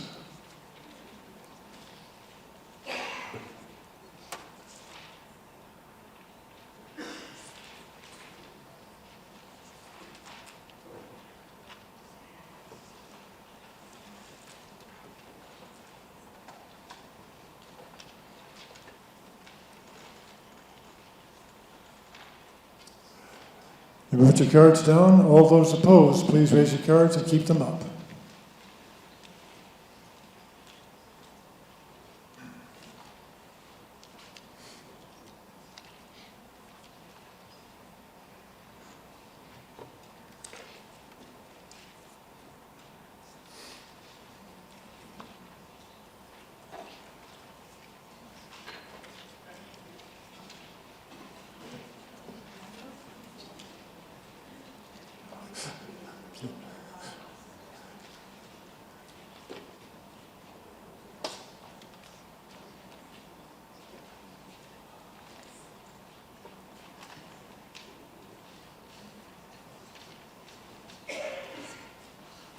Okay, tell us, please report. 10 yes, 8 no. 10 yes, 8 no.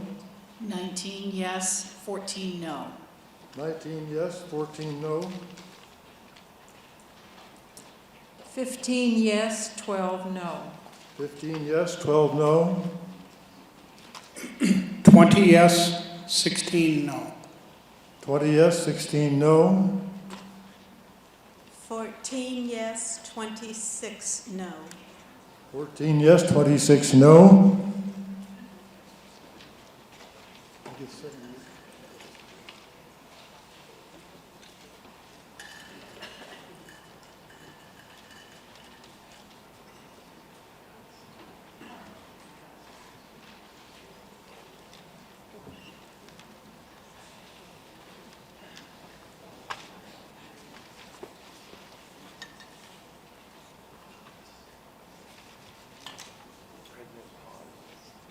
Motion carries by a vote of 78 to 76. At, believe it or not, 10:27. Okay, 3 more to go, guys. Article 40, short-term rental compliance monitoring. Is there a motion? I do need your motion, although it's the same one we talked about the other day, right? Okay, I have it.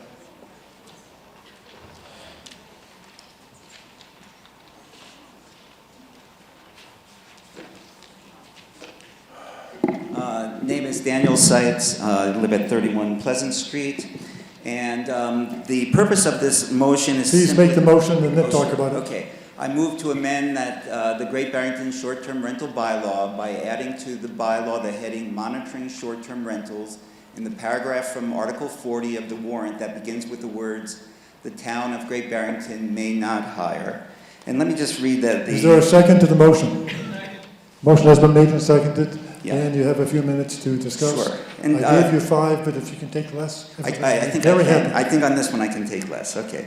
So the full paragraph that would be added says the town of Great Barrington may not hire, contract with, or otherwise engage the services of a private company, firm, individual, or other entity to monitor the use of homes, dwellings that may be used as short-term rentals in order to ascertain compliance with the short-term rental bylaws. As part of the monitoring of short-term rentals, the town has hired a private company, GOVOS Inc., to basically surveil citizens who offer short-term rentals. Now, this is a far cry from the illegal NSA spying on Americans that Edward Snowden revealed, and certainly also from the routine collection of personal information by social media companies on a massive scale. However, I feel it's both a bad precedent and truly Orwellian that the town is conducting surveillance of a certain group of residents by hiring a private company. One of the services the company offers is the ability to inform on your neighbors, to drop a dime, as the old saying goes. Furthermore, the town is charging the people who offer short-term rentals a fee to cover their own surveillance. This seems simply mean-spirited. As I mentioned, the surveillance is being done by a private company. What is the recourse of a town resident if the company is mistaken about the information it gathers? Who has the burden of proof? If the town wants to monitor short-term rentals, it should incorporate this as a town function covered by its general revenues as it does with other home ownership functions, so that if any issues arise, a property owner can readily address it with a town employee. Thank you for being concise. Hi there, Erica Milkey, 360 Park Street in Housatonic. I'm thinking that we all have pretty clear ideas on these things already, and I'm just wondering if we could take a vote to just call the question on this one now. And I was going to do it on the next one too. Before we've even heard anything, you move to call the question. Given the hour, I think that's actually sensible. Is there a second to that motion to go? Second. We're calling this because a 2/3 vote. All in favor? Thank you. Put them down. All opposed? We will move to call the question on this item. All in favor of Dan's proposed amendment, raise your cards. All those opposed? Motion fails at 10:32. Article 41.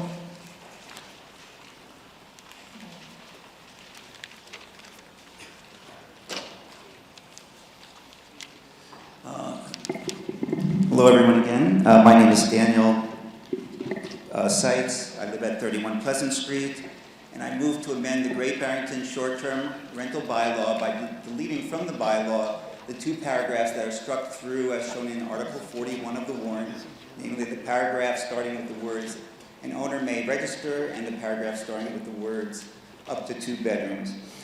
And basically Is what there this... a second? There is a second for that motion. Continue. Okay. I'm sure, as someone said earlier, that everyone would love to live in a world where all people have access to affordable housing. And certainly we can see that quite a number of allocations of town revenues just at this meeting, were devoted to that. I don't think there's any dispute about that. The question is whether the short-term rental bylaw that was rushed through last year is effective and fair, or whether aspects of it should be reconsidered. Also, I'd like to point out that we, who are your neighbors in Great Barrington, who have short-term rentals, actually provide some real benefits to the town. We help bring in tourists, which creates jobs, and brings in revenue. We make use of many services provided by local people. We make sure to keep our properties in good order. Also, our guests pay an extra 3% tax for short-term rentals, beyond what the hotel guests pay as a contribution to affordable housing. So I would at least like to be seen as someone who is providing benefits to the community, not simply being painted as somehow hurting our community. First, I'd like to address the issue of the process by which the short-term rental bylaw was developed. A couple of us asked the Attorney General's office to look into whether the process had been developed in accordance with the requirements of the open meeting law. And the Attorney General's office found that, in fact, the open meeting law had not been quite followed properly. Just to quote, "We find that the board created a subcommittee to revise a proposed short-term rental bylaw, and that the subcommittee failed to comply with the open meeting law. We order the boards and subcommittees immediate and future compliance with the open meeting law, and caution that future similar violations may be considered evidence of intent to violate the law." When you rush a decision like this, almost invariably you create a win-lose or a lose-lose situation. Among other things, there was never an attempt to research whether the limitations on local people offering short-term rentals would actually increase the stock of affordable rentals in town.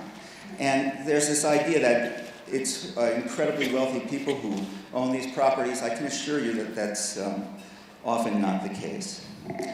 I'd also like to just note that the issues around housing span decades. There are systematic causes that have brought this about. There are major investment firms like BlackRock, Vanguard, and State Street that are buying up companies. They have assets more than many sovereign nations.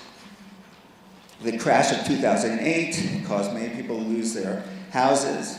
That was probably partly caused by the Clinton administration's loosening regulations on commercial investment banking. Many good jobs were lost to the passage of... Dan, can you wrap it up? You're relitigating last year. Okay, sure. He did ask for some more time, and I'm giving him a little bit. Go ahead. Okay, sure. Please yeah. wrap it up. So in short, there are huge multiple causes beyond our controls, and what is being looked at as the source of solution to this is a small group of people, maybe 100 people who rent out property. I'm almost finished here. 30 So seconds. what this does would still keep a prohibition on corporations offering short-term rentals, but at the same time, this could be worked through more carefully in order that a more win-win type of resolution could be arrived at. Thank you. Thank you. Further questions? Hi, sorry. This is Teresa Atchison, also at 31 Pleasant Street. I would just like to emphasize that in this discussion, I feel that there's been a lot of demonizing, otherizing, divisive language, hating. I even heard hissing back here just in the polite presentation of this particular issue. And I would ask people to remember that there are big corporations that do need to be reined in, and there are local people, and please just watch out for the messaging that it is good and right to demonize your neighbors in the way that this issue has been put forward. I just ask you that. Thank you for the observation, reminding me of my opening words tonight. Sharon Gregory, They decay 32. over time. Sharon, yes. Sharon Gregory, 32 Hollenbeck. In 2013, 10 years ago, Great Barrington was voted the best small town in America. I sponsored a library show, to celebrate that. And so many magazines went on about how great we were. And I think it has to do with our community. I would hate to trade community for monetizing our neighborhoods. So I've said what I've said. I ask you to vote no on this, and can I call the question? Not at this point. If you'd started, you could, but not after you made a speech. Okay, Next. I know the next guy. Christopher Schaefer, 15 Hillside Avenue. I move the question. Thank you. Is there a second? Second. Moved and seconded. All those in favor of ending debate, raise your cards. All those opposed? Motion carries. We'll move to the vote on the main motion. All those in favor of the motion under Article 41, raise your cards. All those opposed? Motion fails at 10:38. We have one more item. You are all champions. Is there a motion for Article 42? I believe it's coming.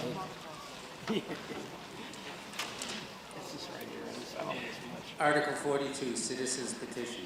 The citizens of Housatonic and Great Barrington petition the town of Great Barrington to purchase, own, and operate the Housatonic Water Company. Is there a second? Town Council can confirm that I believe this will be an advisory statement of the views of the town meeting. Yes. Is there a discussion on this? Could I make a statement? Yeah, absolutely. I'm sorry. Yes, you may make a statement. Bill Napo, 1081 Main Street, Housatonic, Mass. Okay. Any town may vote to establish and operate its own water supply and distribution system, GLC 40 and 39A. The town may purchase water from private companies or from other communities. Towns with public water supply may create a board of water commissioners of 3 members, or the selectmen may be authorized to act as the board. In recent years, several towns with separate water commissioners and sewer commissioners have combined these boards to create a Water and Sewer Commission, GLC 40N. Towns also use the legislative special act process to create municipal water departments and combined water and sewer commissions. According to Massachusetts general law, towns with their own water systems may construct and maintain dams, wells, reservoirs, pumping and filtration plants, building standpipes, tanks, fixtures, and other structures in purification and treatment plants. The cost of purchasing, developing, and enlarging public water supplies can be financed through the issuance of bonds. A community bills the user of the water based on the consumption and the cost of maintaining and operating the system. In recent years, communities have adopted enterprise funds, GLC 44 S53, to guarantee that the revenue received for services is sufficient to meet the operation costs and capital expenditures of the water and/or water and sewer departments. Can I ask you to wrap up quickly? We are on the verge of losing our quorum. Okay. Okay. Water is life. We protest anthem from Standing Rock, heard from around the world, but it is also has a spiritual meaning rooted in indigenous world forms. For Native Americans, water does not only sustain, it is sacred. Thank you. Thank you. I hate to cut people off, but we're running very late. If you can be extremely fast. Carol Deal, 224 Grove Street, Housatonic. I would like to suggest an amendment of this article. The citizens of Housatonic and Great Barrington petition the town of Great Barrington to act immediately to acquire, own, and operate the Housatonic Water Company. Note that the word purchase is missing from this. We deserve equal treatment. We deserve Do you have a motion in writing? Yes. Could you please bring it down? Yes. Is there a second to that motion? Motion is second. Bearing in mind that this is advisory, a vote to add those words to the motion. All those in favor of the amendment? All those opposed? Motion carries. We will add to the motion the words, the citizens of Housatonic and Great Barrington petition of the town of Great Barrington to act immediately to acquire, own, and operate the Housatonic Water Company. Any further discussion as our quorum walks out the door? Maura Perry, 399 North Plain Road, Housatonic. I've been a resident utilizing this horrific water situation since 2010. And these past 5 years, it has become chronic. May through October, it is the color of iced tea, dark iced tea. If you have a child, my heart goes out to you because I don't know how you bathe your children. Many of us are spending our own money on water filtration measures, bottled water. This is unacceptable. This is 2023. Don't let Housatonic get on the map like Flint, Michigan. I'm an accountant, okay? I can see cost here. I understand that this is an upside down balance sheet that you'd be acquiring. But at the end of the day, $500,000 a year should be immediately mandated to at least the water company to give all of us in town clean water. And the way to do that is they can be forced to buy water filters, install water filters, and maintain water filters. And you do the math with a good national deal with Culligan or anybody on the block, I estimate that to be about $500,000 a year. Why can't we get clean water? Thank you. Any further discussion on this motion? Apparently, yes. Yes, Go ahead, yes. Bill. Bill Warford, 412 Monterey Road. I haven't seen a purchase price proposed. What I do notice is, what I have noted over the years is that the person or persons who own the water company that is giving us the bad water out in Housatonic haven't put any of their own money into this. Where's been all the maintenance over the years? Where have the profits gone? How come that property and those assets are simply not confiscated in order to pay for clean water? Why are the taxpayers of Barrington buying Mr. Mercer out when he has sat on the Housing Authority and everything else, and none of that has changed the way he's run this? It's shameful, and we shouldn't bail that man out. Bear in mind, the debate is about issues, not about personalities. Thank you. You know? Yes, my name is Kevin Regan, and I live in Grove Street, Housatonic. We are at the end of a dead-end street. It's said that the system gets flushed out. Our outlet comes beyond where it's flushed out. We're beyond the hydrant. Our water is terrible. It's discolored. We spent thousands of dollars putting filters on it to avoid all the contaminants, and the filters are constantly being clogged up by other debris that doesn't get flushed out. Also, I think a water company should provide safe water for people. And also, any of these improvements, I don't know what has happened so far, but when you consider the purchase price, when this does come up, if it does, any funding that is provided by the town or by grants via taxpayers should not be included in the sale price. We paid for it once, we shouldn't have to pay for it twice. Thank you. Any further discussion? Annie Alquist, 219 South Street. I live in Housatonic. The water there is awful. This is not the solution. The town should not buy this terrible asset. The town should find a better way to give us clean water. Dealing with the Housatonic Water Corporation would be like just acquiring a toxic mess. We need a different solution.